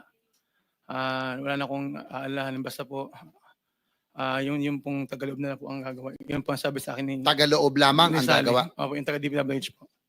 Yung po Bali ang sabi sa akin sayo, ni Sally. ano ang partisipasyon mo? Lisensya lamang? Pinapadala lang po sa akin yung dokumentong pa, pero minsan nga po wala akong natatanggap. Sino ang nagsabing sila na lang ang gagawa? Yun po ay ayon kay Sally po. Sino? Ayon po ay kay Sally ng SIMS po. Sims. Tapos, sino ang kausap nyo ron sa district office na nagsabing sila ng magagawa? Wala po akong direktang kausap sa loob ng opisina, Your Honor. Engineer, D. Alcantara, do you confirm na meron nung parang in-house contracting dito na tinuturo nyo na lang kung sinong contractor? Halimbawa, may kontratista dito. Siyempre, very powerful na ako, Mr. Chair, ang DE. Pag sinabing pahiram na lisensya mo, kami ang gagawa o kung may gagawang iba, ito ba yung nangyayari sa inyo pong district office? Marahil po, Your Honor, kasi po ito pong huli, hindi po ako kausap ng sino mang contractor regarding po dyan sa paggawa po. Wala po akong direct na kausap. Bilanggit nga po ni Mr. Arevalo, wala po hindi po nakikipag-usap sa akin. Ako po kasi, ang paliwanag ko po, after the bidding, ako ano po i-recommend sa akin ng BAC na for approval po, resolution, yun lang po ang pinipirma ko. Mr. Arevalo, sino ang kausap mo sa DPWH? Wala ang kausap ko lang po ay si Sally po. Wala na pong Sino iba. pangalan? Sally Santos po. Sally Santos. Nandito ba? Opo, Your Honor. Yes, Ma'am Sally Santos, kayo po'y pinangalanan. Kayo daw ang kausap ni Mr. Arevalo. Siguro, Mr. Arevalo, bago ko tali si Miss Santos, bakit ka nagtiwala? Ano bang kapalit at ba't ka pumayag na gamitin ang lisensya mo, ikaw, para humarap bilang kontratista kahit na hindi ikaw ang gumawa? Sa takot po, Your Honor, na pag-initan po yung negosyo po namin kasi may mga kontrata din po kami, Your Honor. Kumbaga kahit na kung sinabi sa'yo kailangan na hiramin ang lisensya mo, susunod ka dahil baka mawalan ka baka hindi ka na mabigyan ng kontrata, parang ganon? Tama ba? Hindi lang po, opo, Your Honor. At alam ko po na kung sino po yung mga nasa likod po nun. Ma'am Sally Santos, totoo ba na merong hong in-house contracting sa district office at kayo na lang po ang pumipili kung anong lisensya, kung sinong contractor ang inyong gagamitin bilang haharap on paper doon sa mga proyekto? Your Honor, hindi po. Actually po, Your Honor, si Engineer Bryce Erickson Hernandez, siya po ang nag-uutos sa akin ng humiram ng lisensya. So ako po, pinagpaalam ko naman po sa kanila, nahihiramin po yung lisensya nila. So kapag So ulitin niyo po, ang utos po ni Engineer Bryce Hernandez humiram po, ay humiram kayo ng lisensya sa mga contractor. yes po, kasi po mayroon daw po siyang ibibid ng mga proyekto para sa kanya. Sino po ang gumagawa? Sila po. Sila mismo. In-house nga. Sila po mismo, Your Honor. So itong siguro bago bumalik Mr. Chair, alam ko sumobra na pero andito na tayo, matutumbok na natin. Former D. Alcantara, umamin kayo na may ghost projects kayo doon sa Bulacan, na nakalusot. Tingin nyo ilang porsyento yung ghost? Yung sinabi ko nung isang linggo, may pampamilya kayo at may pang sports. Ilan po yung pang sports na proyekto? Actually, Your Honor, to be honest, wala pong exact number po sa ngayon kasi po hindi na po ako kausap ng mga tao ko po doon at yung iba po ay suspendido na rin po. I just relay po nung unang report sa akin na meron po mangilan-ngilan at unti-unti pong nadi-discover po ito. No? Actually, I don't even know the location, the title, the amount po, Your Honor. So Yun po. lahat pinagkatiwala mo kay Engineer Bryce at kay JP Mendoza. So sila talaga ang may alam ng modus dito sa district office nyo? Nagtiwala kayo ng gano'ng tiwala nyo? Tingin ko po, Your Honor, nagtiwala po ako sa kanila because I'm not even a member of the BAC. No po, basta po nirekomenda ng BAC po sa akin, pumipirma po ako because it's a resolution. Actually, may dagdag ko lang po, para po malaman natin ang katotohanan, may mga project engineer naman po na naka-assign dito na pwede po nating tanong pa, bakit po nakapirma ang project engineer, ang section chief, nang wala po talaga yung project? Yun lang po, Your Honor. Salamat po. Ma'am Sally, magtuloy na rin po tayo. Yes po. So, pag inutusan ka ni Engineer Bryce, nila JP Mendoza, gumamit ng, humanap ng kontraktor, gamitin yung lisensya nila. Para Yes po, po. ano po yung mga proyektong kanilang ginagawa? Itong mga tinatawag na flood control at yung mga ghost projects, kabilang ba ito rin sa yung mga binanggit? Yes po, Your Honor. Almost flood control po siya lahat. Flood control lahat? Yes po. Mga ilan po yung may idea kayo kung ilang porsyente? Narinig mo ba yung pang pamilya at pang sports? Actually po, kailan ko lang po narinig kay D.E. Henry na meron pong ganun. Yung pampamilya, Mr. Chair, sabi ko nga, ito yung totoong proyekto na merong ginawa. Yung pang sports, ito yung walang proyekto totally. Talagang kinukuha. May idea pa kayo sa ganon? Actually po, Your Honor, nagtiwala po kasi ako. Kaya po ako nakapaghiram ng lisensya. Nagtiwala po ako sa dalawang ito. Nagagawin po nila yung proyekto. Sino yung dalawa? Si Engineer Bryce Erickson po at si JP Mendoza. So sila po talaga nagpapalakad. Yes po, Your Honor. Lahat Yung po modus yun. doon, Yes po, Your Honor. sila nagsasabi kung sino magiging kontraktor, Yes po, Your kung Honor. sino yung ihiraman ng lisensya. Yes po. So, maaring gawin yung proyekto o maaring walang proyekto. Yes po, Your Honor. Mga ilan kaya sa tingin nyo yung ghost o yung hindi talagang ginawang proyekto na talagang doble na. Meron ng may kita na sa pagiging kontraktor, doble kasi walang diniliber. Your Honor, kailan lang po lumabas po yung issue na yan? So, ang tagal na po yan.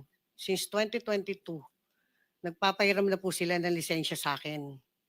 So, ako naman po, nagtiwala po dito sa dalawa na to na humanap po ng lisensya na gagamitin po sa mga proyekto nila.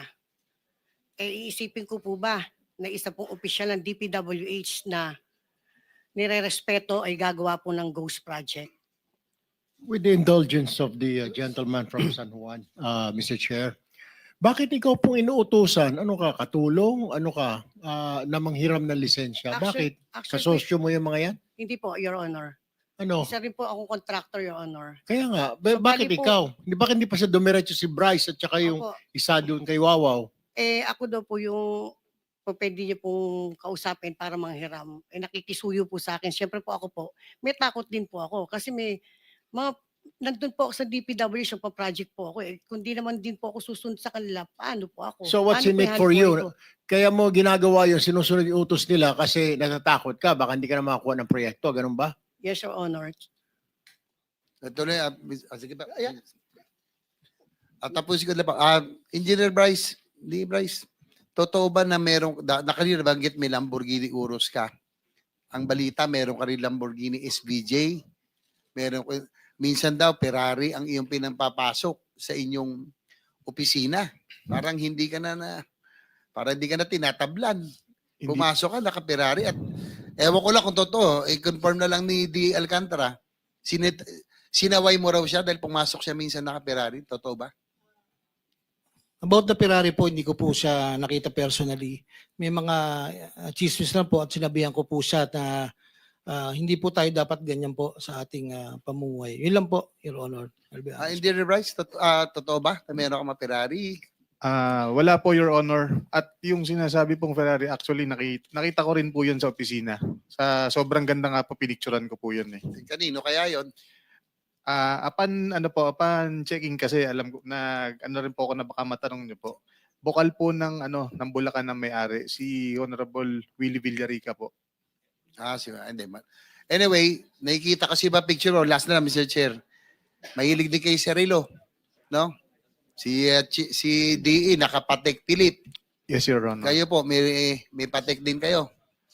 Meron po, Your Honor. RM, meron kayo. RM. Your Honor, to be honest, Huwag nyo na ginagamit yung to be honest. hindi po. Oo Meron nga po ako eh. pero hindi, lang po, yung copy lang po. Ha? Copy. Ano ba yung RM?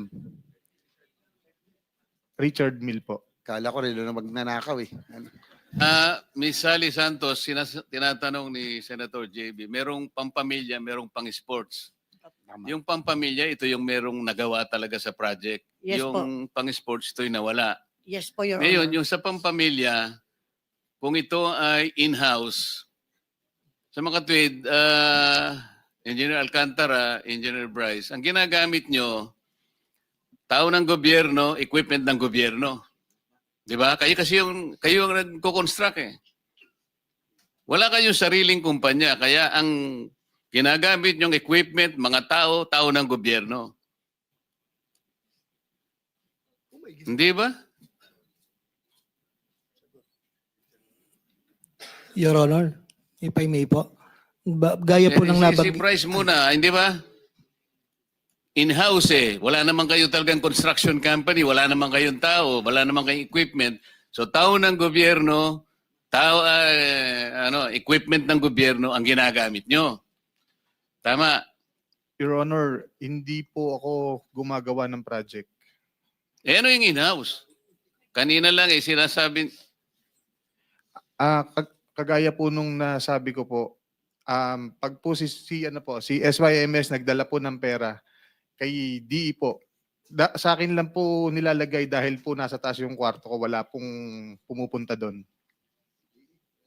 oh, hindi ba? May sasabihin ka? Gusto ko pong Your Honor, Pero yung sinasabi mo kaninang argumento mo, pirma ka lang ng pirma. yes Ang po. mga tao mo lang gumagawa. Yes po, Your Honor. Sinong maniniwala sa iyo na ganun? Ikaw ang district engineer. Ibig mo sabihin, hindi mo man lang naisip, saka dulo-dulo ng isip mo na dapat paminsan-minsan tinitingnan mo yung project? Your Honor, Pirma ka lang ng pirma?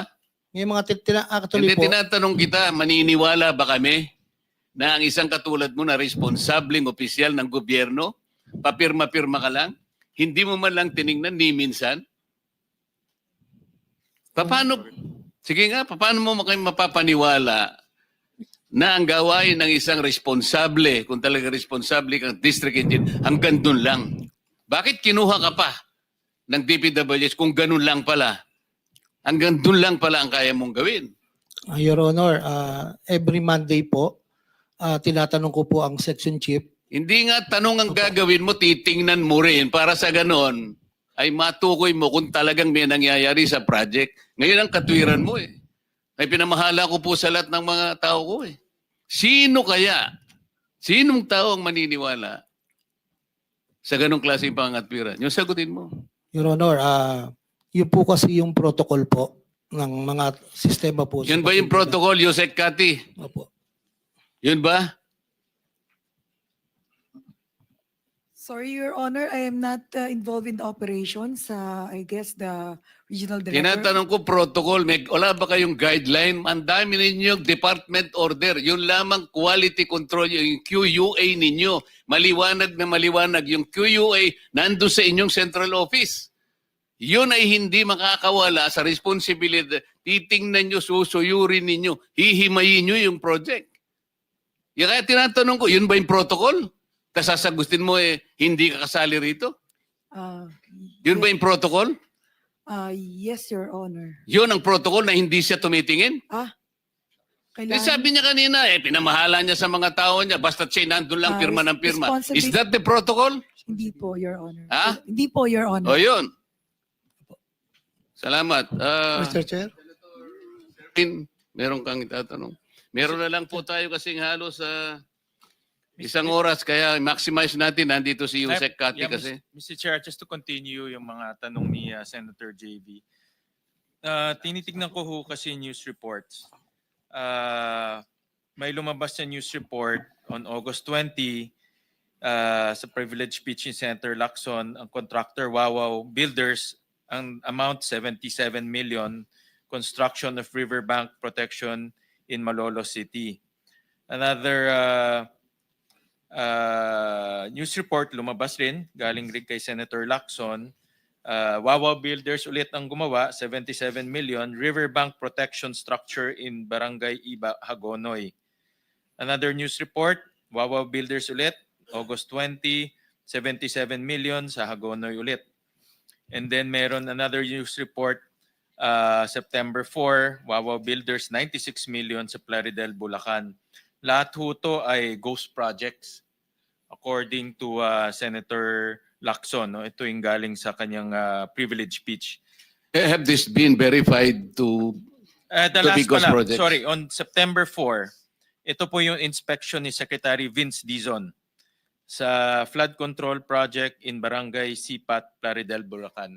No, so, in case Secretary Dizon is validated, he personally went there. So, Mr. Arevalo, on record kayo po ang nakapangalan dito.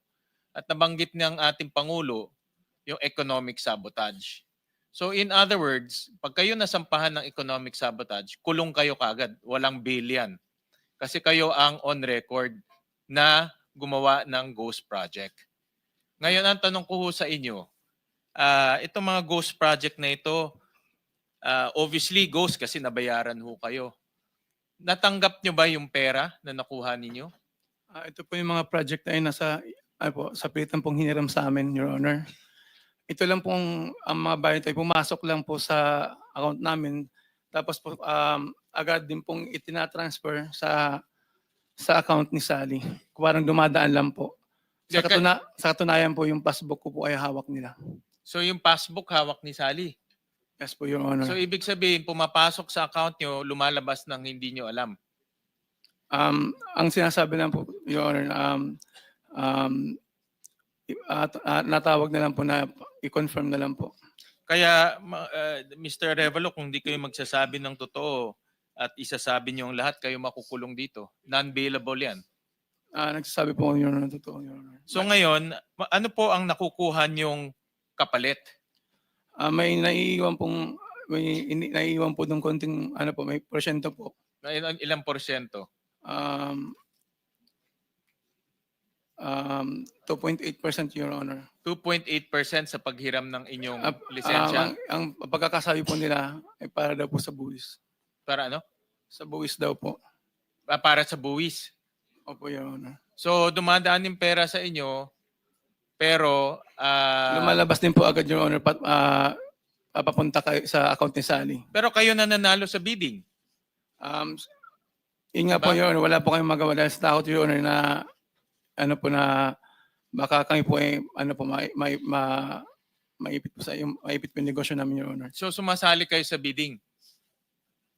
Po, Your Honor, dahil sa takot na rin po, Your Honor, na kaya wala na po kayong magawa, Your Honor. Oo nga, kayo ang sumasali sa bidding. Sinasabi lang po na salihan po, Your Honor. Ano? Sinasabi po na salihan po, Your Honor, ni Sally. Ano? Sinasabi lang po niya na salihan ko daw po yun. Salihan mo? Oo, ni Sally po. At nananalo ka? Di ko na po alam, Your Honor. Sila na po ang may po na hawak ni Your Honor. Si Sally. Ngayon si Sally, Miss Sally, sa Sims Construction, ganun rin. Si Pangulo pa natin on August 20 ang nakakita ng ghost project. Tama So po. ganun rin. Pag nasampahan kayo ng economic sabotage, kulong kayo, non-bailable. Yes po, Your Honor. So dapat magsabi ho kayo ng totoo. Yes, Your Honor. So sino gumawa ho nitong project sa Baliwag, Bulacan? Actually po, ang gumawa po ng project ko sa Baliwag si Engineer Bryce Erickson Hernandez at saka po si JP Mendoza. So in other words, yung ghost project sa Baliwag, Bulacan, ang gumawa ay si Engineer Bryce at si JP Mendoza. Engineer JP Mendoza. Yes, Your Honor. Problema, Mr. Chair? Yeah, go Mukhang hindi nga ginawa. Hindi ginawa. Pero Cumulekta lang. Pero Mr. Chair, Nabayaran, pero nabayaran. mukhang hindi kinekta. Mr. Chair, thank you. Nabayaran. Kasi yan ang ghost project eh. Di ba? Wala pero nabayaran. Senator Win, baka pwedeng pasagutin natin si JP Mendoza kung talaga sila bang gumawa at saka si Bryce, kayo ba talagang gumawa? For that, Mr. Chair, Miss Sally, yung pera na binayad, pumasok sa account niyo, di ba? Yes, Your Honor. Saan pumunta yon? Dinala ko po kay Engineer Bryce Erickson Hernandez yung halaga ng siningil po nila. So kayo mismo nagbigay. Yes po, Your Honor. Kanino niyo binigay? Sa kanila po. Sa Eh, kanya po, ikaw opisina. magkano ang sayo? Yeah. 3% lang po, Your Honor. So 3% ka, mataas ka pa kay Mr. Arevalo, 2.8% lang siya. So katapos-tapusan, siya pala yung makukulong, siya pa yung pinakakonti ang nakuha, ganun ba? Oo, ganun na ho, Mr. Chair. Ganun na. So magkano binigay niyo, Miss Sally, kay Bryce saka kay Mendoza? Actually po, Your Honor, ang madalas ko bigyan ng pera dyan, dali sa opisina niya, kay Engineer Bryce Erickson Hernandez. Mm-mm. Sa rami po ng flood control na ibinid nila, lahat po na yung pinakolekta po nila.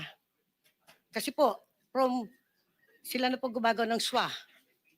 SWA, nagpapapirma po sa project inspector, sila na po lahat yon. Hanggang sa sasabihin na lang nila po, pumasok sa account ko. Dikato ho talaga Yes, Your Honor. ang gumagawa nito kasi sila rin ang tumatanggap ng project para ma-process yung payment at ibinigay nyo personally sa kanya. Yes, Your Honor. Dito rin kay Mendoza, binigay nyo personally. Actually, po, madalas ko pong bigyan ay si Engineer Bryce Erickson Hernandez. Oo. Yeah, Mr. Chair. Kay Bryce, Engineer Bryce, apelido mo Bryce? Hernandez po, Hernandez. Your Honor. Yeah. Yung natanggap mo yung pera galing kay Sally, sinarili mo na lang yun. Wala ka na ibang binigyan? Your Honor, alam po ni Sally yun, binababa niya lang po sa opisina ko yung mga pera, nakakahon po yun, nakasarado po yun. So, sinong binibigyan mo? Actually, hindi ko po binibigay, kinukuha po ni Alcantara sa office ko yun. Ito, Di Alcantara, ganito ha. Lumalabas ngayon na parang pinapalabas ninyo na you are the least guilty. At ito mga tauhan mo ang most guilty. When in fact, ikaw ang district engineer. Yes, Walang mangyayari dyan sa distrito mo na hindi mo alam dapat. Because, ganito, you are the hope, head of procuring entity. Di ba? Yes, sir. Being the head of procuring entity as a DA, ikaw lang ang pwedeng magbigay ng papilis doon sa bangko para matransfer ang pera ng DPWH papunta kay Wawaw. At kay Wawaw papunta doon kay Santos. At pagdating kay Santos, na-ingkas niya, binibigay niya ang pera kay Bryce. Sabi naman ni Bryce, pagdating sa kanya, pinapasa niya sa'yo ang pera. Hindi ako maniwala na ikaw ang pipirma mo, buhay mo yan, nakataya sa pirma mo, tapos sabihin mo sa akin na yung pera na galing doon kay Bryce, hindi nakarating sa'yo? Your Honor, yes po. Kung papayagan niyo po ko, marami po magte-testify po na noong August 3, nung sila po minumura ko, bakit may mga ganyan. Andiyan po ang project engineer, ang mga hepe po, na umamin po sila na sila po ang may gawa niyan. At si JM Ramos po na nakadiskubre. Your Honor, inaamin ko po na may pagkukulang ako dahil ako po ang huling kumipirma. Pero may mga nakapirma po at sinasabi ko nga po, yung pagtitiwala ko po sa mga tao ko, yun po ang naging kasalanan ko nito, Your Honor. So, ibig mo sabihin, wala po akong wala ka talagang natanggap, partisipasyon. Gaya nga po. Sandali lang. Opo. Wala ka talagang natanggap? Yes, Your Honor. It's your word against their word. Yes, Your Ikaw, Honor. may natanggap ka? Box lang po yun. Actually, hindi ko po talaga binuksan ko ano, pero alam po na pera ang laman nun. Pinakuha po Wait, So, yun. pinasa mo doon sa kanya? Senator, Pinakuha niya Yes. po. nasa Mr. Chairman. time ano na tayo kasi I think we need Thank to you, thank vacate the session hall in 15 minutes.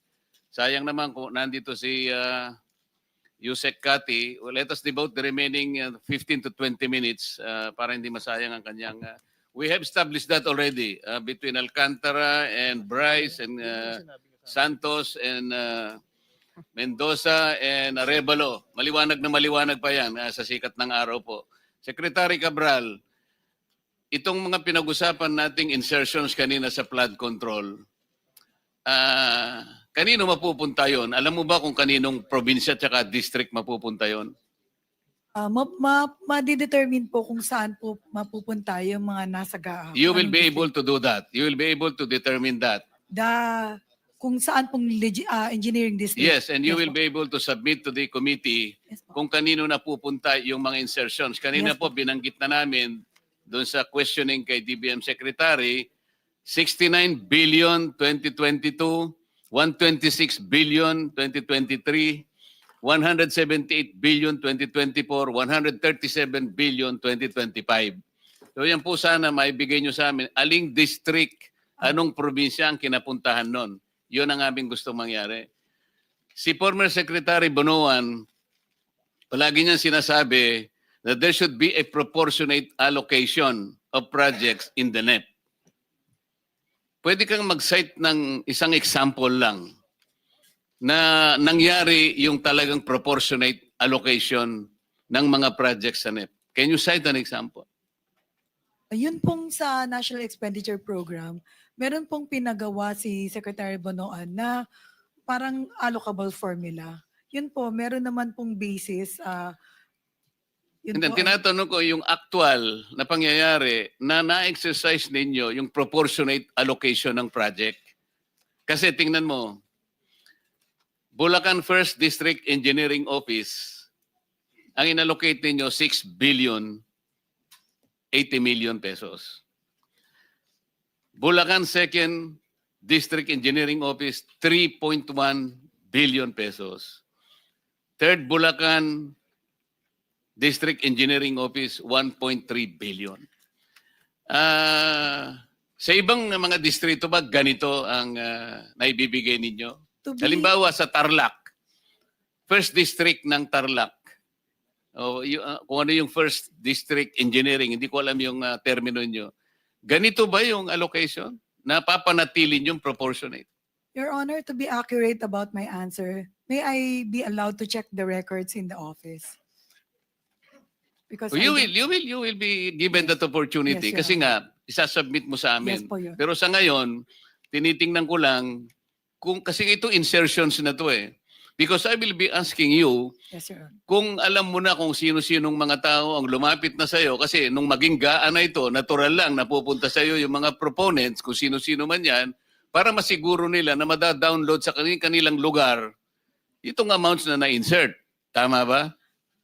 Pag dating sa GAA, dinadownload naman po talaga automatic. Hindi na po kailangang mag-request kung sino man. Basta automatic po na dinadownload sa implementing office, Your Honor. Kung saan po nakalagay yung proyekto na nasa General Appropriations. So halimbawa, yung mga party list kasi, party list representatives, alam mo, kapag naging party list kasi ako, matagal na panahon eh. Ang party list representative, pag nabigyan po kayo ng 150 million, tuwan-tuwa na po eh. Kahit na yung constituency mo, nationwide. Nationwide ang constituency, pero nabigyan ka 150 million, ayos na po yun, tuwan-tuwa na po eh. Pero kanina po, sa presentation ni Representative Toby Chanco, yung ako Bicol, 2-point-something billion. BHW, 2-point-something billion. Party list po yun. Meron po ba kayong record kung ilan po ang allocation ng Sagip party list? Alam po Your niyo yung Sagip, matagal ko pong party list yan. Your Honor, Mr. Chair, pagdating po ng General Appropriations Act, hindi po namin alam kung sino yung mga proponent ng mga lumabas sa General Appropriations Act, Your Honor. Ay, yung nga representative ng ako Bicol, hindi mo kilala? Hindi po namin malalaman, Your Honor, kung Hindi sila nga, hindi mo kilala yung representative ng ako Bicol? kilala po, Your Honor. Na meron siyang 2-point-something billion ayon doon sa testimony ni Rep. Toby Chanco. Hindi po kami nabibigyan ng kopya ng proponent pag General Appropriations Act, Your Honor. Hindi At kayo ano? Hindi po kami nabibigyan ng proponent kung ano po yung sino pong nag-propose niyan during the bicameral, kung sino po yung proponent ng bawat proyekto. Kung saan lang po nakalugar yung proyekto, doon lang po bababa yung mga Bakit yung mga projects ng flood control, halimbawa, wala siyang wala siyang description as to type of flood control. Hindi man lang niya sinabing dike, revetment, floodgates. Nagiging masyado siyang generic eh. Hindi man sinasabi kung anong river system ang involved.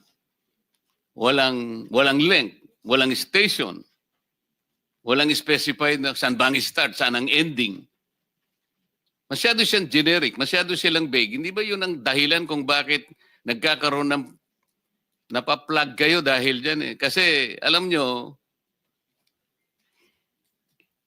hindi pare-pareho po yung tinatawag na morphology ng mga rivers. Alam ko, dapat alam ninyo yun eh. Ano po yung morphology? Yung width, yung depth, yung elevation, yung contour, yung discharge capacity, yung even carrying capacity ng isang river. Ibig nyo sabihin, pare-pareho yung characteristics ng mga river basins. Pero sa paglalagay po nyo, paglilista ninyo ng project, very generic. Eh.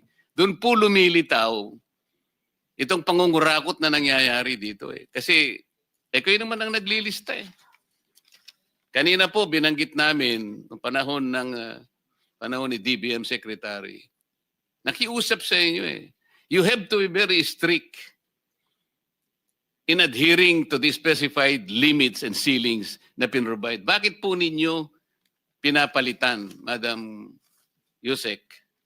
Your Honor, Mr. Chair, the Secretary, former Secretary Bonon, has provided and has discussed this with the operations kung ano po yung mga threshold per PAPS po for program, activities, and projects. Eh di mas marunong pa kayo sa DBM Secretary. Kanina po, inana na po natin ito eh.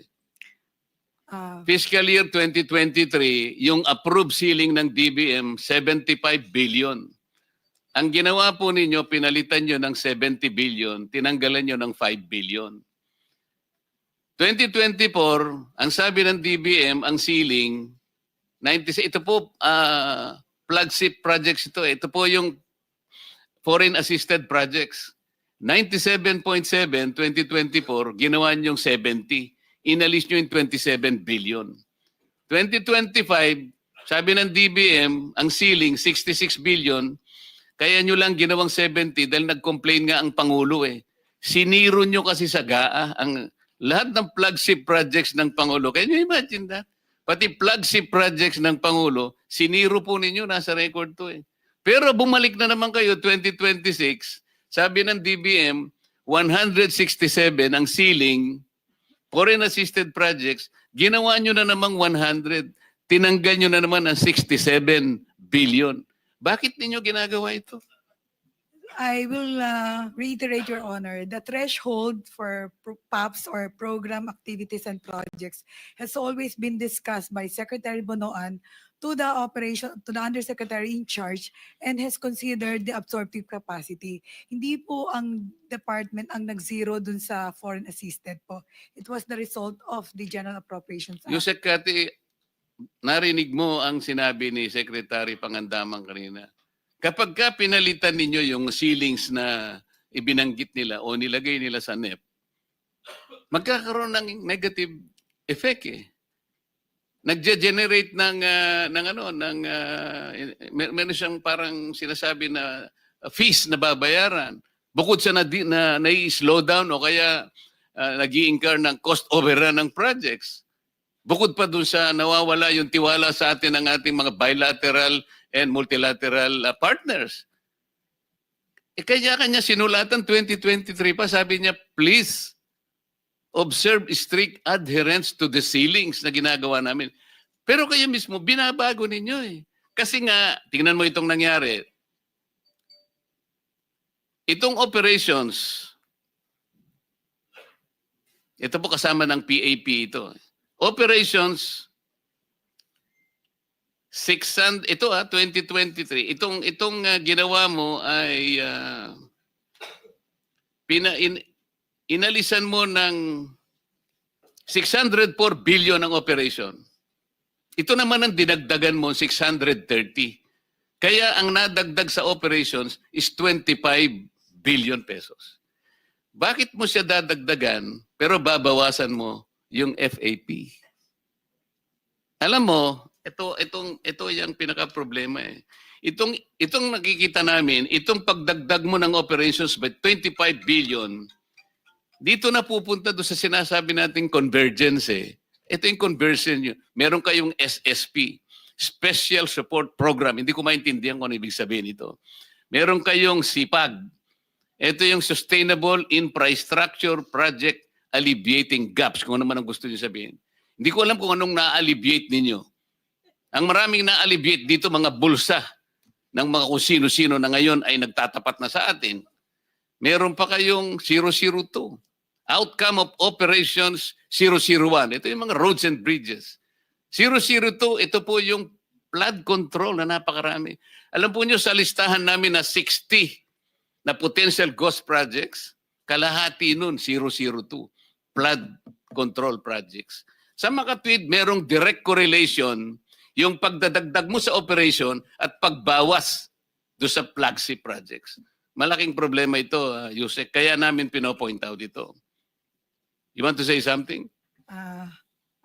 Your Honor, maybe Secretary Bonoan can enlighten us on the threshold that he provides for example, for foreign assisted projects and other programs, activities, and projects of the department. Huwag ka mag-alala, patatawag namin siya. But kayo po yung unang ano rito, kasi kayo po yung USEC sa planning service. Kayo ang PPP at ngayon, pati po yung mga applications, pati lahat ng mga software nasa inyo na. Meron kayong IMS, meron kayong PCMA, meron kayong MYPS, nasa inyo pa yung RBIA, nasa inyo pa yung Highway Density Management 4. Madam Yusek, napakalaki ng responsibilidad mo kung pag-uusapan, paglilista, pagsasaayos, pagmamanage ng mga project. Kaya wag mong isisisi lahat kay Secretary Bonoan sapagkat ikaw ang nandito. At babalikan kita, itong ipinangako niyong PCMA hanggang ngayon ay hindi namin natatanggap, hindi nyo na-install. Huwag ninyong gagamitin katwiran na kailangan meron kaming direct server o kaya kailangan mag-subscribe kami sa satellite. Hindi ko maintindihan yon because ang inyong project engineers, meron silang username, meron silang password. Bakit sila nagagamit nila using the internet? Sila ba merong lahat ay ano? Paano kayo magsasabi ng real time ngayon? Kayo pala hindi nakasubscribe sa satellite. Paano magkakaroon ng real time? Sabi ng inyong mga representatives, it is very costly. Kahit na very costly, kung yun ang kinakailangan para makita natin real time kung yung mga project na gagawa nyo, bakit hindi kayo gumastos? Gumagastos kayo sa ibang pamamaraan. Nasasalaula ang pera ng bayan, pero kayo ayaw yung gumastos sa isang project na matutukoy natin real time. Hindi kami maniniwala na hindi nyo mai-install sa amin ngayon. Nangako ka eh. Sabi mo, dadalhin mo rito yung administrator ng PCMA. Wala na lang tayong time, Madam Secretary. Pati yung binigay mo na database sa Pangulo, yung MYPS, doon mo ibinase. May mali doon sapagkat hindi PCMA ang binigay mo. Ang binigay mo, MYPS. I will substantiate that. Because later, kung meron pang pagkakataon na magkaroon pa ng susunod na pagdinig, ipakikita ko sa iyo yung discrepancy ng mga coordinates. Kaya, iminali mo rin yung sumbong sa Pangulo. Marami yon. So, hanggang doon na muna sapagkat tayo po ay kailangang Mr. Chair. Umalis dito ng Mr. Chair, I asked the permission of the Senate President. Okay, Senator Jinggoy. If we can just extend our hearing up to 2:45 and he readily obliged, allowed us to. So, nakakuha na tayo ng approval, Senator? We can stay up to 2:45. 2:45? Yes. Okay. Thank you for that information. So, you want to say something? Your Honor, the director of the IMS is here. Maybe he can explain because hindi ko masyado pong naintindihan yung mga technical terms nila. So The director of? the IMS po is present. Maybe he can technically What is the explain. name of the director? Director Kawaling. Director Kawaling, kayo isa sa pumunta sa aking opisina noong September 4. Yes, Mr. Chair. At kayo ang nagsabi na hindi nyo kayang install despite the fact na nag-commit ang Undersecretary Cabral na mag-install po kayo dito sa computers ng Blue Ribbon Committee at yung isa po ay sa aking opisina para kapwa tayo magbantay. Yes, sir. Kasi gusto naming tingnan din, bantayan bawat projects. Kasi ako po yung natuwa dahil sinabi nila real time. Talagang real time. Ibig sabihin, pag pinindot mo pala, ilang projects ang dapat nating sa Bulacan, makikita natin. Real time, kitang-kita natin kung tapos o hindi.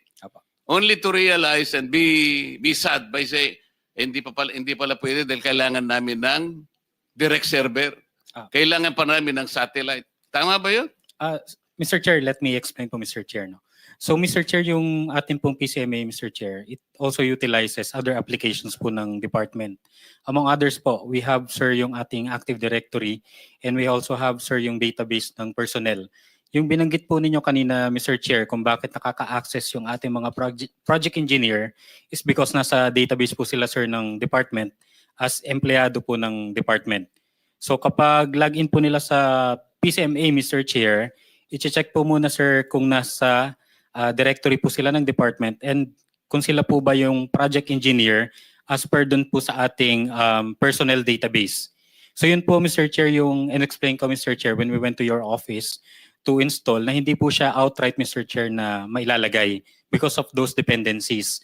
In addition po, Mr. Chair, to clarify also, yung sinasabi po na real-time, Mr. Chair, real-time po siya in a way na kapag nilagay po ng project engineer yung accomplishment or yung progress, makikita po ito sa central office. So dependent tayo kung anong ilalagay ng project engineer. Yung mag-i-encode sa PCMA, tama? Correct po, Mr. Chair. So kung nilagay niya litrato na peke, yun ang makikita Yun po natin. yung lalabas, Mr. Chair. O kaya pala, ito. Apo. Nakakita na tayo ng 2 o 3 certified ghost projects at binigyan pa tayo nga sa opisina ni Yusek Bunuan at Yusek Kati, meron pang 15 na nakita na walang structure. Ibig sabihin ay ghost projects. Sa makatwid, kung ang PCMA specifically ay talagang kahit papano ay nagagamit ninyo, paano nagkaroon ng 3 ghost projects na ngayon ay na-validate na natin at merong 15 na ibinigay sa akin na nakita na evaluate walang structures. Potentially ghost projects. Sa makatwid, ang PCMA, kahit ano pang sabihin ninyo, hindi rin nagagamit kagaya ng objective na gusto nyo sabihin. Kasi ang sabi po ninyo, ang purpose ng PCMA, binanggit ko na ito, Secretary Yusek, ang purpose to provide a centralized, efficient, and transparent platform for monitoring all DPWH infrastructure projects. So sablay. 15 na ang potential ghost projects. So hindi totoo. Functionality, sabi niya, real-time monitoring enables immediate tracking of projects' progress and status. Hindi immediate eh. Kasi inamin po ninyo, nga kayo pumunta, every end of the month lang kayo nag-update. So this is not immediate. Pwede kayong lukuhin ng encoder nyo eh. O Mr. Chair. ilagay muna natin ito. Para Pwede ko kung pong- maaari meron tayo. Pwede ko po i-clarify yun, Mr. Sandali Chair. lang. Meron pa isa. Anong benefit? Anong benefit ng PCMA? Eliminates ghost projects. O kung totoo yung PCMA, hindi sana tayo dapat nagkakaroon ng hearing na ganito, di ba? What are you wanting to clarify? Mr. Chair, yung data po ng PCMA, Mr. Chair, na available po internally sa department, yun po yung real-time, Mr. Chair. Yung data po, Mr. Chair, na nasa website, it's just a subset po, sir, ng data na nasa PCMA. Yun po, sir, yung pinapublish on a monthly basis. So ano yung data na binigay nyo sa Pangulo, sa PMS, na ngayon ay siyang ginagamit doon sa sumbong sa Pangulo? Yung data po, PCMA or MYPS? sir, it's a combination po, sir, Mr. Chair. Ng, Bakit napakaraming maling coordinates? Tinignan ko lang, meron na 15 discrepancies sa coordinates. Why? Mr. Chair, yung data po, Mr. Chair, na nasa sumbong sa Pangulo website is a combination of data from the multi-year planning and scheduling Kaya application nga, units. MYPS nga eh. Apo, Mr. Pinipilit Chair, mo if I na PCMA pero MYPS ang nakikita ko. Kaya nga, merong discrepancy eh. So kahit ang binigay nyo sa Pangulo, may mali. Sa akin lang na analysis, 15 na nga yung nakita ko o higit pa na discrepancy ng coordinates. Kaya hindi mapagbabasihan eh. Kaya gusto naming tumulong. Kaya ako naisip, ang Blue Ribbon, tutulungan na namin kayo eh. Pati kami mag-iimbestiga na rin. Pero kung hindi nyo rin kami mabibigyan, pare-pareho na tayong mabubulag dito na kayo ang dapat naming inaasahan, na kayong humimay sa mga project, wala pala itong puro lang puro lang sa papel ang inyong ang report nyo. Mr. Chair, if I may. Yes, How Senator. accurate is your data? Sir, yung accuracy po sir, depende po sir sa users po sir ng PCMA po. Nagdidepende lang kayo doon? Kung ano po sir yung isubmit sir ng mga project Kasi, engineers po. katulad ng sinabi ni Senator Marcoleta, we have received a lot of reports that there were many errors in the coordinates that you submitted in the Office of the President. Ibig sabihin, are you trying to mislead the President? Yung mga pinuntahan yung mga in-inspection yung mga lugar sa Bulacan, hindi pala yun ang dapat niya puntahan? You are trying to mislead the President. Totoo yun. Totoo yun. Kamukha yung pinunta niya sa Kalumpit, nagsimula yun 2021. Oh. Yun ang sinasabi namin na even the Office of the President was misled by you. Hindi ko alam kung talagang gusto nyong gawin yun o sa pagmamadali ninyo. I don't know. Kaya dito lang natin inaayos lahat ito. Pati Pangulo ng Pilipinas, niloloko niya na. You are trying to mislead the President of the Philippines. Inuulit ko, yung mga pinuntahan niya, hindi niya dapat puntahan yun. Yung mga dapat niyang puntahan, dapat alam nyo. Kung ano yun, dapat, di ba may geotagging kayo? Oh. Why are you trying to mislead the President? Sir, can I clarify po, Mr. Chair? Yung nasa sumbong sa Pangulo website po, ang combination po yun sir ng data ng MIPS and PCMA. Yung accomplishment po sir na reported ng project engineers, yun po sir yung galing po ng PCMA. Yung planned location po, Mr. Chair, ng projects, yun po yung galing po sa... It doesn't matter now because I myself took the trouble of looking into it randomly. May 15 na akong nakita na mali ang coordinates. So mamimislead ng Pangulo, gusto niyang puntahan doon. Ang pinakita nyo ganito, alam mo, point something lang, mawawala na yung sa coordinate, napaka-importante nun eh. Halimbawa, kung ikaw sumasakay ka ng helicopter, ako naman palagi sumasakay nung nangangampanya kami ni Senator Sherwin kasi wala akong helicopter. Kailangan ng coordinates, kung hindi kami makakarating sa pupuntahan namin. So, ang daming mali. Yun ang sinasabi. Nagre-rely lang ang Presidente sa inyo, sa data na isasubmit ninyo. Correct? Kayo, yung data na kinukunan ninyo, hindi nyo vina-verify yung accuracy ng data na yon. Kaya kung ano-ano binibigay nyo kay Presidente. Mga And the most important, Senator Jinggoy, they're only completely relying on the encoders on the ground. Yung mga inyong project engineers. Kung anong ilagay nila doon. Walang sila lang eh. Kasi ang dami nito. Let's say, pinag-uusapan natin ngayon, 10,000 flood control projects. So, you are totally dependent on the report. So, yung area niya, bahala siya. Kung ano yung ilagay. Paano niyang mai-upload yun using the internet only? Nagbe-verify kayo once a month. Once a month. Pagkatapos sasabihin nyo dito, real time. Huwag nyo kaming imi-mislead. Ako naman napabilib nyo nung una. Kaya sabi ko, paki-install nyo nga para tulungan namin kayo na magbantayan tayo. Gusto namin tumulong talaga eh. Paano magiging real time? Once a month. Mr. Chairman. Yes, Senator. But Alam mo, Director Kawaling, nagpapakita lang ito talaga lahat na hindi kayo masyadong seryoso sa inyong ginagawa. Dahil alam nyo, kung kayo sa military, nagbigay kayo ng maling grid coordinates, tapos nag-request kayo ng call for fire.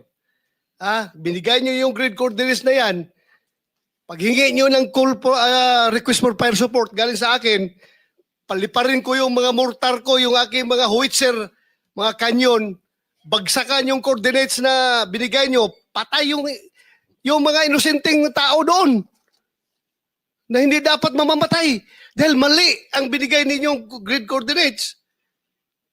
Patay. So, hindi nyo alam yung ganung mga consequences na mali pala yung ginagawa niyo. Thank you, Mr. Chair. Mr. Chair, if I may. Yes, Tapos Senator. na kayo dito kay Kawaling tsaka kay Asik Cabral kasi I was out for lunch. Kung pwede na ako magtanong dito sa Wawaw, if I may. Total, meron pa naman 15 minutes o 20 minutes. Okay, proceed, Senator. Wawaw, nung last hearing, lagi ka nakatungo na pag tinatanong ka ng mga senador. Ngayon, mukhang Yes, Your Honor. wala ka na binabasa. Mahihayin lang po tayo, Your Honor. Aminin mo, ewan ko, natanong ng aking mga kasamanto. Are you the real owner? Yes po, Your Honor. O dami ka lang? Ako po may-ari, Your Honor. Ano? Ako po mismo may-ari, Your Honor. Ako po may-ari. Ikaw ang may-ari. Anong trabaho mo bago ka pumasok sa construction company? Nasa ano po, Your Honor, nasa liaison officer na po talaga, Your Honor. Liaison officer ka ng? Construction lang po. Anong construction company? Sa ano po, Your Honor, sa ninang ko po. What is the name of the construction company that you worked for? Rosan Builders po. Rosan Builders po. San? Rosan Builders. Rosan? Opo. Anong unang posisyon mo sa Wawaw? At paano ka nakapasok doon? Ikaw, is this a sole proprietorship? Yes po, Your Honor, sole proprietorship po. So, in-appoint mo yung sarili mo para maging general manager. Ganun ba? Ako po nag-apply ng DTI noong 2017, Your Honor. Nag-apply ka? Ng DTI po. Ano ang naging daan para sa iyo na mapunta sa pinakamataas na posisyon sa Wawaw? Did you designate yourself? At sino yung mga, aside from you? Pag-sol po. Pag-sol po ako. Hindi, magkano yung paid capital mo dyan? 2017 po is 9 million, Your Honor. Ano? 9 million po. 9 million? Opo. Okay. 9 million lang. 2017 po, opo. 2017. Okay. Pag-usapan natin 2022 hanggang 2025. Magkano na yung kontrata na kukuha mo sa DPWH?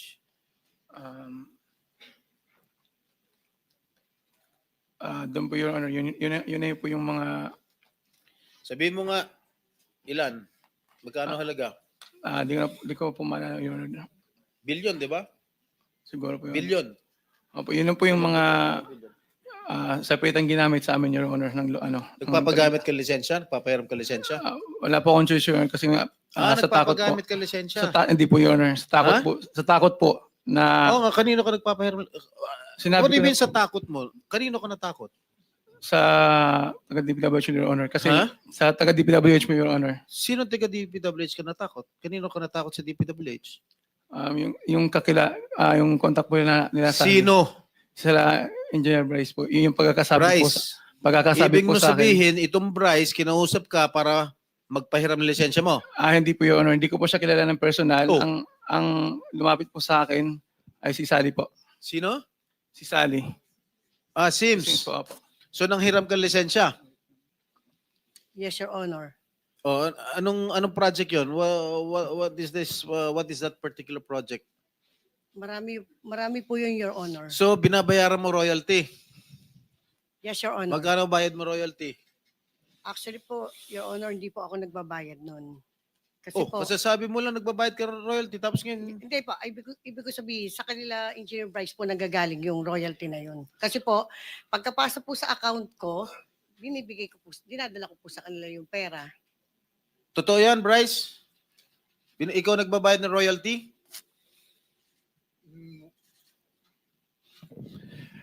Your Honor, yung pinabibigay... I am asking you. Answerable by yes or no? Hindi po, Your Honor.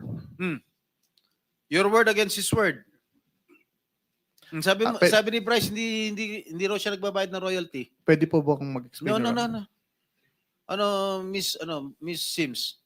Inaawas na po yun, Your Honor. Binibigay mo personally kay Bryce? Yes, Your Honor. Ilang beses? Maraming beses, Your Honor. Tuwing nanghihiram ka ng lisensya sa Wawaw, anong category ng construction mo? Wawaw? Sa ngayon po, medium A po, Your Honor. Medium A po. A lang. Medium? A lang po. A. Ano ba yung level nung pag medium A hanggang magkano lang yung contract price mo? Pwede sa DP. Yusek Cabral, answer me.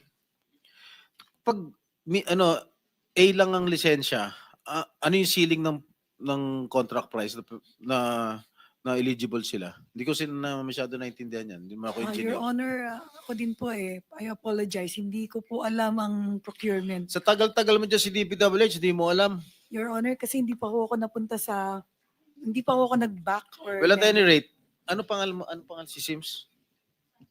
Sally Santos po. Sally. Okay, Yes, Your Madam Honor. Sally. Yes, Your Honor.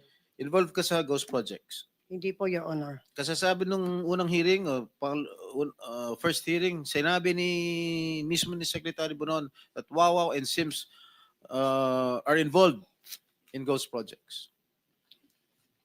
Pero hindi po ako gawa nun, Your Honor. Yung Ano, post project. Hindi po ako gawa. Ginamit lang po yung lisensya ko. Ginamit mo lisensya niya, tapos No. ikaw nagpapahiram ka rin lisensya. Actually po, Your Honor, in 2022, hindi pa po ako pwede doon yung category po ng license ko. So, ang nangyari po doon, nagpahanap po sa akin si Engineer Bryce ng lisensya, which is ang napili ko po, sila Wawaw. Ikaw ba may-ari ng Sims? Yes po, Your Honor. Anong sole proprietor din? Yes, Your Honor. Sold din? Yes Magkano po. kapital mo? Nung 2021, Your Honor, nasa 1 million lang po yun. Kasi maliit lang naman po yung... 2021 at 1 million Apo. capital. Yes po. Pero Magkano ang kontratang na-award siya ng DPWH? actually po, Your Honor, maliliit pa lang po yun. Magkano? Huwag kang magsinungaling dito. Hindi po, Your Honor. Hindi po ako nagsisinungaling. Magkano? Minsan po, Your Honor, sa MPB po, may 1 point something. 1.5, 1 million. Ganun po, Your Honor. 20? Mula 2022 hanggang 2025, Yes, Your ang Honor. in-award sa'yo ng DPWH, approximately 931 million. Yes, Your Honor. Will you refute that? Or will you admit it? Hindi ko pa po naano kung magkano po lahat, Your Honor.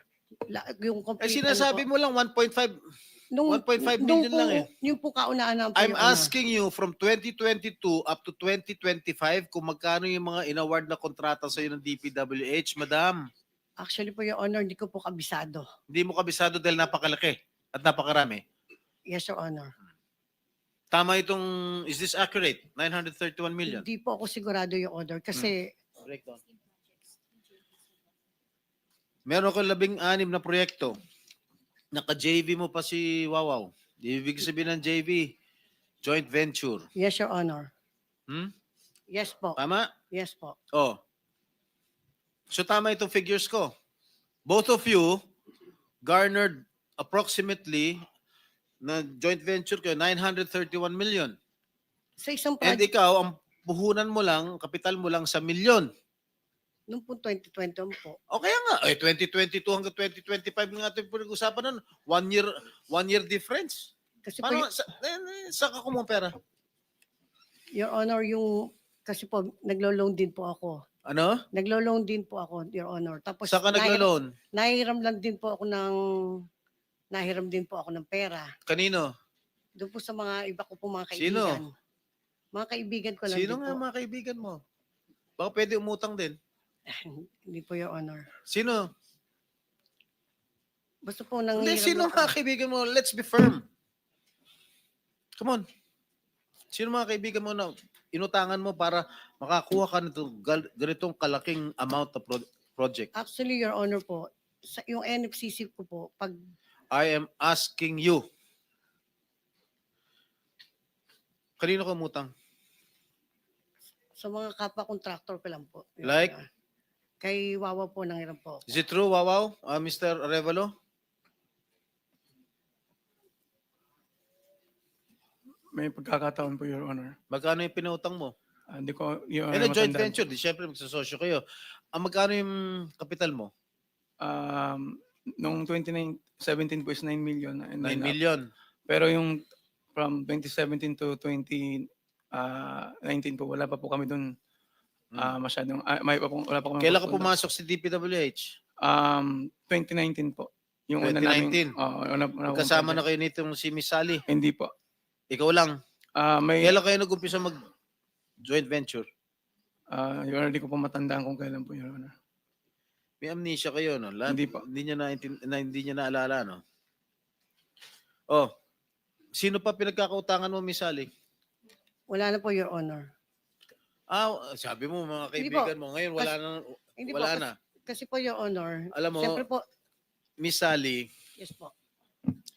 you better give me a good reason why I should not cite you in contempt. Come on. Give me a good reason. Galit ang mga tao sa mga nangyayari ngayon dito sa atin. Give me a good reason why I should not cite you in contempt. Ilahad mo. Sino ang contact mo sa DPWH? Actually po si Engineer Bryce Erickson Hernandez po. Anong binibigay mo sa kanya? Yung ano po, yung ginagamit po yung lisensya ko. Yung Saan niya ginagamit ang lisensya mo? sa ano po, DPWH po. Yung po mga project po niya. So, pinagagamit mo lisensya mo kay Bryce. Yes po, Your Honor. Bryce, ano ang masasagot mo? Kagaya nga po nung sinabi ko kanina, Your Honor, si Sally po, pagka nakakolekta, dinadala po sa office ko yung mga pera, nakabox po, nakasil po siya lahat. Hindi ko po ginagalaw dun yon at pinakukuha po ni boss sa opisina ko. Sino si boss? Boss Henry Alcantara po. Magkano binibigay mo, Miss Sally? Your Honor, marami po. Minsan po 245 million. In cash? Yes, Your Honor. Dinadala mo yung 245 million sa DPWH, sa opisina sa DPWH? Actually, Your Honor, putol-putol po yun. Minsan po 100. Even though, 100 million? Yes, Your Honor. Ano yun? Ilang maleta yun? Saan Nasa- mo nilalagay 100 million? Nasa box po, Your Honor. Isang balikbayan box? Hindi magkakasya yun. Hindi po, marami pong boxes po, Your Honor. Anak ng pating, hindi ba nakikita ng mga empleyado ng DPWH may dala-dala kang kahon na palagay ko, I assume alam nila na pera yun. Yes po, Your Honor. Nakikita po nila, sigurado po ako yun. This is outrageous. Mr. Bryce, Yes, Your Honor. alam mong pera yun? Yes po, alam ko Teka, po. bakit nagkakahalagang 200? I-breakdown mo nga, Miss Sally. Bakit 245 million na installment? Minsan po ganun. Hindi, magkano ang pinakamalaking sa isang araw? Magkano ang pinakamalaking delivery mo doon sa DPWH? Hindi po kasi pare-parehas, Your Honor. Yung pinakamalaki lang. Gusto ko malaman. Sandali lang. Para medyo linawin, Senator Jinggoy. Ilang projects bang pinag-uusapan natin dito? Actually po, marami po yun. Hindi nga, bigyan mo kami ng estimate lang. Ilang projects bang pinag-uusapan? Minsan po kasi nakakakolekta na po sila ng 90%, 80%. Tapos, kukumpitin ko po yun. Ano po, Hindi kasi tinatanong ni Senator Jinggoy, bigyan mo kami kanya ng dahilan kung bakit hindi ka dapat ma-cite in contempt. Tama naman siya. Opo. Ganito na lang para madali, ano? Meron na na-establish na ghost projects. Halimbawa, itong dito sa Barangay Birhen de los Flores, Santa Barbara, Tiaong, Baliwag, Bulacan, ano? At saka itong dito sa Bocaue River, Igulot Section, tributary, ano? Ano na ito, verified na eh. Itong dalawa, i-verify siguro, pero parang ghost projects na rin.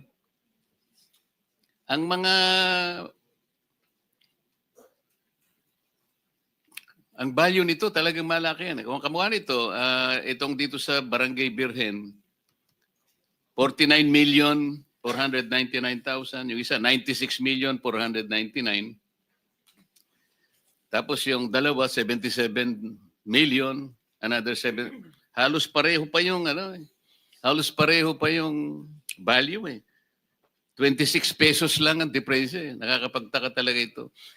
So dito sa apat na proyektong ito, ito ghost ito eh. Magkano ang napunta sa inyo? Actually po, Your Honor, 3% lang po yun. Yung royalty. 3% ang nakuha mo, di ba? Ngayon si Mr. Arevalo, 2.8%. kung ito'y ghost projects, pag tiningnan mo to, mahigit halos 300 million ang pinag-uusapan dito eh. Kung 3% ka lang, 2.8% si Arevalo, napupunta yung karamihan nito. Kanino napupunta? Senator Jinggoy, ikaw na. Nawala to rito, singit ka kasi nasingit eh. Bumabawi ka talaga. De, pero importante yung direksyon niya. Kailangan malaman kanino napunta talaga yung pera. Sige, boss. Ang tanong ko kanina, ano yung pinakamalaking amount na dineliver mo sa isang araw sa DPWH? Ang alam ko po is nasa 240. Sa isang araw? Saan mo putol-putol yan? Ay, di po. Pwede ko po ba makuha yung listahan ko po para... Hindi. Siyempre, alam mo na rin yun. 240 million sa Apo, isang araw. minsan po- Nakapag-deliver ka. Apo, minsan po kasi putol-putol. Minsan na 145 tapos 100. So, ibig mo sabihin, it's more than 240 million. Am I right? Am I correct? Yes po. So, in totality, magkano na-deliver mo sa DPWH? Actually po, aawasin ko lang po. Just give me a ballpark figure. Kasi, syempre sumusulat ka, ito para kay Bryce, et cetera, et cetera. Syempre may record ka niyan. Hindi posible naman wala ka record. Laking halaga niyan. So, in totality, magkano yung na-deliver mo? Kasi po, depende po yun, Your Honor, dun sa Minsan po, sa 10 project, total ko lang po yun. Tapos aawasin ko lang po yung... Hindi, sinabi mo kasi you delivered 245 million in one day. Yes, Your Honor. Ilang boxes yun? Marami po. Ano yun, balikbayan box? Hindi po. Mga boxes lang po ng mga noodles, mga ganun, mga piatos, kung ano. Di mga 200 kahon yun kung... Actually po, Your Honor, sa 245, inahati ko lang kasi hindi ho pwedeng isang bulto. Minsan na yung sa 245, 100, tapos susunod na mga araw, 145. Mga ganun po. So, dun sa loob ng 3 taon, just give me a ballpark figure. May 1 billion ba na bigay mo? Sa isang araw po? Sa 3 taon. From 2022 to 20, as we speak. Meron naman po siguro. Meron naman po. Wow. 1 billion. Pag po pinagsama-sama po, Your Honor. Pag pinagsama-sama po yung collection po. Kaya nga. So, lahat yun nabigay mo kay Bryce? Yes, Your Honor. I'm just assuming. Siguro, Bryce, yan yung mga pinapatalo mo sa casino, no? Your Honor, kaya pa ng sabi ko kanina, ang nagpapalaro po sa amin na yung boss ko, pera niya po ang ginagamit. I'm not defending Mr. Alcantara, no? Just common sense lang, ano? Common sense lang. Bakit niya pahiram yung pera sa'yo para maglaro? Your Honor, dumating po kasi yung time ng 2023 na nanalo po kami ng malaki sa Resorts World. Kaya po, tama po yung sinabi nyo, naban po kami doon, kaya lumipat po kami. So kayo lumipat? Sa Soler po. Bakit kayo naban ulit? Kasi nanalo po kami. Oh, nanalo lang kayo, naban na kayo? Opo, Siguro Your- ilang milyon ang pinanalo nyo. Totoo Hindi po. naman ganun ang nasagap ko eh. Nagmamoney launder kayo eh. Hindi po, Your Oh. Honor. Nagdideposito kayo ng cash sa cashier dun sa Resort World. Maglaro kayo, pag nanalong konti, withdraw nyo. No? Minin, Hindi po, Your Honor. alam mo, huwag ka na magsisinungaling. Total naman, yung motion ba ni Senator Erwin, which I seconded, ano yun? Is it applicable right now? Is it going to be enforced after this hearing? Yeah. All right. Oh, Miss Sally, ikaw lang talaga may-ari ng Sims? Yes, Your Honor. So sino-sino pa yung hiniram mo ng pera aside from Wawaw? Sorry, Your Honor. Actually po kasi syempre, meron na rin po kasi ako naipon. Tapos, Your Honor, nag-loan din po ako sa IAS noon. Sinala ko po. Nag-loan po ako sa IAS. Hiyas? Yes po. Nag-loan po ako na ng... Magkano yung loan mo? Nasa mga 7 million po. 7 million. Yes. But yung project mo, Pa. pero yung mga project mo, billion. Eh, How can you do that? Your Honor, hindi naman po ako namumuhunan po yung mga milyon na yun, Your Honor. Kasi po, yun po, hiniram lang po yung lisensya ko. Sila, Engineer Bryce po, yung gumagawa po ng mga proyekto na yun. Wala po akong kakayahan na mag-produce po ng ganong kalaking halaga na bilyon, na gano'n. Kasi sila po ang humiram ng lisensya. Okay. Sila po yung namumuhunan, hindi po ako. Ilan ang empleyado mo? How can you finish a project? Kadami-dami mo project. Kahit mag-joint venture pa kayo ng Wawaw. Ilan ang empleyado mo? Ilan ang construction workers mo? Actually po, Your Honor, mga 10 lang po. 10. Your Honor, sila Ha? na, actually, 10? Your Honor, sila naman po yung nagsasabi Hindi. 10 lang ang empleyado mo. Opo, Your Honor. Kasi hindi naman po ako kumukuha ng project, Your Honor Sila po ang gumagawa. Sila po nagsasabkon. So itong Bryce ang humihirap, ang gumagawa lahat. Yes po, Pinapahiram mo lang yung lisensya yes, mo? Your Honor, pinapahiram ko lang po sa kanila. Lahat po na yun, sila po nagpapagawa. Sila po So kumuha ng mga hindi mo tao. alam kung ghost o substandard. Actually, Your Honor. Kaya ikaw nasisira. Yes po, Your Honor. Actually po, Your Honor, nagtiwala lang po ako sa kanila Yun ang mali mo. Nagtiwala ka, pinahiram mo yung lisensya mo, hindi mo alam kung ghost yun o hindi, o substandard man yan o hindi, ikaw napuputukan. Kaya nga po, Kasi Your pangalan mo. Kaya nga po, Your Honor Kaya po pinagkatiwala ko po sa kanila Iniisip ko po, sila po ba gagawa po ng ghost? Nasa DPWH po sila. Sila po mga hepe. Kung ganyang kagarapal ang mukha niyan Kaya, Anyway, Mr. Chair. Mr. Chair, yeah. Mr. Chair, just to follow up, Ms. Sally, isabit mo nga sa committee lahat ng mga projects na supposedly ibinid out ng DPWH kay Wawaw at kayo nag-subcon, di ba? Pero sinubcon niyo ulit kay Bryce, di ba? Bigay niyo sa amin listahan na 'yon. sige po, Your Ilan ba 'yon, more or less? May 100, may 200, 200. 'Di ba kasi ang modus operandi, si Wawaw magbibid, ibibigay sa inyo tapos ibibigay nyo kay Bryce, 'di ba? Ilan yung proyektong ganun? Magsasabit po ako, Your More or less Honor. lang, 100, 200, 500. Kasi po itong 2025 po, Yan, 2025, yan, bago lang yan. po, yung 2025 po, So ibig sabihin, even this year, tuloy pa rin ang ligaya. yung 2025 po, 24 po, alam ko po 24 po yung 24 na project. Magkano flood halaga? control po. May 77M. Hindi, magkano halaga dyan? Ay, wala po. Wala? Wala po. Tinandaan ko lang. 2025 yan? Yes po, Your Honor. Sa 2024, i-dictate nyo na ho. Teka lang po. Ano lang, Dictate nyo na. 20, May kodiko kayo. 16. 16. Yes po. Okay. And then, submit nyo na lang sa amin yung detalye niyan. Sige po. In the same manner kay Mr. Arevalo, submit nyo sa amin lahat ng mga projects na nanalo kayo pero sinubcon nyo kay Miss Sally. Yes, Hindi po. Okay, we have 2 minutes left. Last One question. minute, Senator Jinggoy. 30 Mr. seconds, Diskaya. Senator. Mr. Diskaya, or kung sino sa inyong mag-asawa pwede sumagot.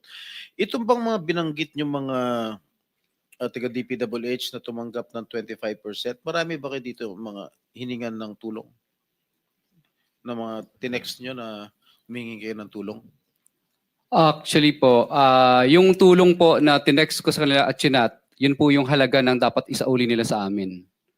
Opo, na balanse pa po. Iba kasi yung pagkakaintindi ko sa mga text mo ron sa mga ibang pinag-text nyo ng messages, wala ka na raw pera sa bangko, na-freeze na raw yung pera nyo sa bangko, kaya nangihiram kayo ng 30 to 40 million pambayad sa abogado. Am I correct?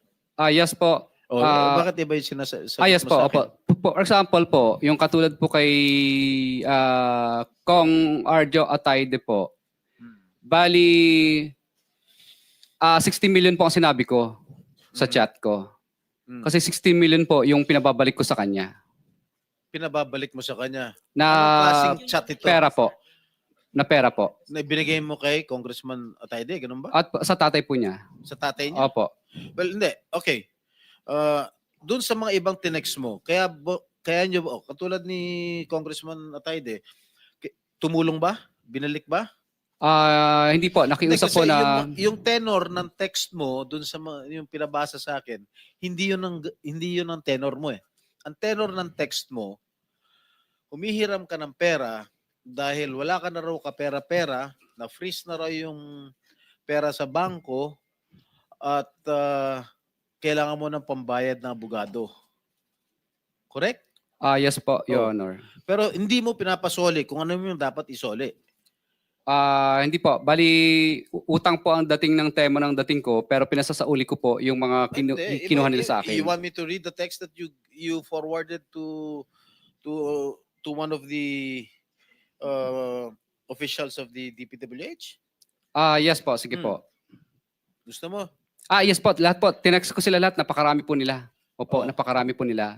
Hindi ganun ang tenor na pinababalik mo yung pera. Ang sinabi mo dun sa text na yun, wala ka ng pera. Ibig sabihin, kung hindi ba sila tumulong sa'yo, idadawit mo sila rito. Hindi po, I'm hindi not po. defending them, ha? I'm not defending them, ha? Mr. Chair, ano po, bali ang ginawa ko po, lahat po itong mga gumamit po sa amin, tinext ko. Tapos, gusto ko lang pong malaman sa kanila na kahit isa po sa kanila ay walang tumutulong sa amin ngayon at kami po ay kinukutya ng buong publiko. Kaya tinesting ko lang po sila kung maaasahan po ba sila. Dahil nung panahon po na ginagamit nila kami, patuloy po kaming bigay ng bigay po sa kanila. So, mapapasin niyo po, kahit isang reply, nagtataguan lahat, hindi nila kami binilikan. Hindi naman po namin talaga kailangang mangutang sa kanila. May pera pa naman po kami. Pero tinasting ko po sila, sabi ko, ganito pala itong mga manggagamit na to. Nakakasama ng loob. Mabuti pa, tawag dito, mas mabuti pa na, pangalanan ko na lang sila. Dahil una, ginamit nila kami, pero sa panahon ng kami naman ang nangailangan, talaga namang pinabayaan po talaga nila kami o hindi sila malalapitan. At katunayan, iba po doon sa mga tinat ko, may mga, undelivered, obligations. Okay, we have overshoot our time limit. I'm sorry, lumampas na po tayo ng about 3 minutes. Kailangan po nating mabakate yung area for our session by 3 o'clock. Anyway, we will have another 30 seconds. Thank you. Thank you, Mr. Chairman. Ms. Asali Santos, ibig mong sabihin, yung nakuha mong pera na bayad sa'yo, binawasan ng 2.8% ni Wawaw. Tapos, binawasan mo ng 3%, ibig sabihin 5.8%. Ay, hindi po. Hindi lang, 5.8% ang nabawas sa pera. So, ibig mo bang sabihin, 94.2% of the total project cost, dinideliver mo kay Bryce? Your Honor, siya po, nagtatransfer po sa akin na awas na po niya yung royalty niya. Kaya nga, Tapos po, pagka-transfer niya po sa account ko, binibigay ko na po yun kay Engineer Bryce. so meaning, Hindi po, napakalaging halaga nung total project cost na pupunta sa bulsa dahil nga, yun nga, bawas lang ng 3%, 2.8%, 3% sa'yo, 5.2%. So 94.2% of the total cost na ibulsa ninyo. Kasi binigay nyo kay Bryce. Hindi po. Your Honor, pag po ako po ang hiniraman na lisensya, nilelesan ko po ng 3%. Pag nanggaling po kay Wawa, 2.8 lang po, papunta po sa kanila. Ganun. Oh, so mas malaki pa pala. Hindi lang 94.2%. Galit na galit tayo dito sa Diskaya na 25% yung kanyang binibigay na SOP, sa inyo pala, 90 plus nagiging SOP. 90 plus, 95% nagiging SOP. Hindi po, Your Honor. Hindi po. Okay. Yun na nga. Kasi pagkuha mo ng pera, bawasan niya, bawasan mo, turnover mo kay Bryce. Thank you, Mr. Chairman. Salamat. Okay, thank you very much. I think that was established already. Ms. Santos, yung sinasabi ni Senator Sherwin, padala mo rito. Yes, Your I think Honor. that's 2022 to 2025 para makita natin yung mga naging projects nyo, magkanong kinita nyo, at lalong-lalo na magkanong kinita nila. Okay. So, we'll be having our next meeting on Tuesday. That is September 16. Thank you very much for all the resource persons who attended today. You will be returning on the same day next week under the same oath. Thank you very much. Session is suspended.